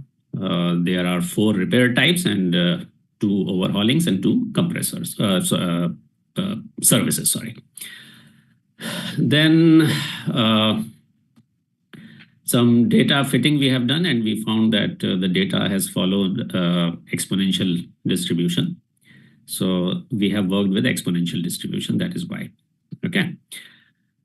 Then this is our state transition, and nothing much to discuss here. I will just quickly go to the next slide. And these are the different states of the system. As I told that 8 types of maintenances we have done. So all of those we have incorporated, we have embedded in our models. And so 8 states, excluding the operating state. And these are some rates which we have calculated using the data itself. So these rates we have included in our estimation purposes. We have used for our estimation purpose. And using the regular modeling, the Markov modeling. Please don't read faster. Actually, we are running short of time. Yes, just we are almost there. So this is using the Markov modeling, we have calculated the system availability, which comes out to be 0.8. And then as per the demand of the industry, we have conducted a sensitivity analysis also to identify the most catastrophic failure in the industry, in the company. So that came out to be the failures in the engine, which affect the availability the most. So this we have reported to the company already. And then we have used some, our students have worked on some AI model also, which is the random forest they have used. So this is the prediction of future failures. You can see in the blue, the time between failures. I think 10 values they have written here. And same thing goes for the time to repair in the middle one, and the right column is for the cost, the predictions. So next 10 predictions they have made using the random forest model. And then some predictions for the reliability metrics also, the mean time between failure, repair, availability. Here it is coming out to be 0.85. And what we have obtained from our Markov model is 0.8. So quickly, I'll conclude. So this is what we have done using our Markov process, availability. We have evaluated, then sensitivity analysis to identify the most critical failure. And then we have used the random forest model so random forest predictions we have made. And it has turned out to be quite useful, but still we will be in the next phase. As a future work, we have approached the industry once again, and we have asked them to provide us the updated data, because what we have so far is till 2024 beginning. So we have asked them to provide us the updated data, maybe 1 year more. And then we will try to correlate our random forest predictions and what is exactly happening or displayed in the data. So this is our future work, and these are some references. That's all from my side. Thank you very much. And if you don't want to ask here, you want me to send some email, this is my email ID. Please feel free to write to me for any queries or collaborations also. Thank you very much. Thank you so much, sir. Now the forum is open for the question and answers round. Hello. Yes. Am I audible? Yeah. Yes, sir. Yes, Dr. Sumit, I'm hearing you. Okay. So I have one question for you. Yes, sir. So what machine learning or deep learning models are most effective for the reliability analysis in gas life system? Well, this is where I knew that I will get caught, because my my contribution to this paper was actually the Markov modeling part. The random forest and AI my students have done actually. Actually, they were supposed to present today, but unfortunately that Mohammed fell sick actually. So you please, I will pass on to your question to Mohammed, and he will reply, and I'll get back to you, Professor. Sorry, really. Okay, no issue. And how do they compare to the traditional statistical modeling? Sir, that is the future work we are going to do, because that's what I was telling. We have asked the company to provide us the updated maintenance data. And we will be preparing a complete research paper on that, how the random forest predictions and our actual data, they correlate with each other. So that is actually the next paper we will be working on. Okay. It was a nice presentation, Dr. Tas. Thank you. Thank you very much. And all the best for your future work. Thank you. Thank you very much. Hello, Dr. Tas. Actually, it's very interesting, innovative work. And I just see that you have used exponential model. So can you tell me how you find that exponential model is more suitable to your work? Because there are more other models that can be, the more suited for your work. So how did you find it is more suitable? Professor, actually, we have gone through distribution fitting also. And some lifetime models we have tried to fit.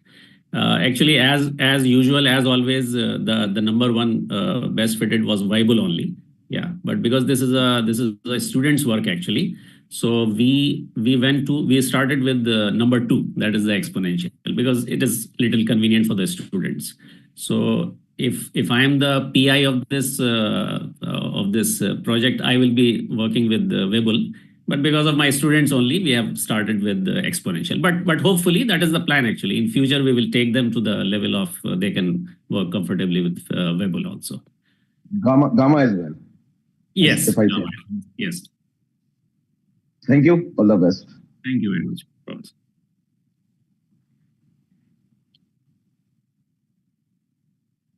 Thank you so much, sir. Moving on to the next presentation with paper ID 187, and the paper title is Optimal Testing Effort Allocation for a Software Reliability Growth Model in Fuzzy Environment.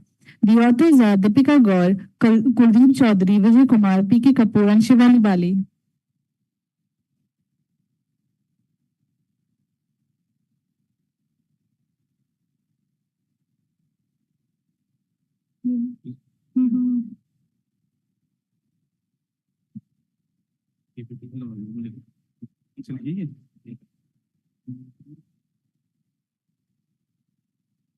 Download कर लिया bro.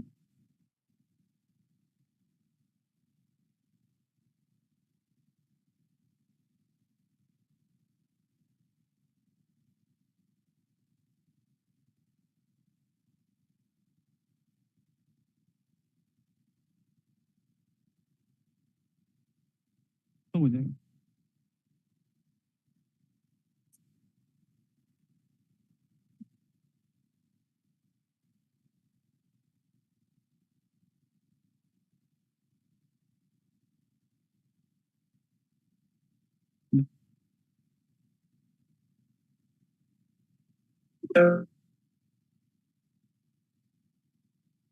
Good afternoon, one and all. My name is Deepika Gaur, and I am here presenting my paper, Optimal Testing Effort Allocation for a Software Reliability Growth Model in a Fuzzy Environment. Abstract of my paper is research of my paper is to minimize the cost of testing in a modular software system. We formulate an optimal control problem. To solve this problem, we use objectives to drive the optimal rate of testing effort allocation for each module to reduce the overall testing cost while adhering to the budget constraint. Okay, content of my paper is this. Introduction. Nowadays, everyone knows industry is becoming computerized, with which many complex tasks being managed by the software system. From the era when the computer system is organized in a whole room, now it is come to the palm of our hands. Our reliance on this machine has grown exponentially. Today, we depend on computers for even the simplest calculation, and their role in organization has become indispensable. As all the businesses rely on the software system, therefore, losses of this system or failure of the system can cause to a highly substantial financial and temporal setbacks, and it losses of resources, time, and money. Consequently, software companies now invest as much in testing their product as they do in the developing them. Okay, according to a result, we can calculate that software testing and debugging cost can range from 30 to 80% of the cost of producing a working version of the software system. The development of my model is this. The number of faults detected by the current testing effort expenditure is proportional to the number of remaining faults. Here, MI represented the mean number of faults detected in time, and AI is the initial number of error in ith module, and UI is the current testing effort. PI is the detection rate at which the residual fault cause failure in the system, and QI is the detection rate for the additional faults. Okay, now if we are considering about the cost, then we are taking the cost as a control variable UIT, such that minimize the total testing cost at time t. With the requirement we are considering that n modular systems. We have to solve the problem by the optimal control theory problem. Here our problem is related to optimal control theory problem, and the fuzzy optimal formulation is this. The Hamiltonian function for the above optimal control problem is given by this. It can represent the initial cost and the future cost, where we considering that mu as the adjoint variable. The corresponding Lagrangian function can be given by the help of this Hamiltonian function and the adjoint variable function. By solving and using the optimal control theory, we can find out the optimal testing effort rate for each module. By finding the optimal testing effort rate for each module, we can say that if the number of initial faults or the mean expected fault decreases, then decreases to the initial fault, then it will be too large, and testing effort rate expenditure will decrease after a time. Now, if we consider that the adjoint variable is considering 0, then this equation is equals to 0, which represent that the value of testing effort rate increasing and becomes very large with the terminal condition. Now, we are arising two cases. First case when the cost is a linear function, and second when the cost is constant. If the cost we are taking is the linear cost, then the Hamiltonian can be written in this form where it represents the two costs, which is the sum of initial and the future cost with the mu at the adjoint variable. And when the costs are constant, and then we are considering here, and then this problem is solved to an bang problem in which we are considering that this function is a DIT as a switching function. Here, the number of mean faults is given by the negative number of mean faults is marginal value of faults at time t, which should be negative because increase in the number of faults will increase in the correcting cost. We also have taken an example to solve this problem. These are the parameters after solving the numerical solution. And conclusion is that to minimize the cost of testing in a modular software system, we need to formulate the optimal control problem, and we have to solve this problem by using a Hamiltonian functions. The results show optimal use of the resources and determine maximum profit that can be obtained in real life for a fuzzy budget to detect and reduce fault. Thank you, sir. Hello, Deepika. Yes, sir. I have two questions. Yes, sir. So how can fuzzy logic be incorporated into software reliability growth model to optimizing testing efforts allocation? Sir, in our paper, we are using a budget constraint. That is, we have taking as a fuzzy variable. Okay, in most of the research papers, we are solving a software reliability growth model with only testing and debugging. But in our paper, we are using budget constraint as a fuzzy variable. With the help of that fuzzy variable, we also using time as a constraint. So can you explain what is the basic difference between the fuzzy logic and stochastic statistical modeling?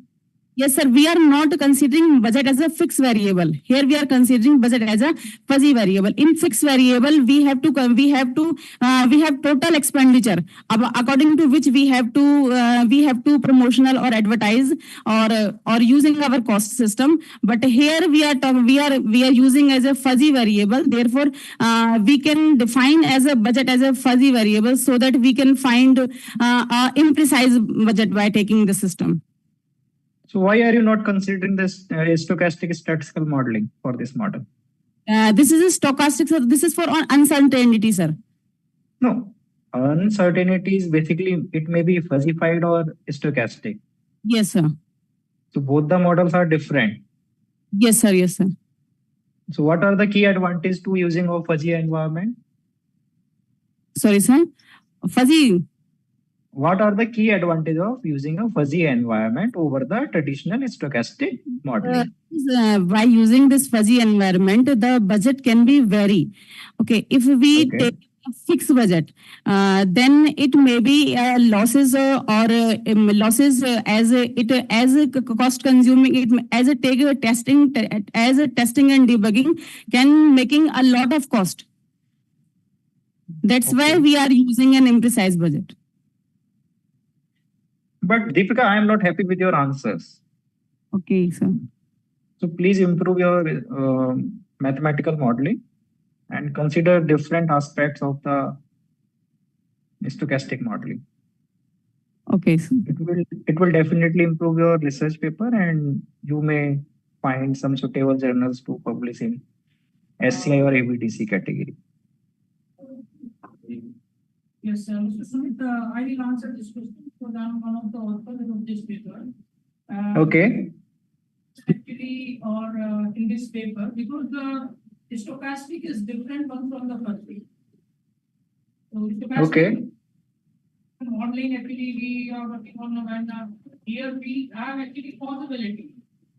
That it's not actually certainty. In a stochastic, we have a fluctuations. It is clear we have a actually uncertainty, and in a fuzzy we have a possibility.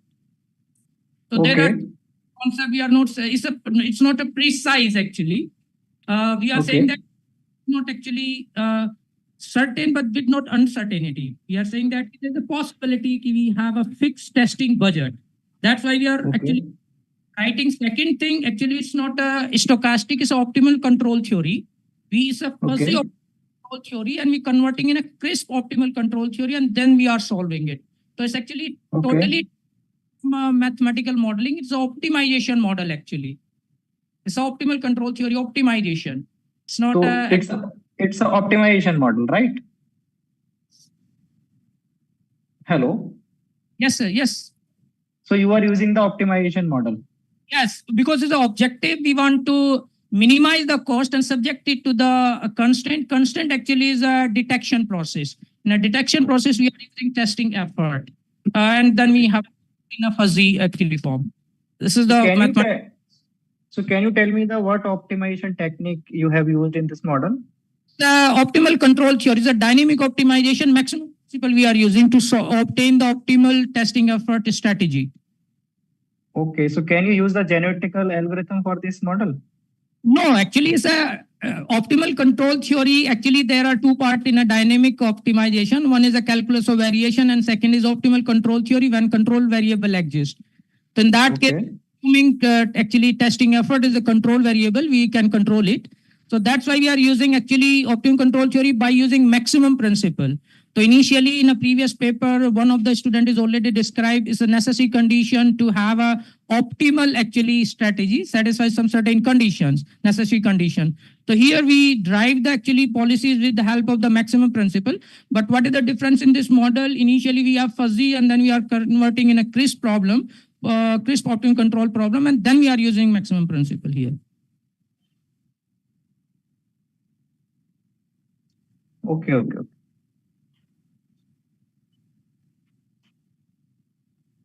Any other question, please? Thank you, sir. Thank you. Please carry on. Thank you, sir. Thank you so much, ma'am. So moving on with our next paper presentation with paper ID 185, Impact of Working Hours on Productivity Across National Study of Key Industries. The authors are Robert, Shikha Kapoor, Sumita Mukherjee, Kavita Piplial, Satyam Anand, and Anubhav Rajora.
Today, me, Anubhav Rajara, and my colleague, Lieutenant Colonel Satyam Anand, will be presenting our ongoing research on impact of working hours on productivity across national study. In this presentation, we will be covering the following. Chairman of L&T, S.N. Subramaniam, stated that he wishes employees to work 90 hours a week and even suggested they should work on Sundays. Infosys co-founder N.R. Narayana Murthy suggested that for India to growth, employees should work 70 hours a week. And recently, an employee of Ernst and Young Anna Sebastian, a 26-year-old girl, suffered cardiac arrest due to excessive work-related stress. These statements have generated significant debate, with critics arguing that it promotes unhealthy work life and leads employees to burnout. All of this raises question that is it necessary to prolong working hours to boost productivity and health, and on the cost of health and lifestyle. Next, we have a graph representing job satisfaction versus work hours. Y-axis representing. Dear participant, please come to your RM and your problem. Skip these slides. Come to your RM part. Yes, please. So the research objectives for us are firstly to examine the relationship between work hours, work-life balance, and productivity. And the research question along with the subsidiary question are as I highlighted on a view file. The research design in this, we have taken 6 countries, India, China, Germany, Japan, US, and Sweden. And we are also analyzing 6 companies, the sectors of India: automotive, government, healthcare, mobile and communication, education, IT sector. By this, we'll arrive at a solution. This is still an ongoing research, and we are at the abstract and data collection stage. These are the reasons why we have selected these countries and why we have selected the industry. So we have collected our primary data through a survey which we had sent for diverse professionals to fill in. This is still ongoing. We have 165 entries as on date. We aim at somewhere around 700 to 800. The secondary data we have collected from ILOSAT reports, Statista, and PLFS Bulletin of Government of India. The variables we are taking are the independent ones as work hours and work-life balance. And the dependent variable is productivity. We'll be carrying out pre-processing, and we'll be taking 80% as test data and 20% as training data, and finally use statistical tools, regression analysis and correlation to arrive at a conclusive answer. We'll be carrying out 70 to 800 literature reviews. However, we have gone through some of them, and presently we have realized that there is research needed in arriving at optimal work hours versus productivity ratio. These are the analysis and finding as on date. This has been taken out from the data we have collected from ILOSTAT. And as we can see that India and China have got more, are inputting more work hours, but their productivity is less as compared to Germany, US. Sweden is on the other side of the spectrum, where they've got the best productivity and the least working hours. This was also analyzed through Carl Pearson and Spearman correlation, and both are negative. And as we can see in the graph, in the bar chart, that the blue indicates work hours, whereas the gray indicates the productivity. However, this may not be true because there are other factors also involved in productivity, and that we need to put into this research. This survey has given us certain data as of date out of 161, in which the gender breakdown is 62% males and 36% females. We have taken approximately 70% people are either employed or self-employed, and 8% retired, and 12% are unemployed or students.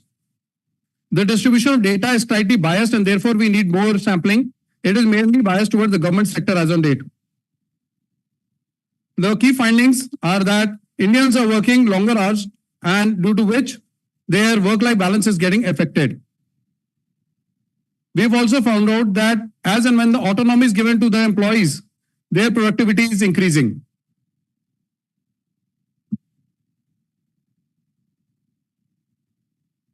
And in this, we've also found out that in the gender, the women are generally more stressed as compared to the males, probably because of they have to handle the domestic as well as the professional fronts simultaneously.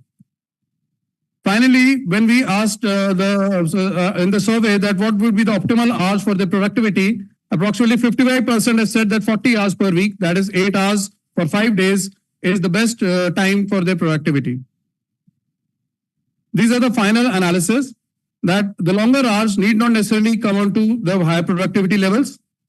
Our survey is generally aligning with the global trends and mainly India and China. Developed nations have proven that fewer work hours can enhance productivity. However, this may not be true for India because India is an aspiring economy and we may need more work hours. The work-life balance is a major concern in overworked countries. We've already seen in the lifestyle of our countrymen, and this is true. Yet to be incorporated in this research is the age profile and the work-life balance, how it changes, the effect of other parameters on the equation of work hours versus the productivity, and lastly, the effect of AI on the equation of productivity and the work hours. We've finished. Thank you so much. Now, session chairs requesting you any questions on your side. Mr. Anand, am I audible? Yes, you're audible, sir. You can. I can see the research is very interesting and very productive, but I just want to know where you see your research work, whether this is from industry side or for for job worker side, where you find your research will go and how you optimize your how you justified your work, whether it goes to for job worker or for towards the company side, whether it will be loss for the company or and this side it will be loss of the health. So how do you see your research? Sir, the aim of this project is actually to arrive at the optimal work hours. And this would be beneficial for the company as well as for the employees. However, we are working from the side of the companies and the sectors, because if we derive an equation for every sector wherein we know that these optimal working hours will give the best productivity, that is where this study would benefit. So what you have concluded in one line, that 8 hours per day is optimal for job seekers also, for company also. You mean to say? So this 8 hours per day is as what we have derived. Presently, what we have a survey in hand. However, with the advent of AI, as I believe the productivity will increase when we put in lesser hours, till the productivity will increase, and that would benefit the industry itself. That we have not incorporated, and that is what we are yet to ascertain in this. So whatever data you have collected primary data as well as secondary data. So did you find any, the significant difference in primary and secondary data? Because in a real life, it is very different. Whatever you have data collected, secondary data, I don't know.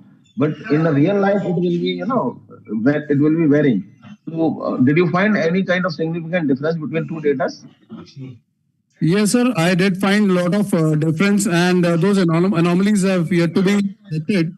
Firstly, what we the data which are given to us.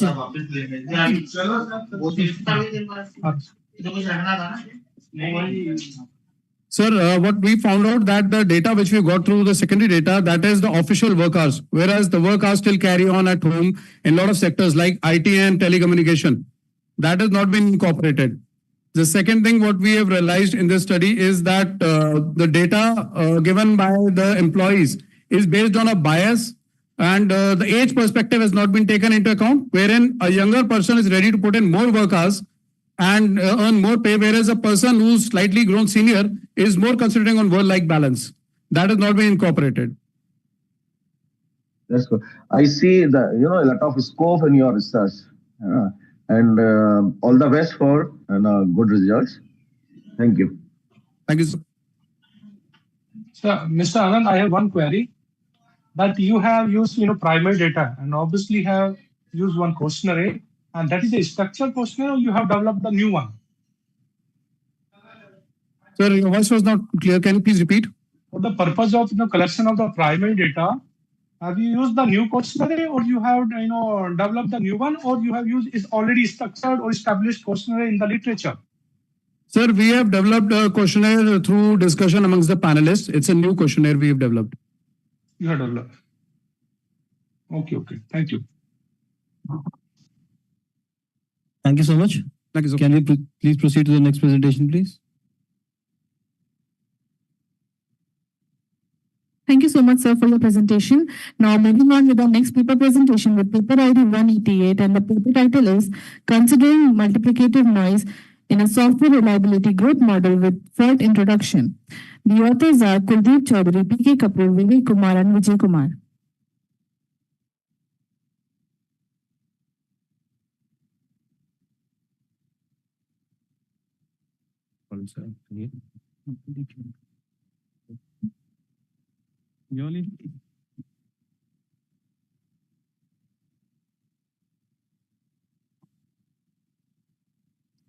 How many more presentations are left?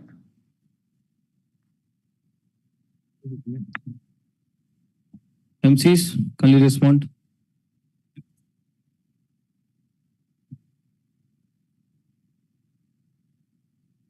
So 6 to 7 presentations are left. Okay. Good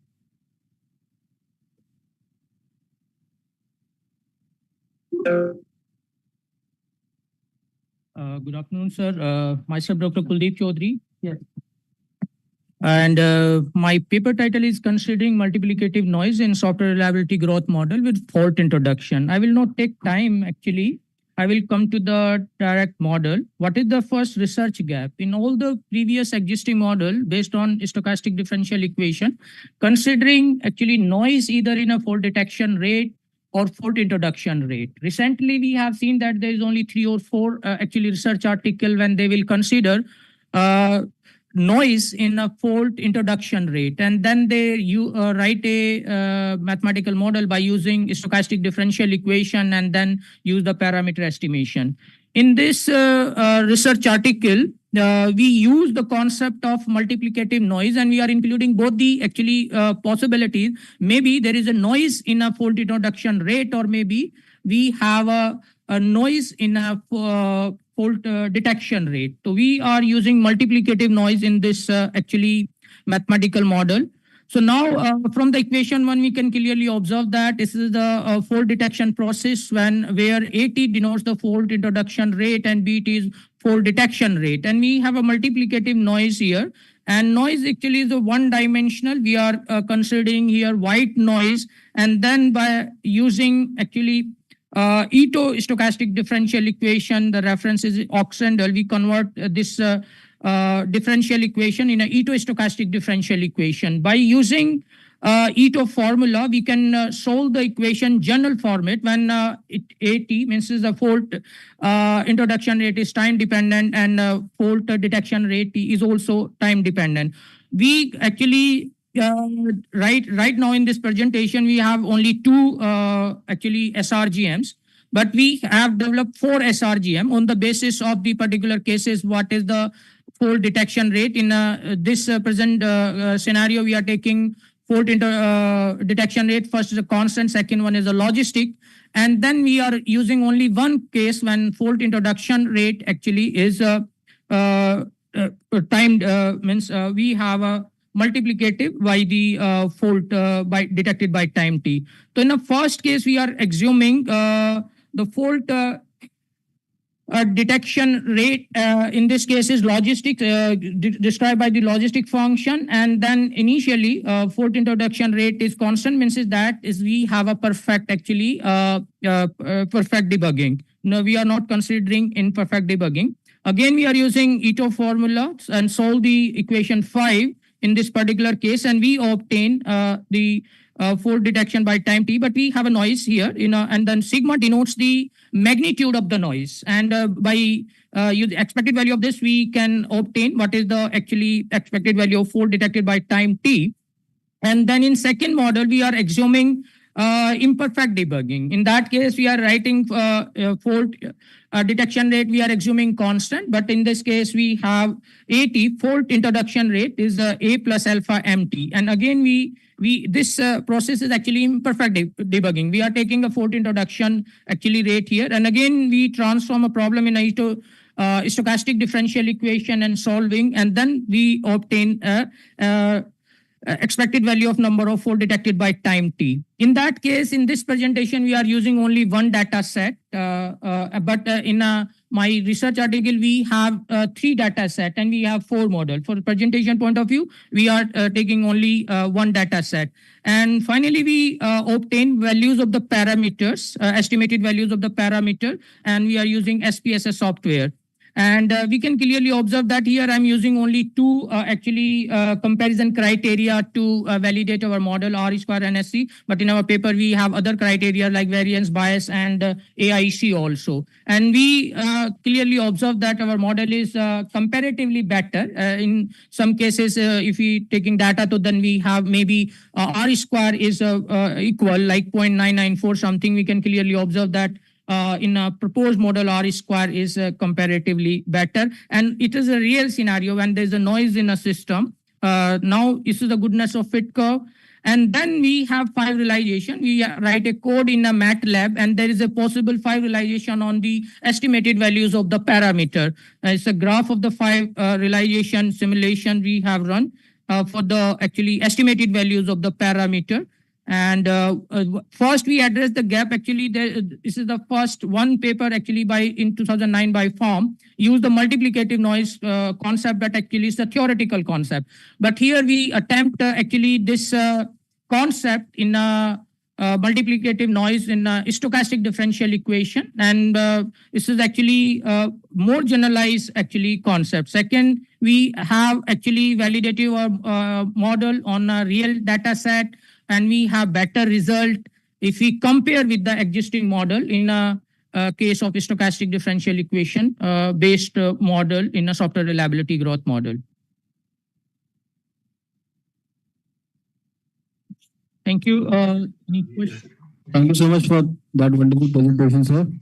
Now I request the session chairs, the forum is open for the questions.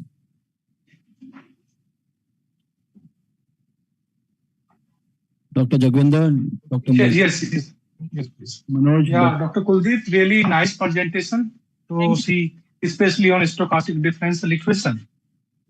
Sir, I have a simple query that you have incorporated imperfect debugging in your stochastic model, and you have used stochastic differential. Yes, sir, stochastic differential equation. You have used stochastic differential equation, and you know that imperfect debugging itself is probabilistic in nature. And how would you justify that using stochastic differential equation and imperfect debugging altogether in a particular mathematical model? No. Actually, sir, it's a stochastic differential equation models means is that by default we are actually taking randomness in some actually functions. Like if you are talking about simple SRGM, when BT actually is a deterministic. That time we are not again anti. Actually here we are using on the basis of NHPP. But BT actually is a fault detection rate. In that case, we are assuming actually is a deterministic. And by using a constant quantity, or maybe we can take a logistic function. But if we are implementing actually stochastic differential equation concept, we are saying that there is a noise in a fault detection rate. And we are writing this actually noise in terms of linear process. And there is a magnitude of the noise we can represent by sigma. And then we are writing this actually differential equation in a stochastic. Later on, there is a development. Initially, most of the model actually when the noise in a later on we have but in a paper we are assuming that there is a noise in a system, maybe due to the or fault detection rate. Both the possibilities are there, because in a previous research we have seen that they are considering actually noise in a detection or in a introduction. But actually, finally, we are writing expected values in terms of magnitude of the noise sigma. So maybe it's due to both the reason. That's why we are using the concept of multiplicative noise here, sir. Thank you so much. Well justified, sir. Thank you. Thank you, sir.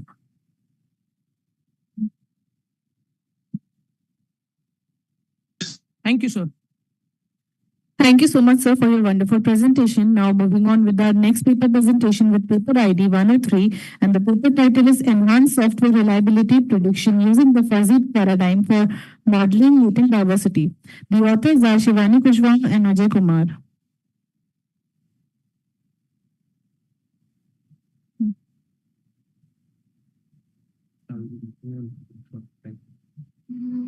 Start your presentation. You may share your screen first.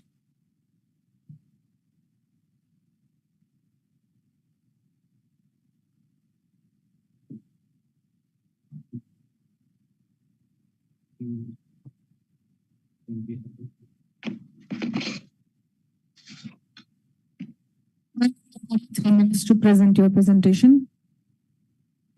Please confirm my voice and my screen. Yes, ma'am. Visible. Okay. So good afternoon, everyone. My name is Shivani Kushwaha, research scholar at ABB IIITM Gwalior. So today I will be presenting my research on enhanced software reliability prediction using the fuzzy paradigm for modeling latent diversity. under the guidance of Dr. Ajay Kumar. So the structure of my presentation includes abstract, methodology, model formulation, results and discussion, conclusion, and references. So now abstract. In software testing, factors such as user expertise, interaction pattern, and diverse operational environment collectively referred as latent diversity. Despite their importance, these factors are often excluded from traditional software reliability growth models, leading to gap in reliability prediction. While testers attempt to account for these variables during the testing process, their impact on overall reliability estimation remain underexplored. Hence, this paper addressed this limitation by proposing an enhancement in software reliability growth model, introducing a variable that model the effect of latent diversity. Furthermore, fuzzy set theory is employed to handle the uncertainty which inherent in model parameter. So now let's move on the methodology. So the structure of the process we can see in this diagram. Here we can see that the user expertise, interaction pattern, and operational environment collectively known as latent diversity.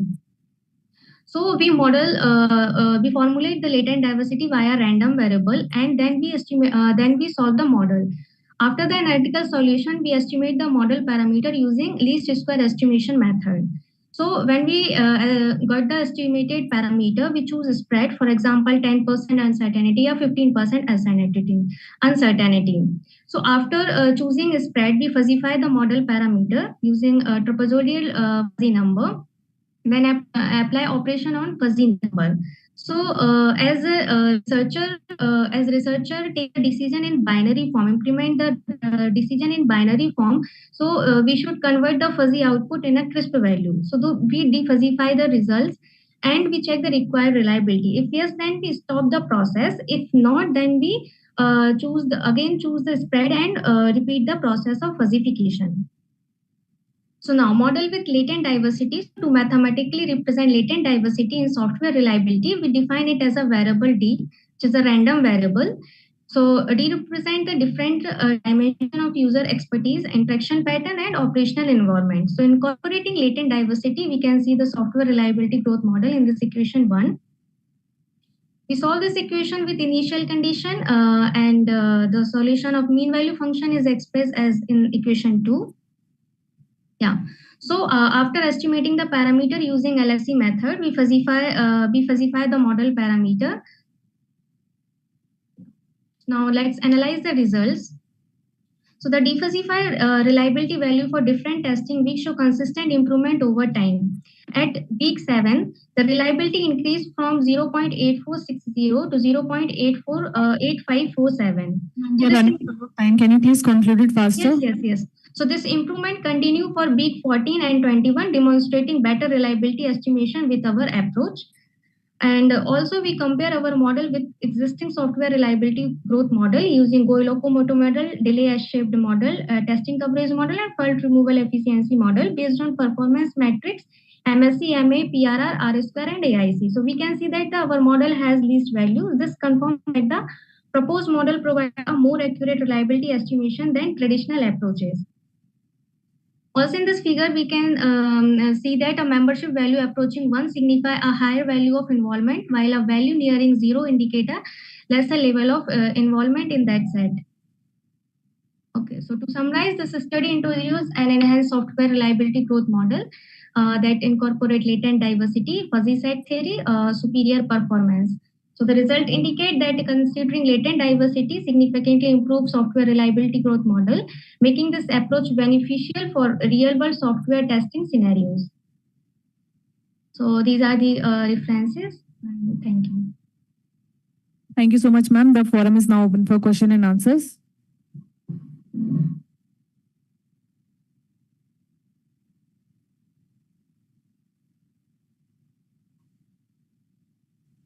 Ms. Shivani, what kind of data you have used in your model? So we use the data from the literature, sir. Okay, so you have not validated your model through any real data or on private data, no? Yes, sir. Mm-hmm. So, okay, thank you. Okay, sir. Thank you so much. Thank you so much, ma'am. Now moving on to the next paper presentation with paper ID 142, and the paper title is Data-Driven ESG Scoring Application for Sustainable Portfolio Management using MCDM. The authors are Arush Agarwal, Renuka Nagpal, Deepthi Mehrotra, and Sudesha Gunturi. Good afternoon, chairs, and good afternoon, everyone present. Let me just share my screen. So you just have 2 to 3 minutes for the presentation. Okay, I'll just skim through then. Thank you. Okay, so I'll just start with the introduction. I hope my screen is visible. If you could just confirm it. You just go for, your objective, model used, and your conclusions. Understood, sir. Any data you have used, that it is, whether it is a primary or secondary, that you can say. Totally. Okay, so the problem statement is that today ESG data lacks standardization, which is non-comparable across industries and very difficult for public investors to assess accurately. And also determining which ESG factor is more relevant towards financial performance varies sector by sector and is very uncertain there as well. Another problem is that companies often overstate their ESG commitments, which is also known as greenwashing, wherein even if they're not ESG reliant, they say that, yes, we are investing in reducing our emissions, we are good in governance and sustainability and stuff. So our research addresses that issue, wherein we use the best worst method to improve ESG scoring and investment strategies. So talking about how we collected the data has been collected from public sources, wherein these companies have themselves given their data to government organizations and reporting standards such as the CSRD and BRSR. So we have calculated environmental data from fossil-free funds, scope 1 emissions, scope 2 emissions. We have got weapon-free, prison-free, and tobacco-free funds for governance data. We have deforestation and gender equality funds from social data. So these are 25, 30 odd criterias and data points that we have collected from across the internet and government reliable sources for around 1,000, 2,000 companies all over the world. So how did we do that scoring? We used the best worst method, which was developed by Jafar Rezai in 2015 and is an improvement over the analytical hierarchy process. So what it does is that we choose a best criterion and a worst criterion, and there its proportionality to the other criteria is given, and then give it a ratio. So its advantages are that it has a higher consistency compared to AHP, reduced cognitive load, better handling of subjectivity, and flexibility for our ESG prioritization, since a lot of criteria can be added, and it is mathematically robust. So we've used a linear version of the BWM. What we've done is that we've defined the ESG criteria, selected the best and worst criteria with help from industry experts from EY and the internet as well. Then we've compared the best criterion against the others and solved the optimization problem using Excel. So we tend to minimize the deviation in these criteria and compute the ESG score using the weights obtained. So our CR is 0.125. So this comparison consistency level is acceptable and great for our research. We have got the weight that environment stands at the highest for 0.67, social for 0.2571, governance for 0.07. The low value of governance today is because not a lot of research and not a lot of data points are available for governance in ESG. Environmental and social have a lot of points in today's date. However, this may change after 5 years when we're talking about AI, ethical AI, and researchers there. Ultimately, when a normal user logs in on a platform, they choose the companies that they have invested in, and they get graphs which compares their ESG scores to others on the platform itself, and the radar chart that their portfolio inclines towards which criteria of E, S, and G. Then they also get particular scores for each of the companies that they've invested in. So these are all scaled out to 10 using a percentile method. For example, if Alphabet has the best score in environment, it will get a 10 and so on and so forth. So the conclusion of our research came in that it was an innovative approach for ESG scoring by using the BWM. As per what we saw in the literature, nobody using the linear BWM yet. We're the first ones to do it, and it provides data-driven insights to empower investors to make informed, sustainable investment decisions.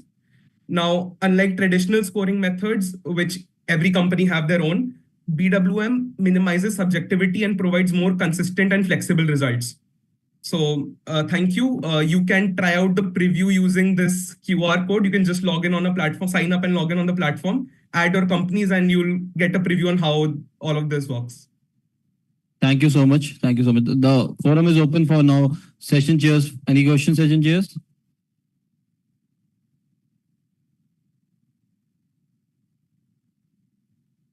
Not from my side. Thank you. Can we move to the next presentation, please?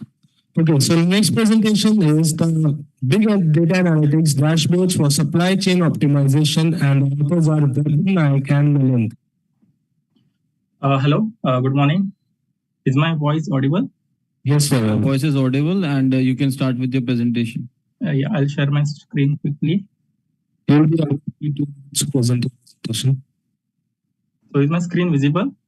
Yeah, your screen is visible. You are having only 2 to 3 minutes to conclude the presentation. Yeah, sure. I will not take much time.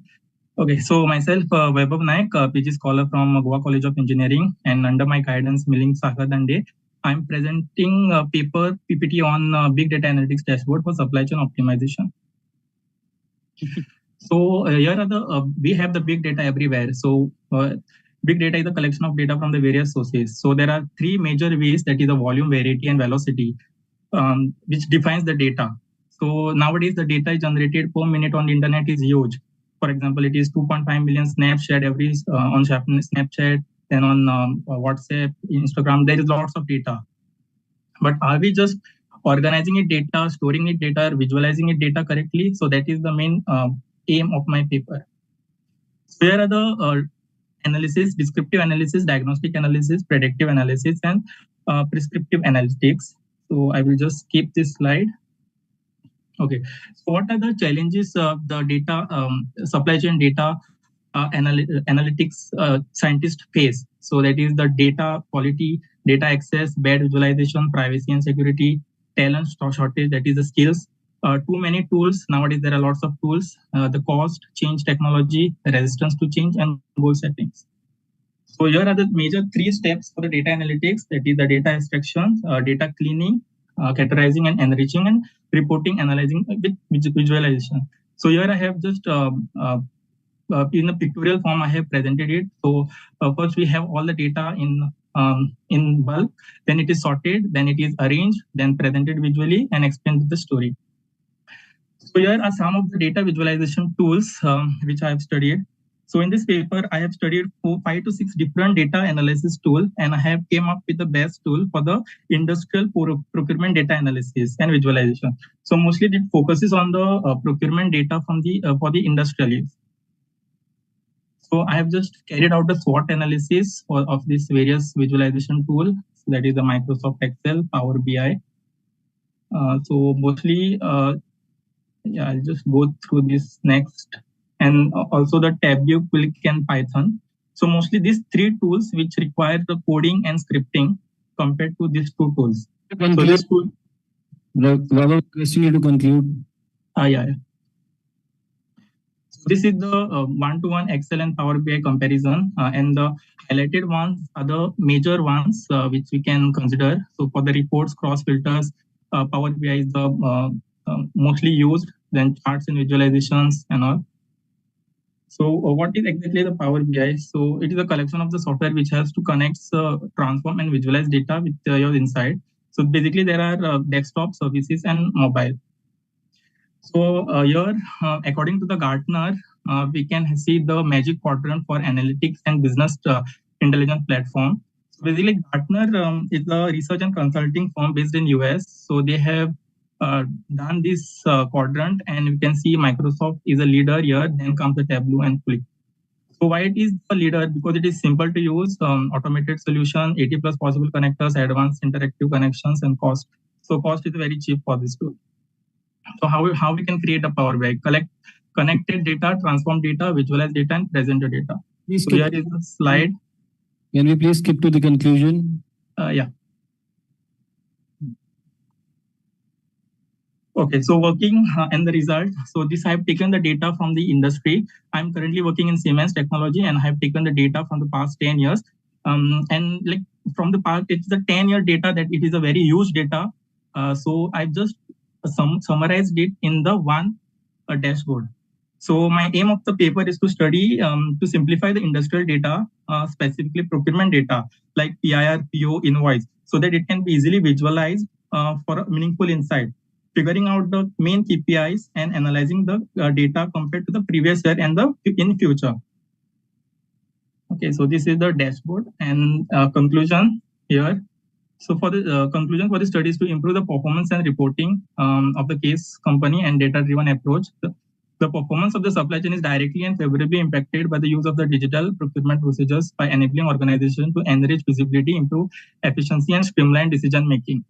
Although internal and external data analytics have a varied use in the digitization of the supply chain management, analytics capability helps a company become more competitive in the procurement and supply chain domains.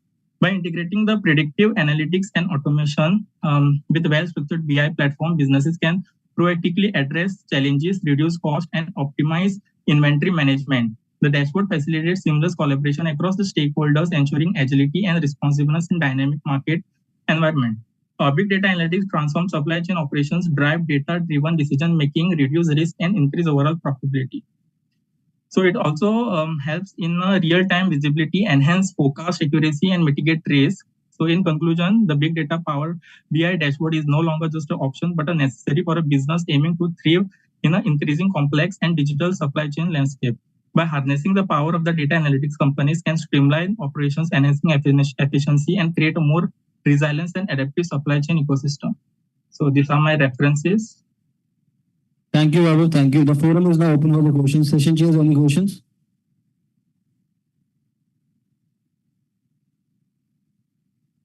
In case of no questions, we can move to the next presentation, please. Yeah. Please carry on. Move to the last presentation of this last session with the paper ID 136. The paper title is From Debugging to Deep Learning, a systematic study of 4 decades of software liability growth models. And the authors are Jaginder Singh and Reena Kasana.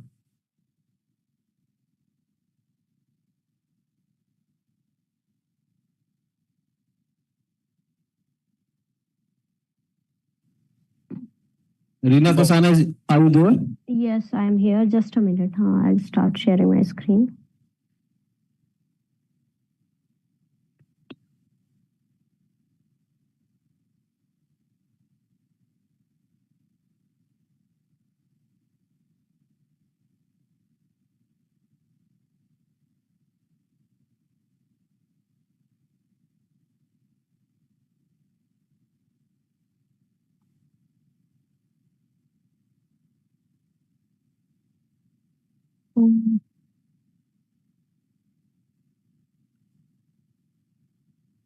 Actually, I'm not able to share my screen. Just yeah.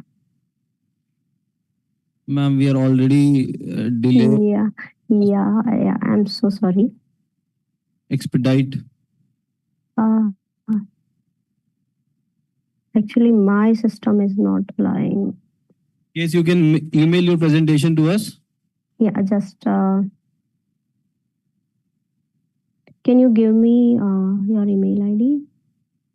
We'll connect you. Our team will connect you. Requesting to MCs to kindly conclude the session now.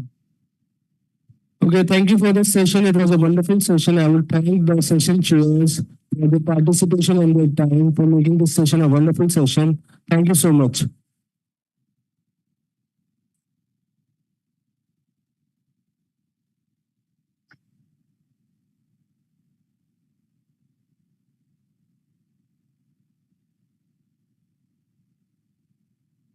Thank you, Professor Manoj Kumar Vashne and Dr. Jagvinder Singh for chairing the session, and Dr. Sumit Maheshwari. Now we are moving to a valedictory session, and thanks for joining this last session. Thanks, everyone. Thank you very much. Everyone. Yeah, thank you. Thank you, Vivek. So can we leave now? Yes, sir. Thank you.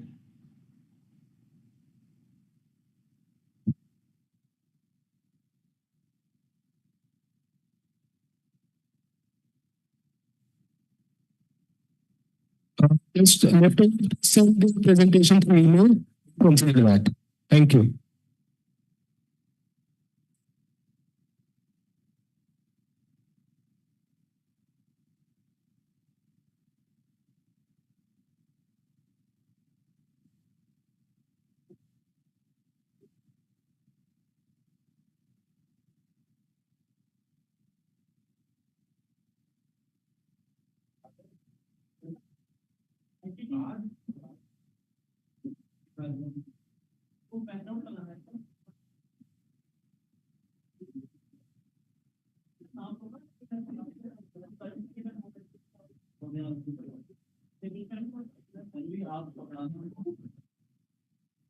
ये बंद करवा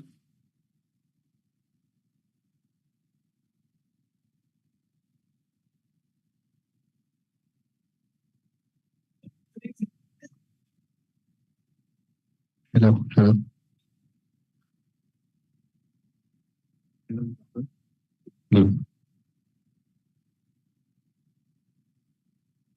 अभी नहीं sir, अभी इनका वो है थोड़े मोमेंट 5 मिनट का काम है, इसको बड़ा ठीक है थोड़ा बड़ा करो। ठीक है। इतना है कि तो 10 मिनट का कर लेते हैं, कौन सी हमें बिल देना है। हाँ हाँ सही बात।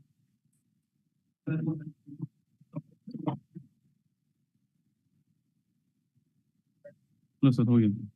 ऑर्डर चेंज कर दो मेरे सर आज ही hello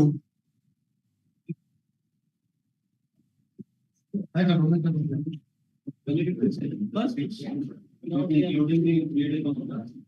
so much. Now we're going to be celebrating the participants and contributors of the group. Thank you so much, everyone, for the participation. Now let's move for the award session. So first, our most hardworking guy, Raghav Gupta, for his award and thank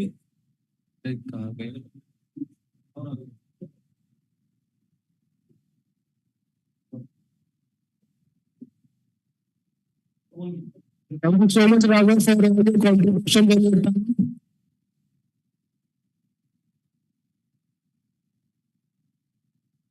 A wonderful applause for Raghav because he's a hardworking guy.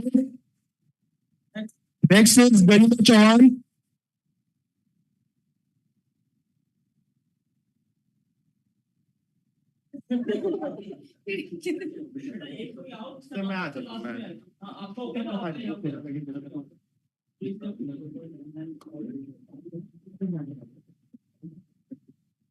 She was the girl with छोटा packet बड़ा धमाका.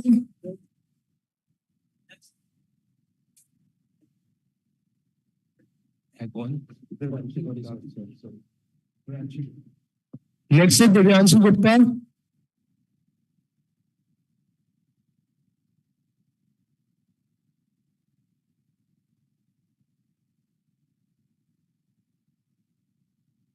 Next is Adya Garg.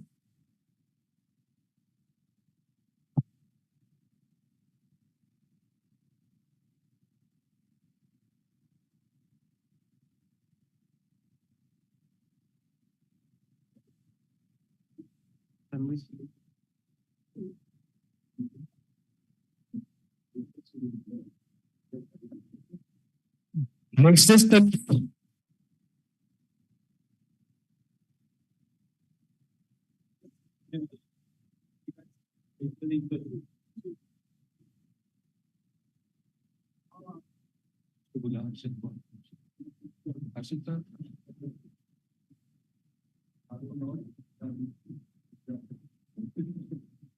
Next is Harshit Kumar.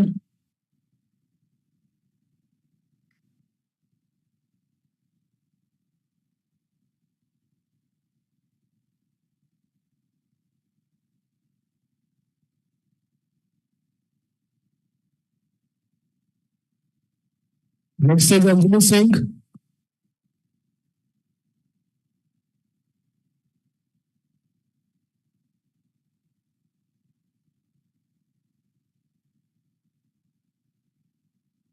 Next is Mansimar.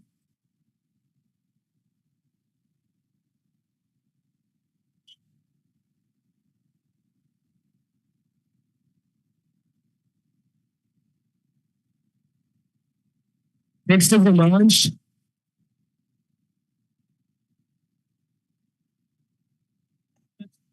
Okay, let's move to Ankit Sharma.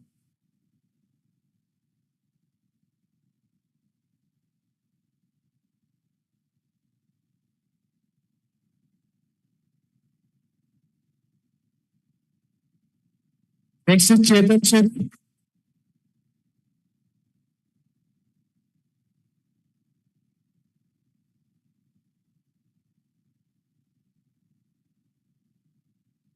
Next is Sukhveer Singh.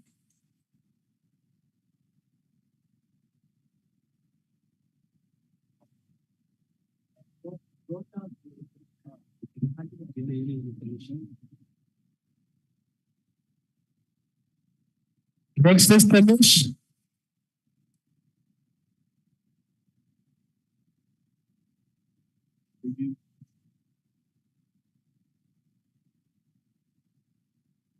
Next is the most awaited guy, Fahad Khan. A big round of applause for Fahad.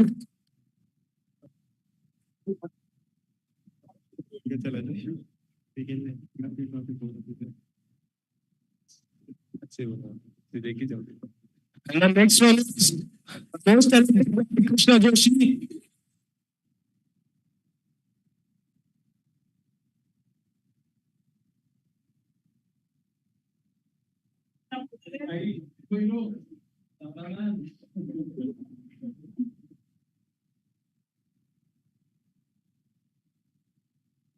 Thank you so much, everyone, for your participation. Thank you.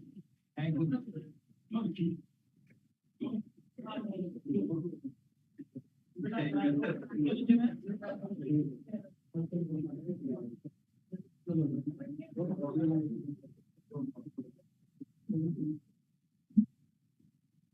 Sir आप सामान लेके आ रहे हैं क्या?